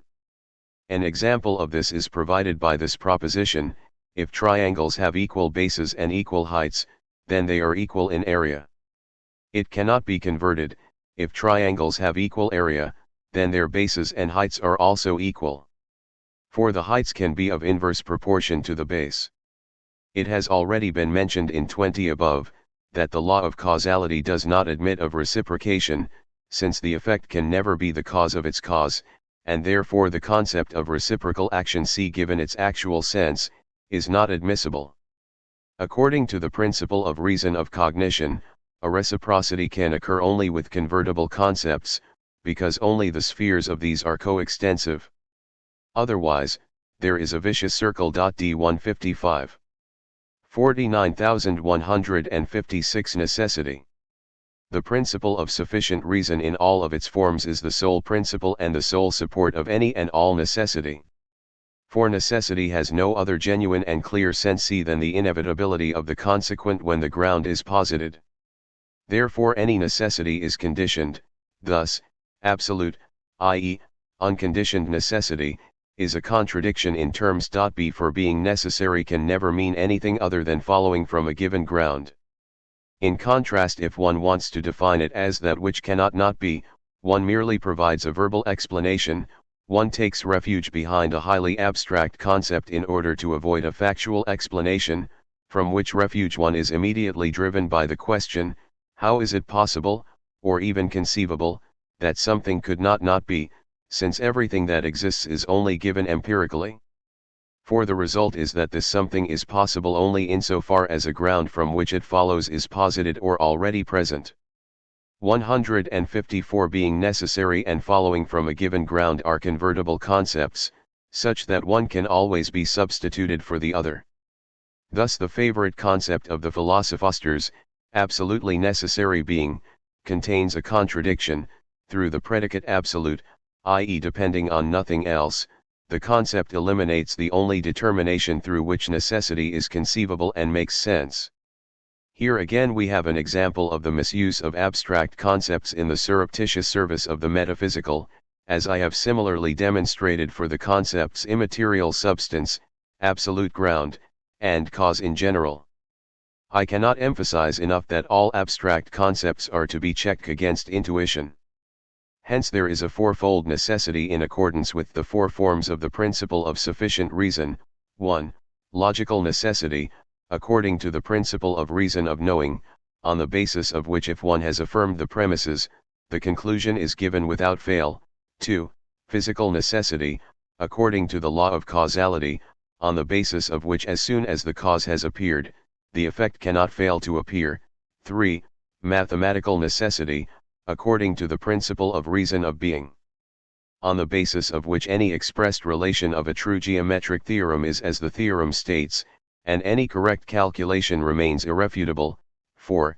Moral necessity, according to which any human being, and even any animal, upon the appearance of a motive, must carry out the only action which is in conformity with his innate and inalterable character, which action now follows as inevitably as any other effect from a cause. Even if it is not as easy to predict as anything else because of the difficulty of fathoming and completely knowing the individual empirical character and its allotted sphere of knowledge, to investigate this is a different thing from becoming acquainted with the properties of a neutral salt and, thereupon, to predict its reaction. I never tire of repeating this because of the knuckleheads 155 and numbskulls who have no respect for the unanimous instruction of so many great minds, and who are always bold enough to assert the opposite for the benefit of their spinning wheel philosophy. Still I am no philosophy professor who must show obeisance to the folly of others. 50,157 Series of grounds and consequence. According to the law of causality, the condition is repeatedly conditioned and, indeed, in the same way, hence, an infinite seriesity arises in the past. Be it is the same with the ground of being in space. Every relative space is a figure having boundaries which put it in connection with another relative space and which again condition the figure of this other relative space, and so on, in infinitum, in all dimensions. If one considers a single figure by itself, the series of grounds of being have an end because one commences with a given relation, just as the series of causes has an end if one arbitrarily 158 stops at some cause. The succession of grounds of being in time has an infinite extension into the past as well as into the future. Since each moment is conditioned by an earlier one and necessarily brings about the one which follows, thus, time can have neither beginning nor end. 159 In contrast, the series of grounds of cognition, i.e., a series of judgments, in which any one judgment imparts logical truth to another, always ends somewhere, specifically either in an empirical, a transcendental 160 or a metalogical truth. If the first, that is, an empirical truth, is the ground of the major premise to which one has been led 161 and if one continues to ask why, then what one demands is no longer a ground of cognition, but 162 a cause, i.e. the series of grounds of cognition shifts to a series of grounds of becoming. But now if one once does the opposite, that is, one allows the series of grounds of becoming to shift to the series of grounds of cognition, so that one would be able to find an end, then this is never brought about by the nature of the thing, but by special intention. That is a trick. Indeed, it is the well-known sophism going under the name of the ontological proof. That is, 156 may use the cosmological proof to arrive at a cause at which one prefers to stop so that one can make it into the first cause, but one cannot then bring the law of causality to a stop. It will continue to ask why. So then one secretly puts it aside and substitutes for it the principle of reason of knowing, which seems remotely similar. Instead of the required cause, one thus provides a ground of cognition created out of the concept itself, a ground still to be demonstrated, the reality of which is thus still problematic. And this ground of cognition, because it is still a ground, must now figure as a cause. Of course, one had set this concept up in advance for this very purpose, ascribing reality to this concept, possibly for decency's sake lightly veiling it, and preparing for the delightful surprise of later finding it in there, as we have precisely elucidated above in 7. Yet the chain of causes ultimately rests on a proposition of transcendental or metalogical truth, and if one were to continue to ask why, there would be no answer because the question makes no sense, that is, one does not know what sort of ground it requires. The principle of reason is the principle of all explanation. To explain a thing means to trace its given existence or connection back to some form of the principle of reason, according to which form the existence or connection must be as it is. Accordingly, the principle of reason itself, i.e., the connection that it expresses in any of its forms, cannot be further explained because there is no principle to explain the principle of all explanation, like an eye, which sees everything except itself. 163, White. There are series of motives, in that the decision to accomplish an end becomes the motive for the decision to accomplish a whole series of means, yet this series always ends in the posta in a representation from the first two classes, where the motive that originally had the capacity to set this individual will in motion is to be found. That it could do this 164 is a datum by which we can recognize the empirical character that is given here, but why the empirical character was moved by it cannot be answered because the intelligible character lies outside of time and never becomes an object. The series of motives as such thus finds its end in such an ultimate motive, and 157 according to whether its final link was a real object or a mere concept, it shifts to either a series of causes or into a series of cognitive grounds. 165. 51166 Every science has as its guiding thread one form of the principle of reason in preference to the others.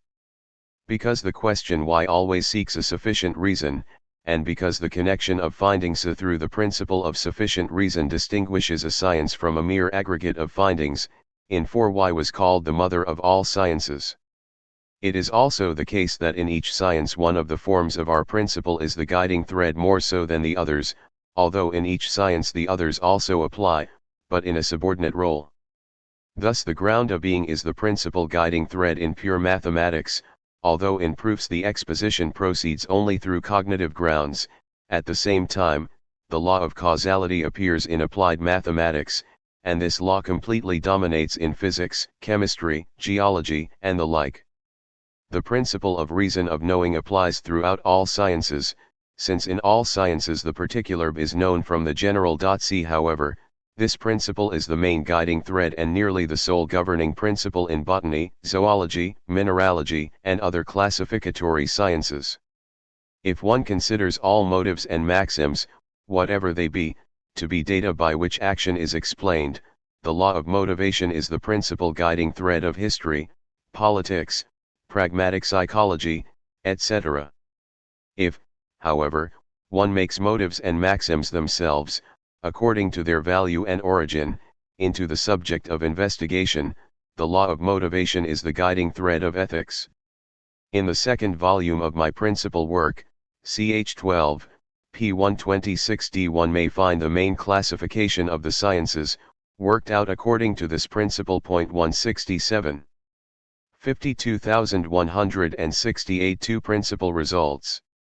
In this treatise I have attempted to show that the principle of sufficient reason is a common expression 158 of 4 completely different relations, each of which is based on a particular law, given a priori, since the principle of sufficient reason is synthetic a priori, and according to the principle of homogeneity, it must be accepted that just as these 4 laws, discovered through the principle of specification, come together in a common expression, they also arise from one and the same original constitution of our entire cognitive faculty, which is their common root, and which, accordingly, must be regarded as the innermost core of all the dependency, relativity, instability, and finiteness of objects of our consciousness, which is confined to sensibility, understanding and reason, subject and object, or that very world which the brilliant Plato repeatedly disparaged as that which always becomes and passes away, but never truly is.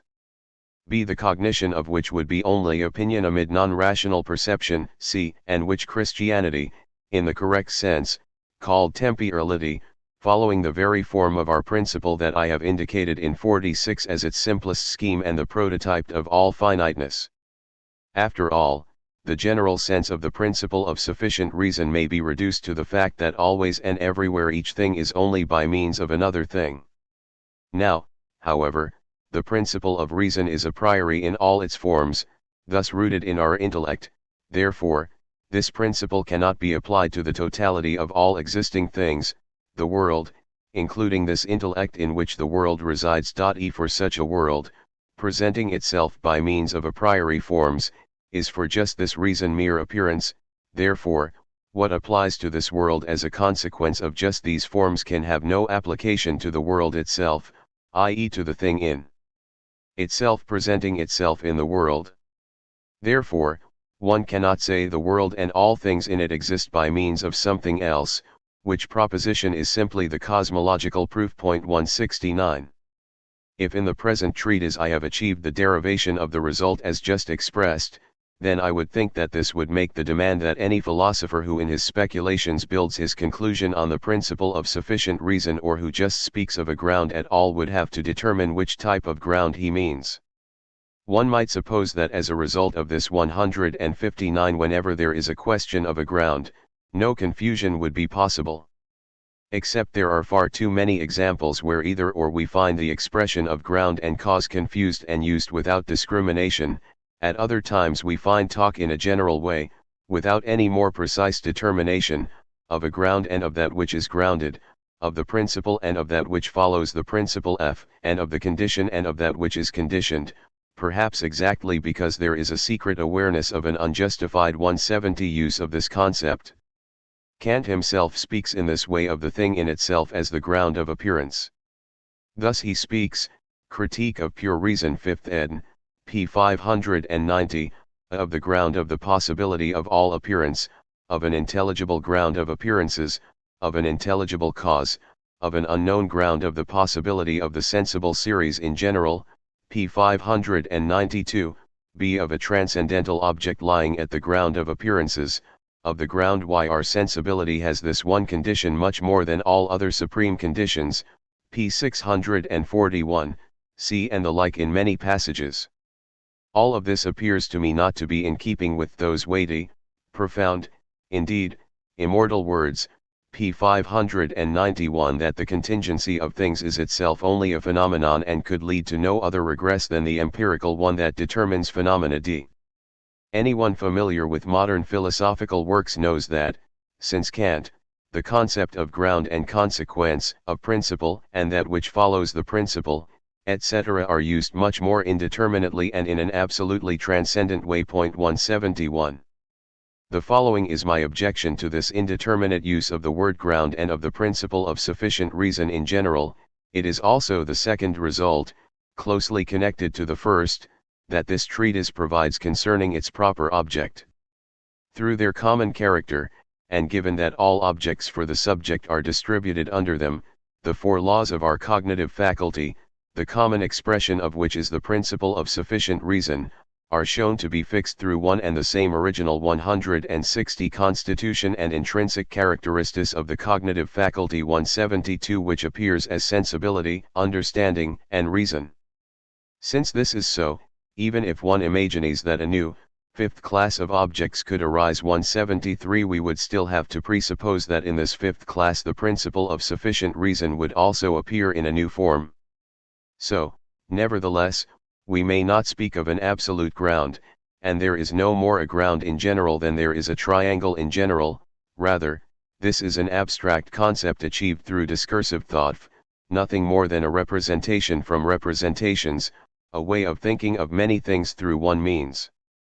Just as any triangle must have acute, right, or obtuse angles, must be equilateral, isosceles, or scalene, so too any ground must belong to one of the four stated possible types of grounds, since we have only four definitely differentiated classes of objects, and thus any ground must apply within one of the four stated possible classes of objects of our faculty of representation, which, consequently, presupposes as already given its use in connection with that faculty, i.e., the whole world, and is restricted to this world, but any such ground cannot apply beyond this world or entirely beyond all objects.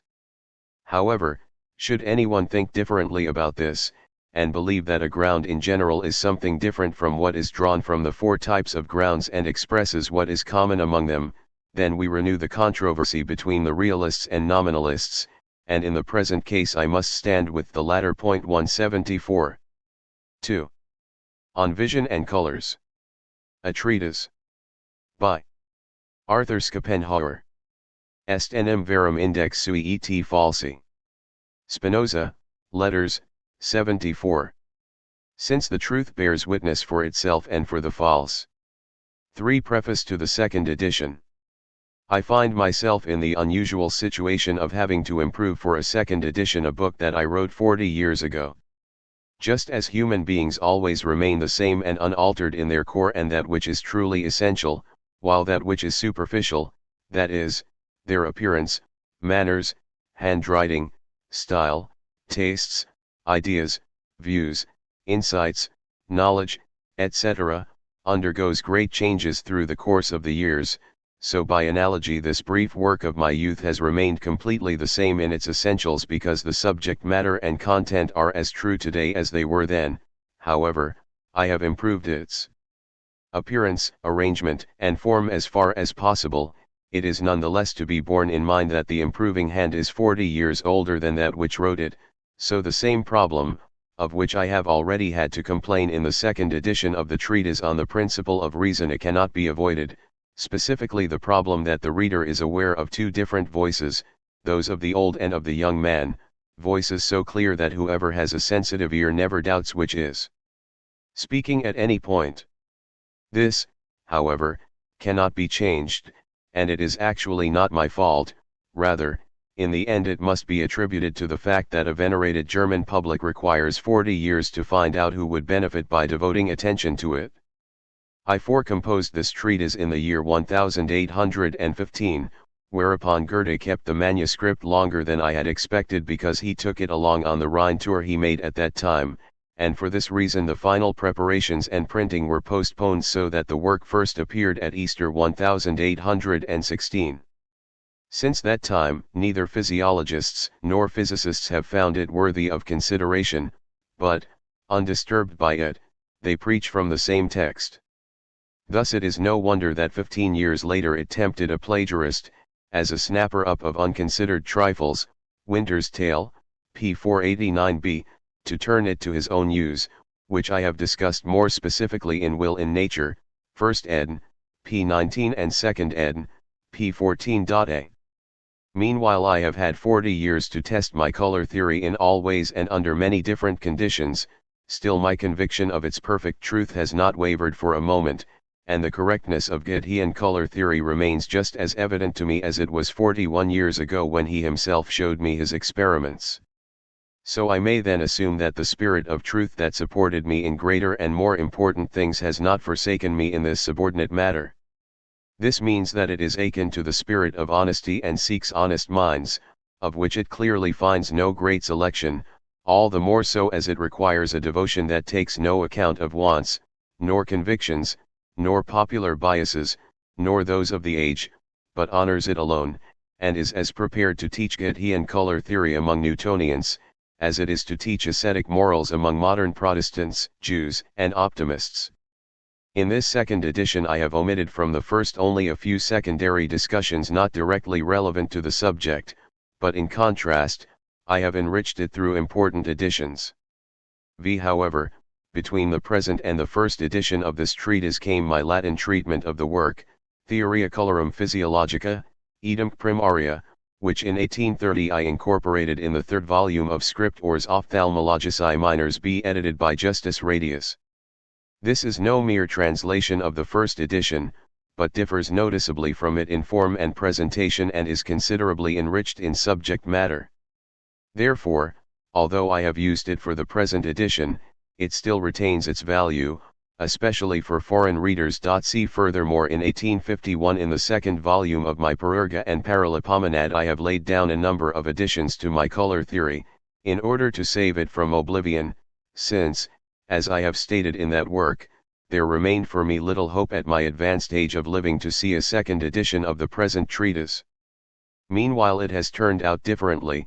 The public attention that has finally turned to my works has also extended to this brief and early writing, even though its content is of lesser concern to philosophy and greater concern to physiology.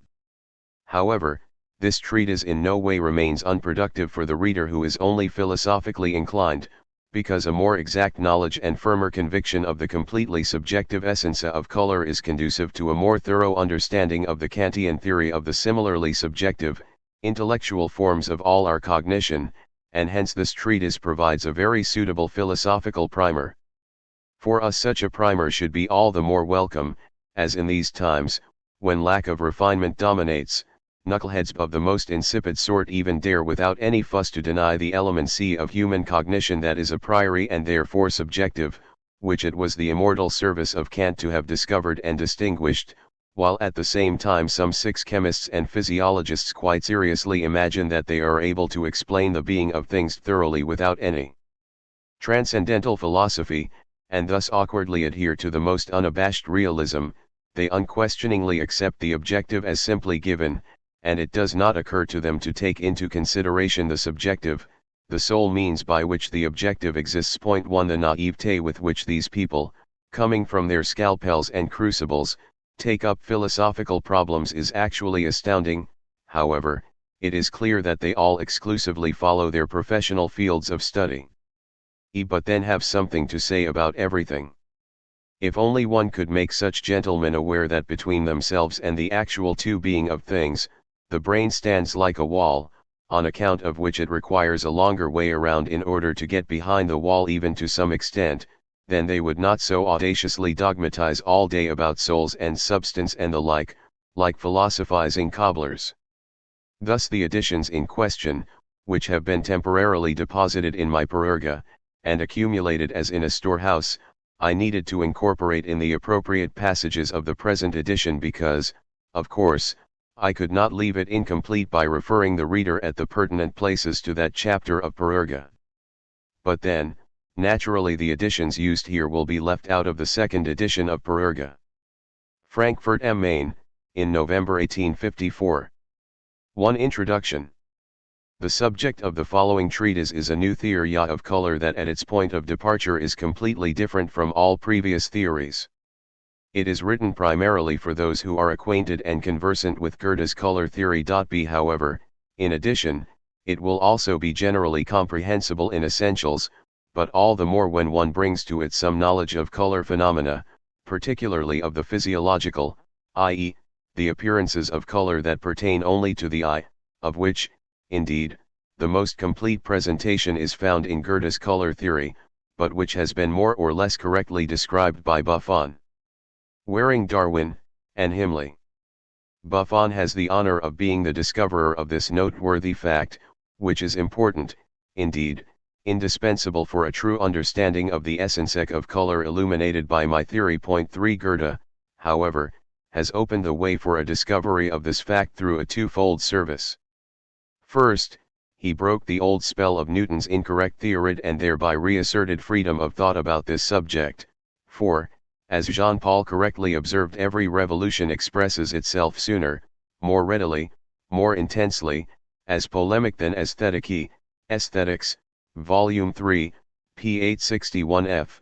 4. But this service will gain to recognition when the lecterns and writing desks are occupied by a completely new generation, which, had it only been so with their elders, does not have to jeopardize its own honor in overturning a theory on which they had lectured throughout their lives, not as a matter of faith, but as a matter of conviction. Goethe's second service is that in his excellent work he delivered in full measure what the title promised, Data for a Theory of Color. There are important, complete, significant data, rich material for a future theory of color. However, he did not undertake to provide this theory itself. For this reason, as on p. 36 of his introduction, he even notes and admits that he presented no actual explanation of the essence of color, but actually postulated it as a phenomenon and only shows how it comes about, not what it is. Physiological colors, which are my point of departure, he lays down as a complete phenomenon, existing independently, without even attempting to bring them into connection with the physical colors, which are his principal theme. Point 5. Indeed, when not thoroughly supported and grounded by facts, theory is nothing but a vain and empty phantom, and even any single, isolated, but true experience has much more worth. In contrast, however, all facts standing apart from a definite range of the realm of experience, even if they are completely associated, are not truly a science until knowledge of their innermost essence has united them under a general concept that comprises and contains everything that can be found only in those facts, a concept to which there are other subordinate concepts, by means of which one can immediately arrive at knowledge and a determination of each individual fact. A science perfected in such a way can be compared with a well-ordered state, whose ruler can at any moment set in motion the whole, or any greater or lesser part. Therefore, anyone in possession of a science, of the true theory of some subject matter, stands in relation to one who has acquired only empirical, unorganized, albeit very broad, knowledge of the same subject matter, as a people politically organized into a state stands to savages. The importance of theory is most brilliantly illustrated by modern chemistry, the pride of our century. Of course, the factual basis of this had existed long before Lavoisier in the facts which had been discovered in isolation by Jean Rey, 1630, Robert Boyle, Mayow, Hales, Black, Cavendish, and finally Priestley, but these were of little help to science until Lavoisier's great mind organized them into a theory that is, so to speak, the soul of all modern natural science, through which that of our time towers above all earlier sciences. Point 6. If we, here, I mean very few, also see Newton's incorrect theory completely refuted by Goethe, partially by the polemical part of his work, partially by the correct presentation of color phenomena of every kind, which Newton's theory had falsified, then this victory is not complete until a new theory appears in place of the old. For the positive generally has a more powerful effect on our conviction than the negative. Therefore what Spinoza says is as true as it is beautiful, as light manifests itself and darkness, so truth is the standard of itself and of the false. Ethics, pt. 2, Proposition 43, Note. A.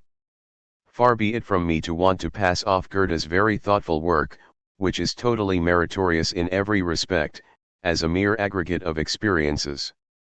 Rather, it is actually a systematic presentation of facts. However, it stops with these. That he felt this himself, and not without some misgiving, is attested by the following sentences from his isolated observations and aphorisms on natural science in general, Nachlass, Volume 10, pages 150, 152. There is a tender empiricism that makes itself intimately identical with the object and thus actually becomes a theory. The utmost would be to comprehend that everything factual is already theory. The blue of the skies reveals to us the fundamental law of chromatics. One need seek nothing behind the phenomena, they are themselves the theory. If I finally set my mind to rest with the phenomenon B, it is just out of resignation, but there remains a great difference whether I resign myself at the limits of humanity or within the dullness of my ignorant individuality. I hope my theory to be provided here will demonstrate that it was not the limits of humanity.